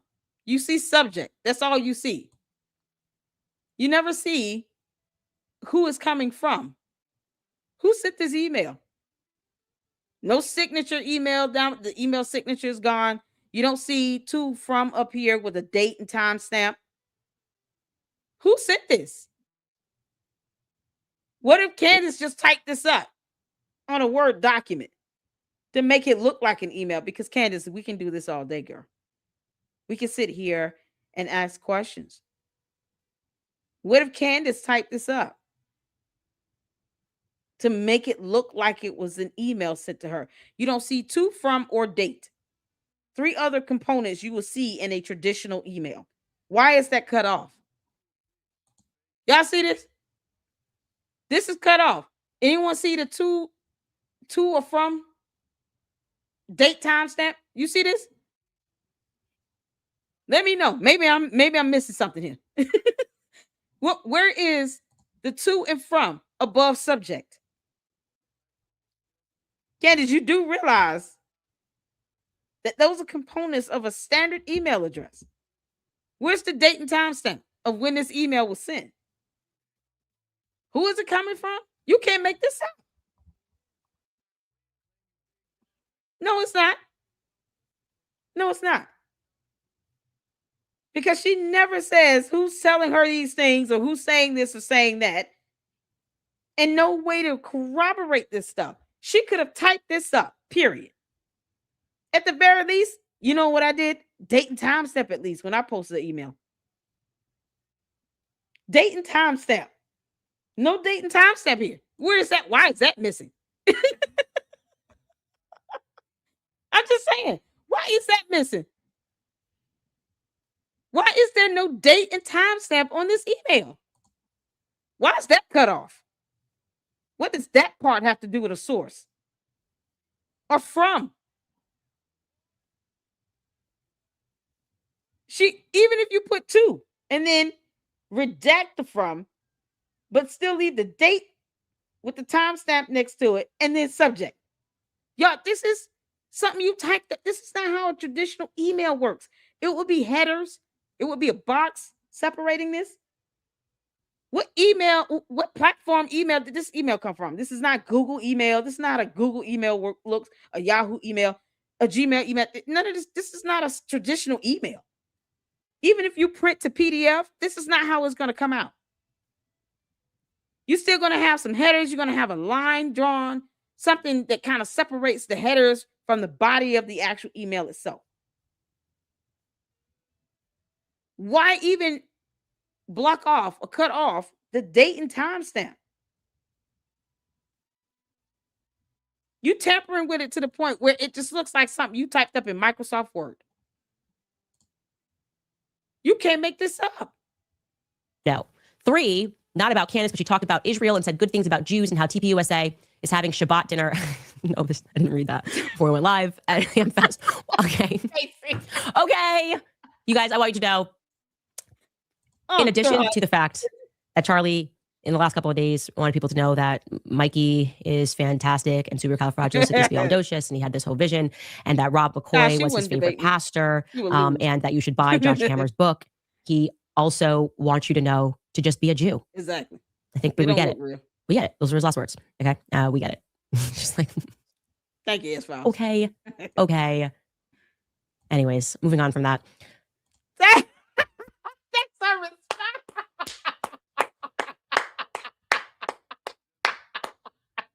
Okay. Moving on. Candace. Boy, if you had to face Erica Kirk in person, you would suck.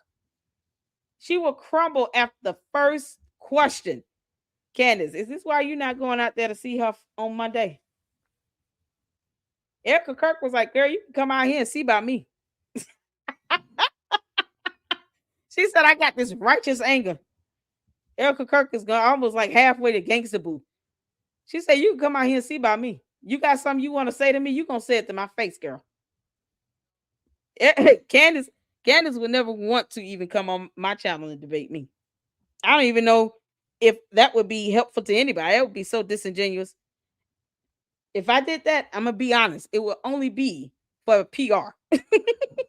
I can admit that if I ever had Candace on my channel, it would strictly be for PR. Because I already know she will lie to me and lie to my entire platform and to my supporters. All the Lucksters would be highly upset because all she's going to do is come on here and lie. And I don't do whataboutisms. And I don't do that. The questions I ask as she's talking about stuff, the green truck, okay, so what's the license plate number? Make and model. Where's your evidence on this? All right, hold on. Let me pull this up in real time. That's how I do that. That's how I operate. When I have people on my show, on my channel, on my platform, and we're actually going through information, debunking, like even with my Umar content, I will research something and pull it up in real time. Even if it's a definition of a word, Candace would not be able to handle that because then she would have to face actual facts and information and evidence. The research in real time, she wouldn't be able to keep up. She wouldn't be able to handle it. She would be mad. Why are you taking time to look this up? Because that's how I do it on my channel. Well, I'm queen over here. I'm the queen of this over here. She wouldn't be able to handle it because she doesn't take well to facts and fact checking. Candace, where's the FBI text message you sent? This email is so fake. It's not even funny. This is the stuff that cult members and bots don't care about this. They don't even ask about this. Why is the date timestamp missing? The 2 subject line, the 2. If it's coming to her and it went to her tip line or her email for her channel, why won't she show that? That's not confidential. She's got her email address on her website. So why not show your email address? Why not show the date and timestamp? Like, why even cut that stuff off? Why does it not look like a traditional email printed to PDF? You can't make this up. And she get mad because no one believes her. Because no one believes her. I didn't read that before we went live. I'm fast. Okay. Okay. You guys, I want you to know, in addition to the fact that Charlie, in the last couple of days, wanted people to know that Mikey is fantastic and supercalifragilisticexpialidocious, and he had this whole vision, and that Rob McCoy was his favorite pastor, and that you should buy Erica Josh Kirk Hammer's is book. still the CEO. He also wants you to know to just be a Jew. I think we get it. We get it. Those were his last words. Okay, we get it. Just like Erica Kirk is just effing her mind up. She won't say her name. She won't go back and forth, for PR stunts and all on social media. Candace is too much of a coward to go say this to her face. Boy, Erica Kirk is just effing Candace's mind up.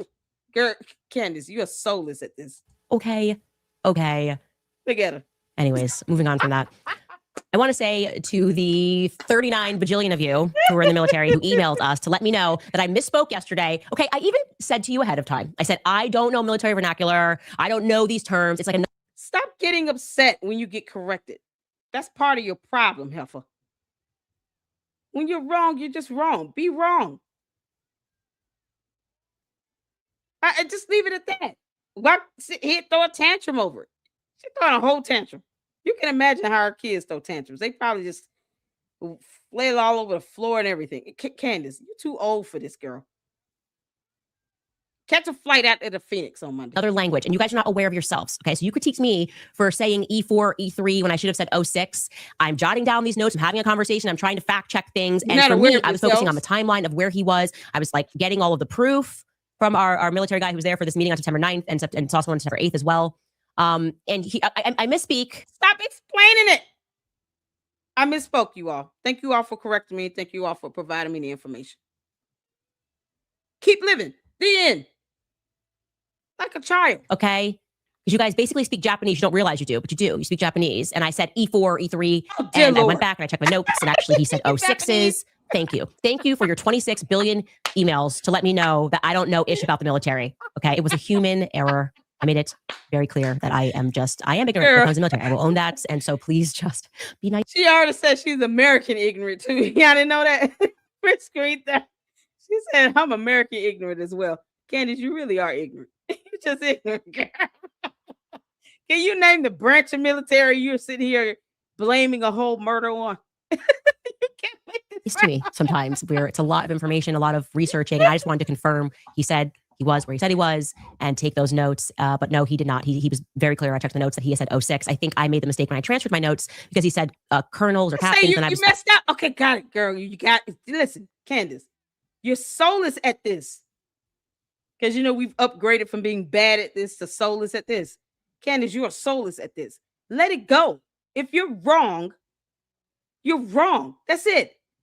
If I'm corrected on something, I stand corrected.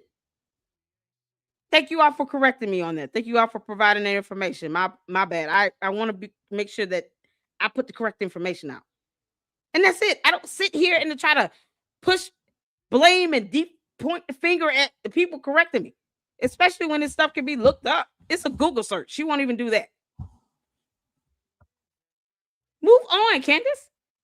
This is a 36-year-old with 4 kids handling this situation that's scared to face Erica Kirk. I Googled it and then I edited it thinking that maybe I heard him wrong. So you could have Googled it in the over beginning. A 1-hour phone call. Anyways, regarding him, for those of you guys that emailed us, I told you, you can trust that we are. Post that information up. Whatever you typed up, why don't you show us what you were reading? Why didn't she post that up as she was reading it? So we could see that it's real. I mean, because she could have just been reading her script.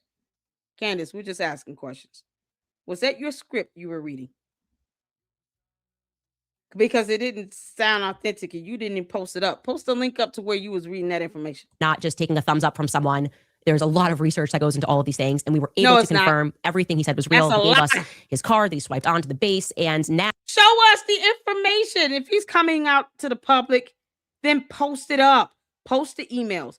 Post up a photo of that green pickup truck and the hotel. I've already shown there's cameras at hotels. There's cameras there. Whether it be in Texas, whether it be in Arizona, in Utah, I don't care. It's going to be hotel. It's going to be cameras at the hotel. So camera footage would be able to corroborate this stuff.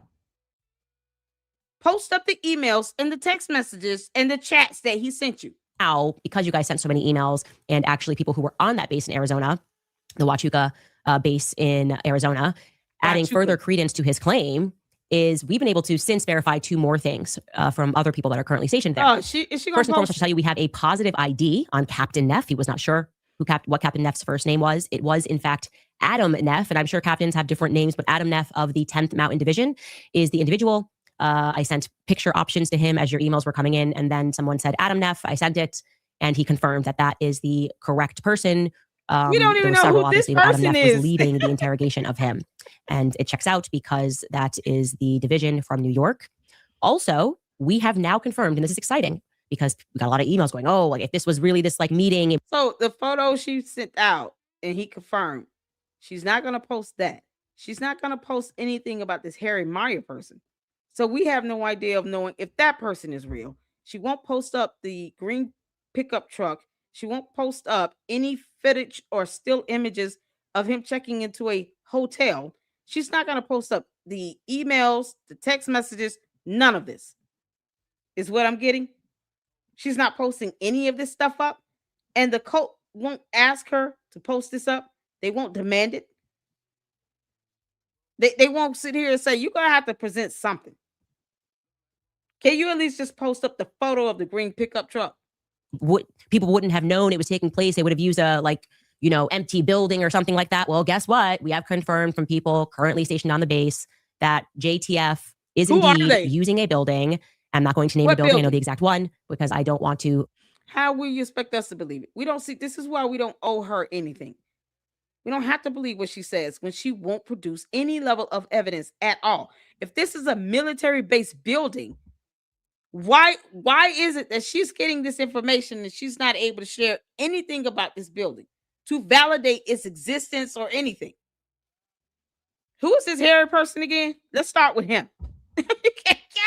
I don't accidentally violate national security, but effectively they are borrowing a building. So it's effectively unmarked in that sense. And that building has been turned into, please forgive me if I get this wrong, but I'm reading it direct from the email, SCIF, which stands for a sensitive compartmented information facility. Okay. Oh, it's so funny. There's a dude on Twitter X with that channel name, SCIF. There's someone with that channel name, SCIF. Isn't that a channel name? It is. Yep. Someone with SCIF on Twitter X. So she could just be taking this acronym from that person that kisses her ass on Twitter X. That's a profile name, girl. So they have since added barbed wire around that facility for additional security. Cell phones and other electronics are not allowed. This is where he saw the meeting, by the way, unless they are government issued. They are not allowed in that building. And it requires top clearance to be granted access into that building. Again, we have now verified this. Why would anyone tell you that and you can't show evidence of it? If it's top secret, is top clearance, why would anyone tell you this? And you can't tell us who this hairy person is, who this Captain Adam Neff is. You can't show no photo of that. Nothing. No information, no nothing. Not even an email with a date and time stamp. Outside of this individual who was definitively telling the truth. He sent me so much documentation that it was like I could have showed you everything. His old passport, his new passport, his military ID. You could have showed us, Candace. Then post it up. His old passport, his new passport, his military ID card, hotels, it's books, time. TF dear Lord. Is indeed using a building. I'm not going to name the building. I know the exact one because I don't want to, accidentally violate national security. But effectively, they are borrowing a building. So it's effective. She cares about national security. Candace, no the hell you don't. You don't give a damn about national security. You don't care about the rule of law. Candace, you don't care about none of that. Are you serious? You don't care about no national security, you heifer. Unmarked in that sense. And that building has been turned into, please forgive me if I get this wrong, but I'm reading it direct from the email, SCIF, which stands for a sensitive compartmented information facility. Okay. So they have since added barbed wire around that facility for additional security.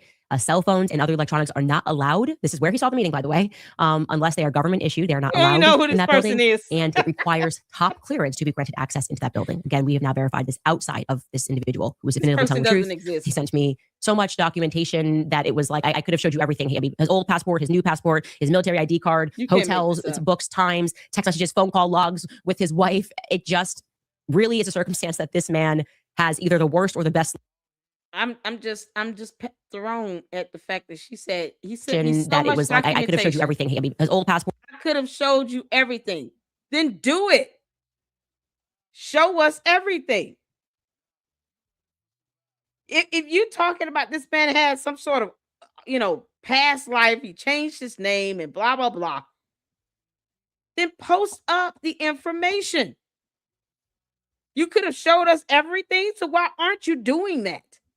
You know, we don't expect the cult to demand this stuff because I guess reading is not fundamental for them.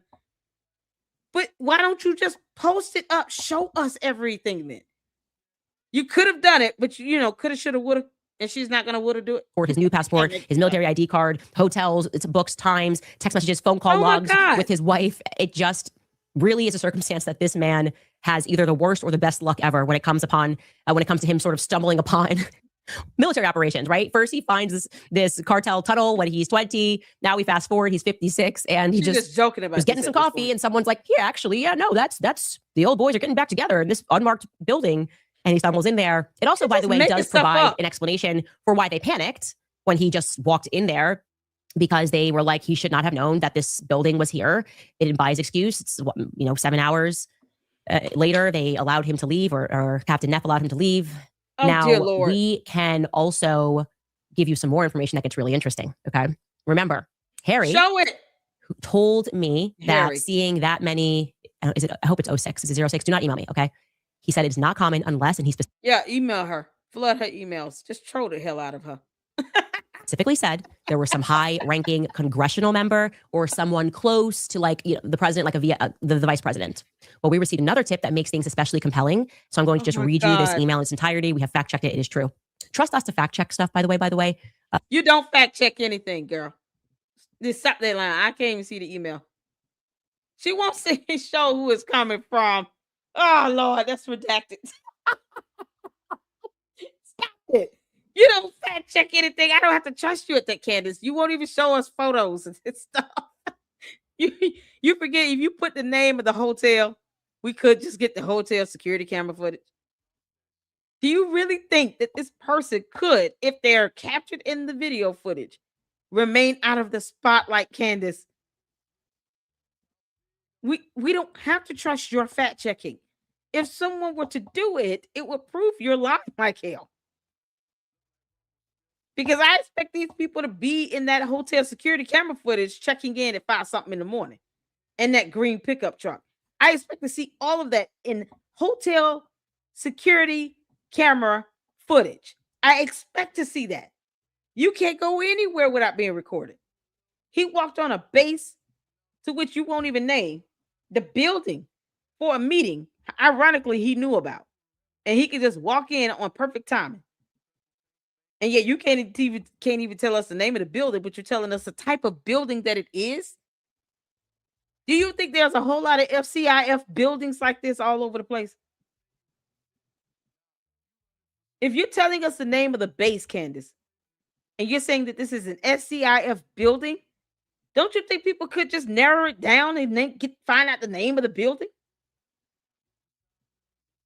Do you really think that building doesn't have any cameras? She cares about national security. This was today, December 10th, rather, at 11:23 a.m. to this Candace tip hotline. Subject, flights. For HUACH Huachuca, September 9, 2025. Keep up the good work and be safe. Just wanted to bring to your attention that on 9/5/25, a U.S. government plane, SAM Special Air Mission, caught my eye. This is what I found about that particular plane that is based out of Andrews Air Force Base, shown as Camp Springs ADW below, U.S. Air Force C-37A, Gulfstream V as in Victor VIP jet, part of unit that caters to senior members of the executive branch and Congress. She gonna read it anyway. By the way, guys, we would not just randomly be like, thumbs up. We're just going to go with that. This person writes, I just wanted to bring to your attention that on September 8th, that's when he says that he saw some funny business, 2025, a U.S. government plane, a special air mission plane, caught my eye. This is what I found about that particular plane that is based out of Andrews Air Force Base, shown as Camp Springs below. U.S. Air Force C-37A Gulfstream is Gulfstream 5 is a VIP jet. part of a unit that caters to senior members of the executive branch and Congress.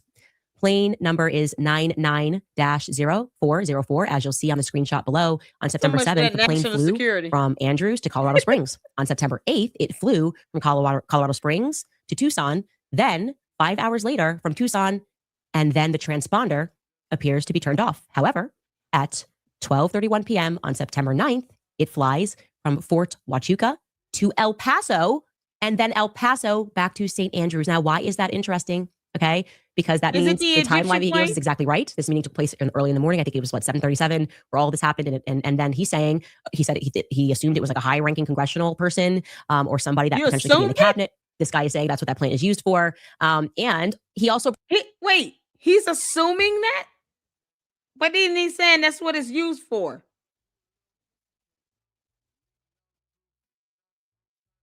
The transponder was turned off. How do you know that?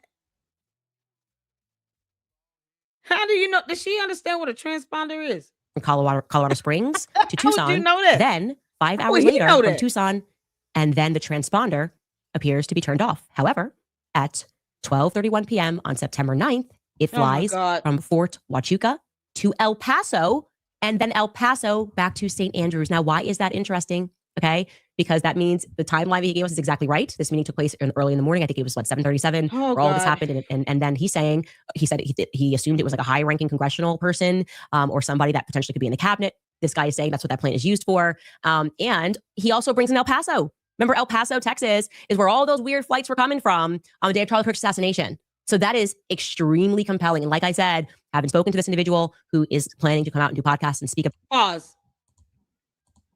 Where's the transponder at on the plane? Because I'm assuming it's on the inside. This is a transponder in planes, is an electronic device that transmits signals in response to interrogations from ATC air traffic control systems. It plays a crucial role in ensuring safe and efficient air travel by providing vital info such as the aircraft's identity, altitude, and position. Most of transponders, there are three main modes. Mode A transmits a unique 4-digit ID code, squawk code, to ATC. Mode C provides altitude info along with the squawk code. Mode S offers enhanced capabilities, including two-way communication and collision avoidance. Transponders are essential for tracking aircraft in controlled airspace and are required in most controlled areas, especially above 10,000 feet MSL. They help prevent collisions by allowing ATC to monitor and manage air traffic effectively. Would she be able to see a transponder cut off? Would anyone be able to see that with the naked eye on a plane? If you're looking at a plane, would you be able to see if the transponder is cut off?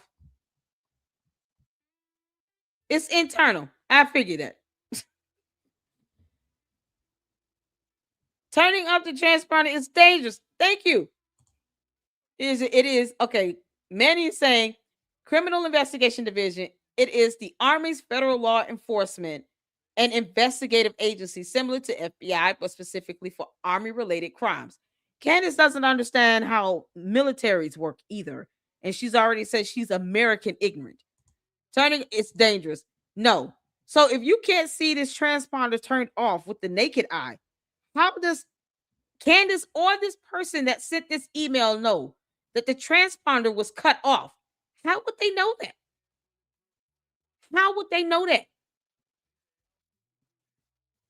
They're not on the plane. So how do they know it's cut off? Once again, why would they cut it off? Why would they cut it off before they land?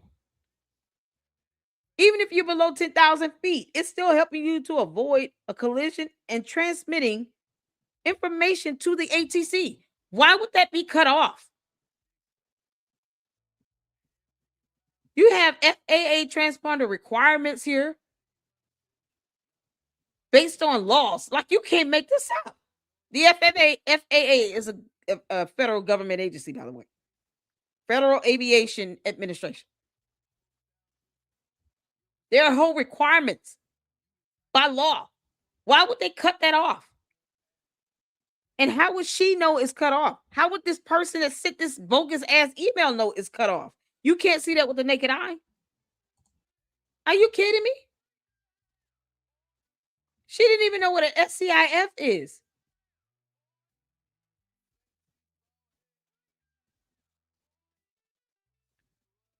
This is something you can't see with the naked eye.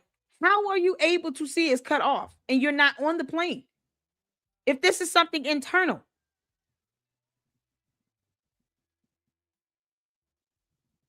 How do you see it turn off? If this unit, are you seeing this unit? Are you an airline pilot? You work in aviation? Are you a pilot?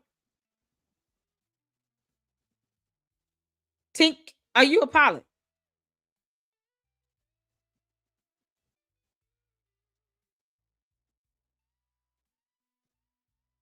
ATC can see it turn off if it's in the air. The person that sent this email is not an ATC at all. It transmits signals. It's inside the plane. They can detect based on it not transmitting anything if it's off. But how would this person that sent the email be able to say it was cut off? Simple question. How would they know that? They're not an ATC. They're not on the plane. How would they know it cuts off? How would they be able to know that if they're not on the plane and they're not in air traffic control? How would they know that? They're just saying it cut off. I'm asking here. Because when you say stuff like that, you're saying you're losing brain cells. We're reading information that I just Googled.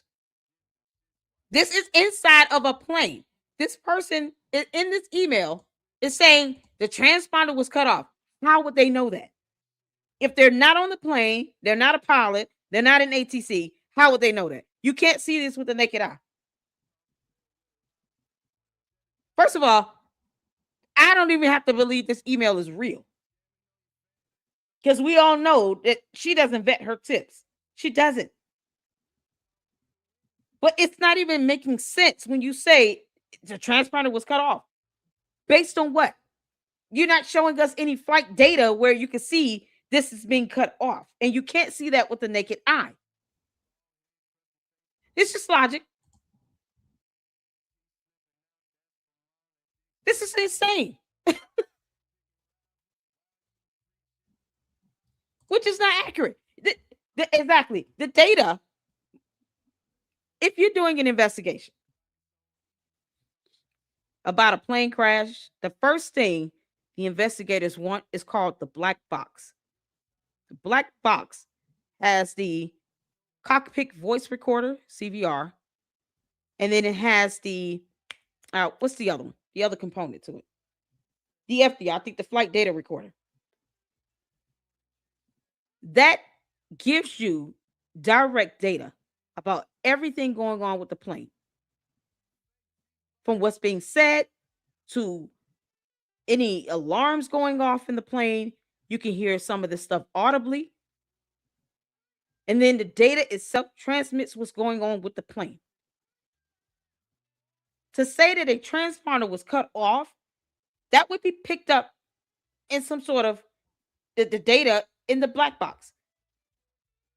But how would this person know it was cut off if they aren't in the plane? They're not flying the planes. They're not the pilot. Because the average passenger wouldn't even know that. And they're not in ATC. They're not in air traffic control. You said you can see this and you can see it cut off. How is this person in this email able to see that? Yeah, it is bright orange, but they call it the black box. But yes, it is black orange. It's fireproof, damage proof, certain meant to sustain water pressure. I mean, it has to be immense heat to even burn that thing down. Or the crash has to be so bad to where it's shattered or fractured or broken or anything. One of the most durable pieces of equipment on the plane is that black box. I'm trying to figure out if that person, this person in this email, can't see the transponder with the naked eye at all. They couldn't even see it if the plane was on the ground and walked up to the plane. You wouldn't be able to see the transponder because it's inside the plane. So if they're not the pilot flying the plane and they're not in ATC, how can this person say with a blessed assurance, factually, that the transponder was cut off in the first place? I understand. I'm asking here.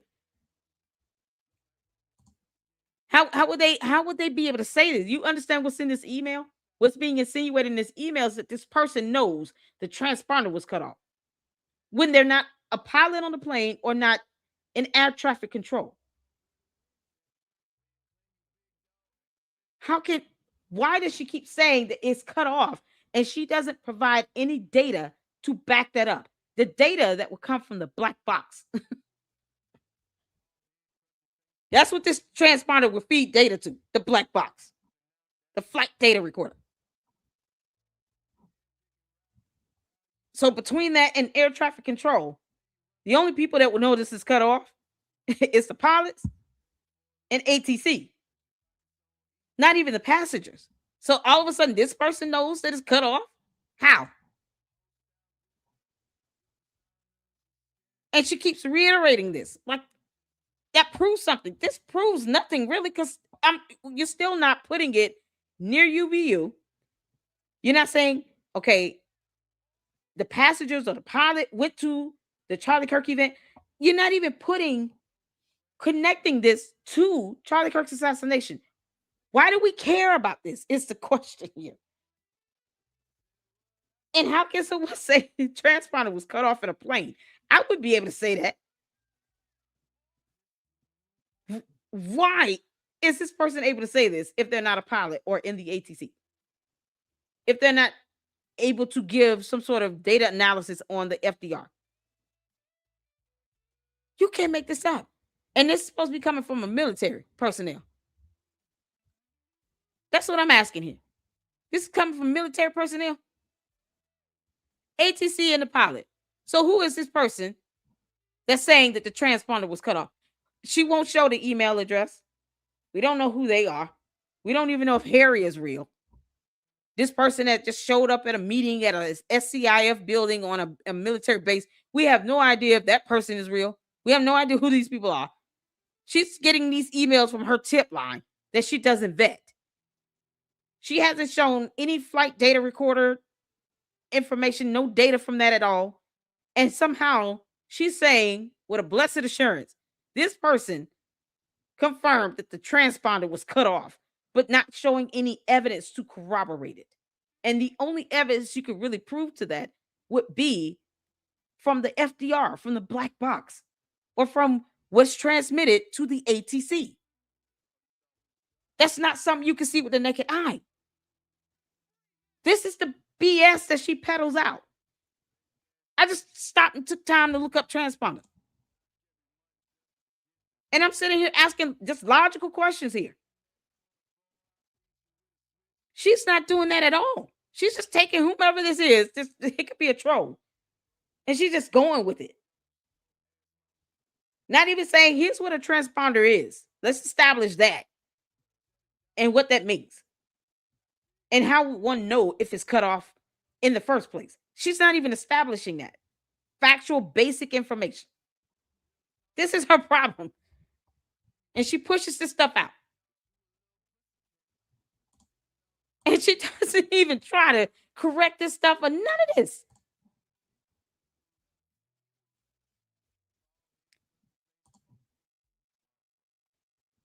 Exactly. Oh my God. And this is the thing too. We would not have, as a country, our government, our military would not have a plane land on our soil, on a military base at that. And they cut off a transponder where you're not able to communicate with the plane or get data from the plane or anything. This plane is not going to be in our airspace if the transponder is cut off. And you're trying to come to our military base? How fast would that plane be taken out the sky? Manny, how fast would that plane be taken out the sky? You cut that transponder off, and we have no idea why that plane's up there, and they're not communicating, and they cut the transponder off. How fast would the U.S. be able to get some planes up there, some fighter jets up there to take that plane out the sky?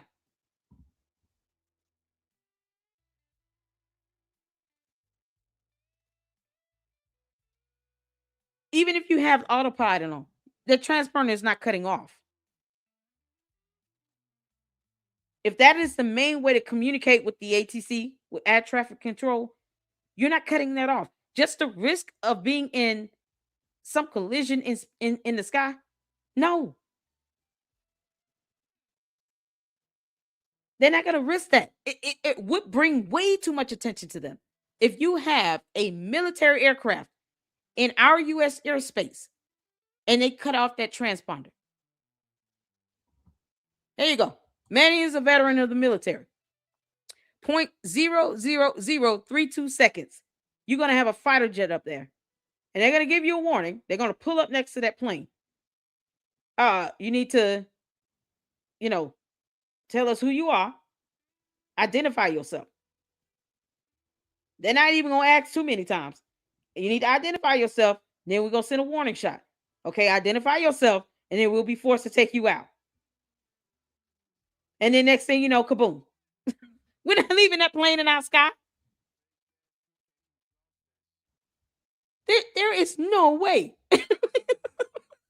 0.00032 seconds. We taking that plane down. Cut that transponder off if you want to. You're supposed to be a military aircraft coming in internationally from another country. Yeah, okay, cut that off if you want to. We're taking you out. You got somebody saying in an email in her tip line, she doesn't bet. They cut the transponder off and they stayed in our sky. They didn't come down in pieces. You can't make this up. This is, man, you're talking about national security here. Oh, my dear Lord. It's true. Trust us to fact check stuff, by the way. By the way, guys, we would not just randomly be like, thumbs up. We're just going to go with that. Oh, my God. This person writes, I just wanted to bring to your attention that on September 8th, that's when he says that he saw some funny business, 2025, a U.S. government plane, a special air mission plane, caught my eye. This is what I found about that particular plane that is based out of Andrews Air Force Base, shown as Camp Springs below. U.S. Air Force C-37A Gulfstream is Gulfstream 5 is a VIP jet, part of a unit that caters to senior members of the executive branch and Congress. Plane number is 99-0404, as you'll see on the screenshot below. On September 7th, the plane flew from Andrews to Colorado Springs. On September 8th, it flew from Colorado Springs to Tucson. Then, 5 hours later, from Tucson, and then the transponder appears to be turned off. However, how would they know that? Why didn't you show the screenshot? As you'll see on the screenshot below. Candace, why didn't you show the screenshot? She never showed the screenshot. 12:31 p.m. on September 9th, it flies from Fort Huachuca to El Paso, and then El Paso back to St. Andrews. Now, why is that interesting? Okay, it has nothing to because do with that Charlie. means the timeline he gave us is exactly right. This meeting took place early in the morning. I think it was 7:37 where all this happened, and then he's saying he said he assumed it was like a high-ranking congressional person or somebody that potentially could be in the cabinet. This guy is saying that's what that plane is used for, and he also brings in El Paso. Remember, El Paso, Texas, is where all those weird flights were coming from on the day of Charlie Kirk's assassination. So that is extremely. They have nothing to do with the assassination itself. You can't even say if any passengers on those planes were at the event. You can't even say that. Compelling. And like I said, I haven't spoken to this individual who is planning to come out and do podcasts. Because the transponder would not be cut off, you coon. And speak about that. He's trying to figure it out, which I'm going to help him with this weekend to figure out whose show he can go on and speak more. It's lining up. Like this is actually tracking. I had a sense when I spoke to him that his memory could be trusted. Plane should have been shot out He the was sky. very forthright. He was very honest. I mean, he was so honest that he was like, when I said, oh, is it maybe this Captain Neff? He was like, ma'am, like I don't want to give you any information that's wrong. I would put that at about maybe 60 to 65% that it could be this person. I would love to know how Captain Adam Neff looks. No photos. She didn't show the screenshot that he sent, because of reasons. You can't make this up. Until I gave him the correct Neff, and he was like 100%. That's the guy that questioned me. So I trust him. And by the way, his heart exploded when I told him about all the emails of people that were in the military currently that were very moved by his story. People who have had the experience of doing the right thing in the military and being treated as though they did something wrong for doing their job and serving the American people. Everybody knows there's corruption everywhere, especially at the top. And to all the service members that sent those emails, I want you to know that why she blames the U.S. military for being involved in the assassination of Charlie Kirk. You know, she appreciates you all snitching, I guess. But, you know, only if it fits her narrative and her moot point, where she still can't connect these planes to anything that was going on at the time Charlie Kirk was being shot at UVU.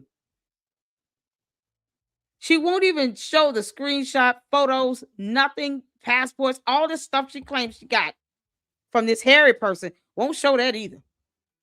He said he was close to tears and he was just on his knees, him and his wife, just thanking God because they never thought their story was ever going to come out about what happened to him when he was 20.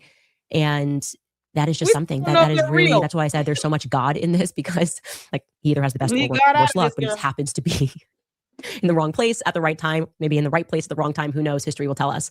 Continuing the rest of that email from the person who gave us that tip about this plane, he concludes it by saying, "This is the only time that I have noticed that this plane was in Fort Huachuca. If your contact that you mentioned yesterday saw this group of men in the morning, it could line up well with what this aircraft leaving at 11:43 a.m. on the 9th. From other searches I've done, it appears that Pam Bondi flew on this plane approximately 5 months ago from Tampa area back to DC. I am looking into other flights. Please be safe and God bless. Guys, we have a clue.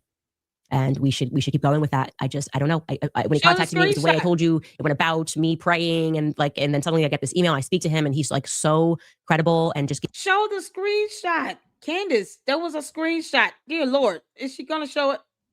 Gives everything.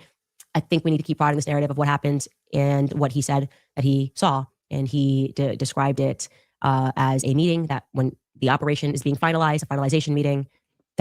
He seems like he knows what he's speaking about. So that's what I have for you guys today. Oh, wait, there's also something else about that plane. I got to bring in Mark to mansplain it. I'll just bring you on, Mark. I'm not even going to tee you up there. Just come on. Thank you. Great introduction. So I was looking at the logs for that flight, and the flights in question are towards the center of the screen. You can see it goes from Tucson, the transponder. Listen, where is the screenshot he sent? They went to a website, Flight Radar 24. Where is the screenshot that this so-called person that she's redacting emails of?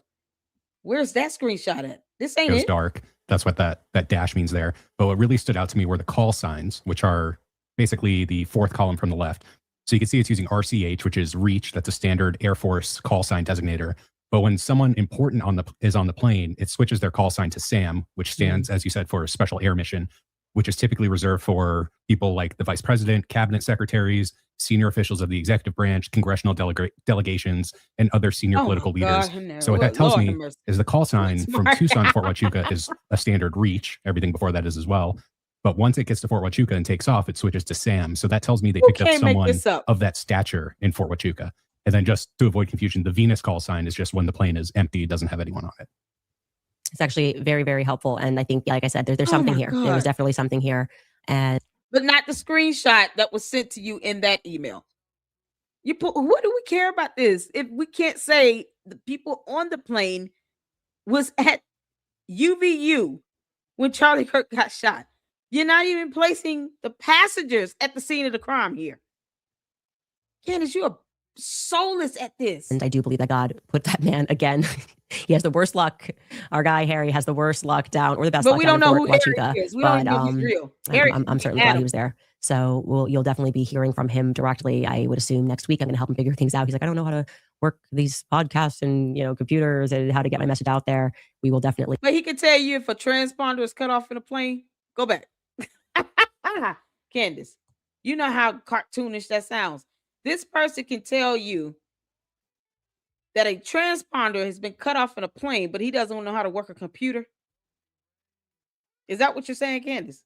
Because that would be highly contradictory.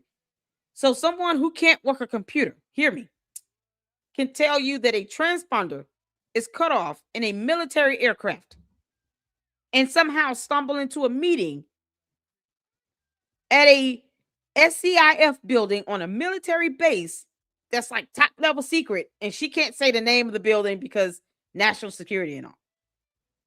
And we still don't know if this hairy person is real.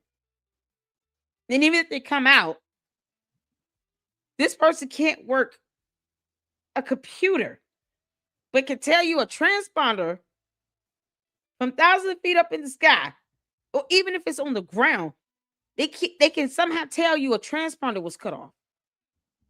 And no data to corroborate that. Off, it switches to Sam. So that tells me they picked up someone of that stature in Fort Huachuca. And then just to avoid confusion, the Venus call sign is just when the plane is empty, doesn't have anyone on it. It's actually very, very helpful. And I think, like I said, there's something here. There was definitely something here. That's not a sign of the transponder. And I do believe that God put that man again. He has the worst luck. Our guy, Harry, has the worst luck down, or the best luck down in Fort Huachuca. But oh my God. I'm certainly glad he was there. So you'll definitely be hearing from him directly. I would assume next week I'm going to help him figure things out. He's like, I don't know how to work these podcasts and computers and how to get my message. He don't know how to work computers, but he can tell your transponders off in a military aircraft. Good God. Who the hell is this hairy person? Candace, just get the hell out there. We will definitely assist. We'll take a brief break and come back after some sponsors. All right, you guys. Okay, is this it? She just went to comments on this. Yeah, I don't read her comments. I don't care about her comments. Y'all, this is insane. This is insane. She's so stupid. Candace, you didn't vet anything. We don't know who this person is. You're putting them in hotels. You're saying they're getting in Greek pickup trucks. No evidence on that. You're sitting here talking about this person can tell you a transponder is cut off, but they can't work a computer. Somehow they have access to a military base. They're not in the military, but they got access to just walk the hell on a military base and go into a meeting that's supposed to be top level secret clearance type of, confidential. Only certain people are supposed to know this meeting is even occurring. And somehow they knew all about it. And a transponder is cut off on a plane. You didn't show the screenshot after that email because that wasn't it. Somebody's explaining something that we don't care about, and you still haven't connected this plane to the assassination at all. And we're supposed to believe that plane was able to stay in our airspace with the transponder cut off, and our military didn't shoot that at the sky. And what Manny said, 0.00032 seconds. We only gonna ask you maybe once, twice to identify yourself. Cut that off if you want to. You can't make this up. See, you can't make this up. This is absolutely asinine. I've never heard this high level of buffoonery in all my life, y'all. Who child, y'all? We did it. Candace still won't face Erica Kirk in person. She's not going to do it. The cult members are sitting here comparing her to Jesus Christ, but they won't tell her, fly your happy ass out there to Phoenix on Monday, on the 15th, and face her. You got so much to say. You got many questions to ask. You want to see her talk about Egyptian planes. Why don't you go and take this information to Phoenix on Monday, the 15th, and show them this stuff in person, Candace? Ask all your questions that your cult fans keep saying no one else will ask, even though it's not that difficult to ask any of these dumb questions you've asked. It's just they're irrelevant. But go out there and ask the questions to her face. She don't want you to she go back and forth with you on social media. She said, girl, I'm a boss lady. I got a CEO company. I got a company around. I'm CEO of Turning Point with 3 subsidiaries. I don't have time for your foolishness. But if you want to sit here and ask us questions and tell us any information you feel like we should know, even though it's irrelevant, come out here and do it in person. All the excuses in the world. She went to Dollywood, but she can't go to Phoenix in person. But she went to Dollywood, took a photo with a complete stranger, and somehow is still getting emails from her tip line where she's not even asking, how did you know that the transponder was cut off?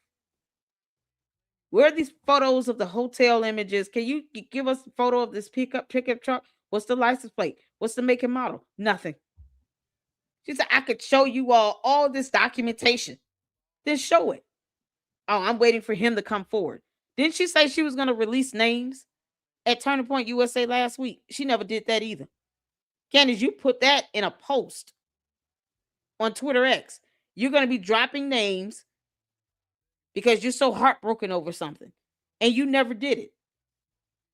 You're just going out here just railing on the same old people in general. Mikey McCoy, Rob McCoy.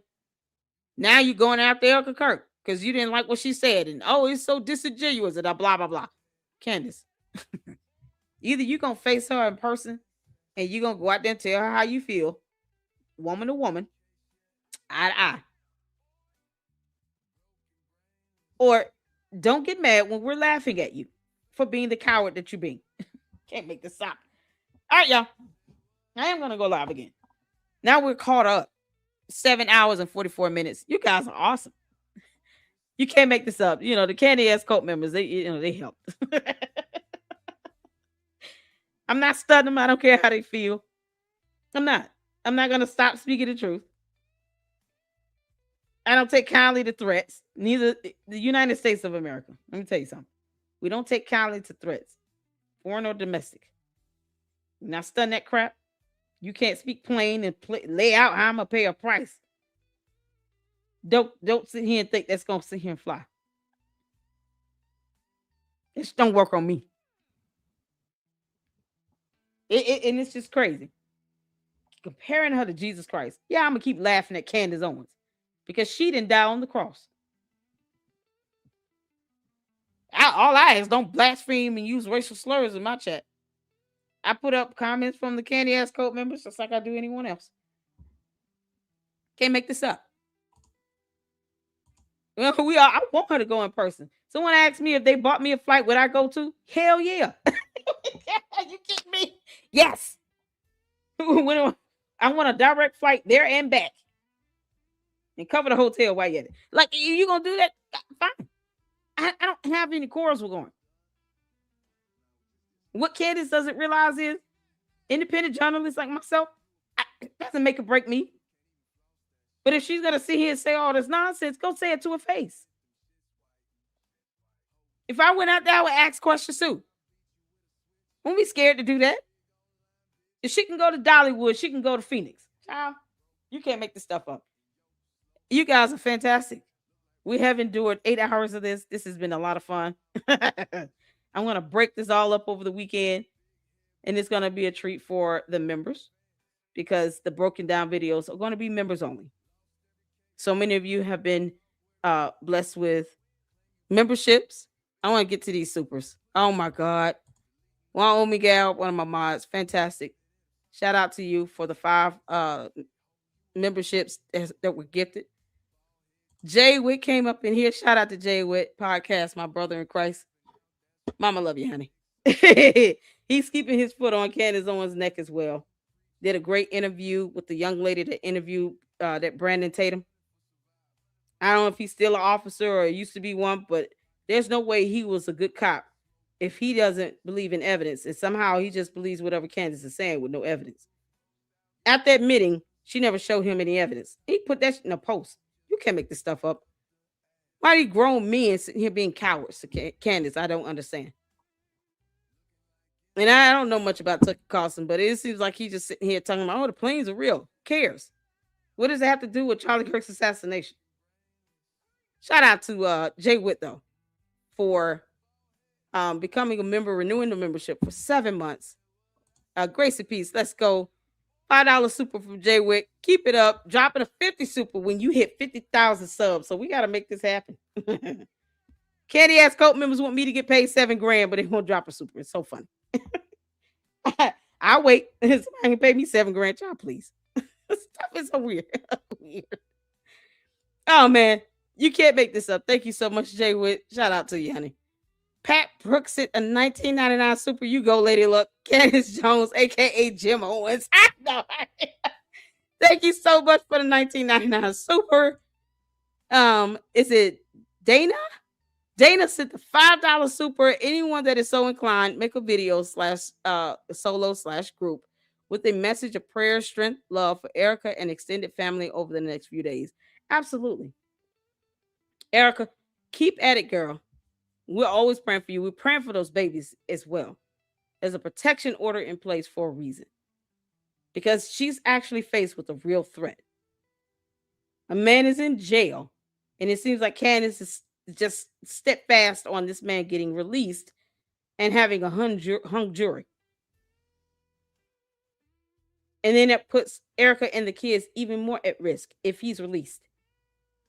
While whoever Candace thinks the real shooter is still out there. She's catching death threats and kidnap threats. Absolutely disgusting, Candace. But since Candace doesn't care about Erica Kirk being a wife or a mother, Candace, we don't care about you being a wife or mother. We don't care if George told you no. Take your happy ass out there to Phoenix on Monday and go face Erica Kirk in person. Don't care about you doing no homeschooling for a 4-year-old. Go out there to Phoenix. Can't make this up. We're definitely praying for her. I appreciate it. Thank you for the $5 super as well. Your boy. Oh, this is the information about the grains and the bullets, because unlike Candace, I will ask you all for your input and information. There are a lot of people who do have a great wealth of knowledge. Many is able to give us information about all things military. He's a veteran. And we thank you for your service, brother. And then you have No Reply that gives information, vital information, on aspects of the military, aspects of the guns.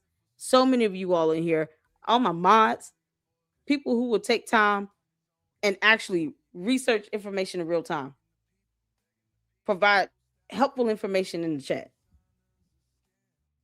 And I appreciate that. Thank you all so much. So this is just an example of it. I learned from you all, and I can only hope you all are learning from me. At least, you're able to laugh and just have your day brighten up, even if it is 3 a.m. in Eastern Standard Time. Thank you so much, C-Star, for the 5 memberships that have been gifted. Shout out to you. I appreciate it. Pep Books is a new member. Shout out to you. Thank you so much. And then we have Saint, one of my fantastic mods. Thank you so much for renewing again. I appreciate it. Pat Brooks sent another $19.99 super. Thank you, Lady Luck, for not allowing that on your channel. Yes, because I don't do blasphemy and I don't do threats. That whole talking about, Jesus died on the cross, but we laugh. That's not fun. Listen here. I'm laughing at Candace Owens. She's not Jesus. And his slogan is over there in Candyland, Christ is King. While she's taking photos of her grabbing a woman's butt while she's pregnant. You can't make this stuff up. Shout out to you, Pat Brooks. Thank you all so much for your support. I appreciate all of you all. The candy asses, they'll be fine. Child. That's what they do. They come in, copy and paste. Just don't come with the threats and the racial slurs and the buffoonery and that blasphemous nonsense. We don't do that. Otherwise, I don't block and remove their comments like that, because they're gonna do it anyway. They're gonna come in with a new profile, just like that clown did, sending me a threat and they come back in here on a new profile like I wouldn't recognize you. Child boo. Try again. Get more creative. You can't make this up. So, all right, y'all. Thank you so much. That's all I have for the evening. I'll be back at it tomorrow, and we'll be catching her live stream. Hopefully, I can be able to go live when she's live, but if not, we'll still go over her next episode. Y'all have a good night, and until the next one, Lady Luck Club out. Deuces.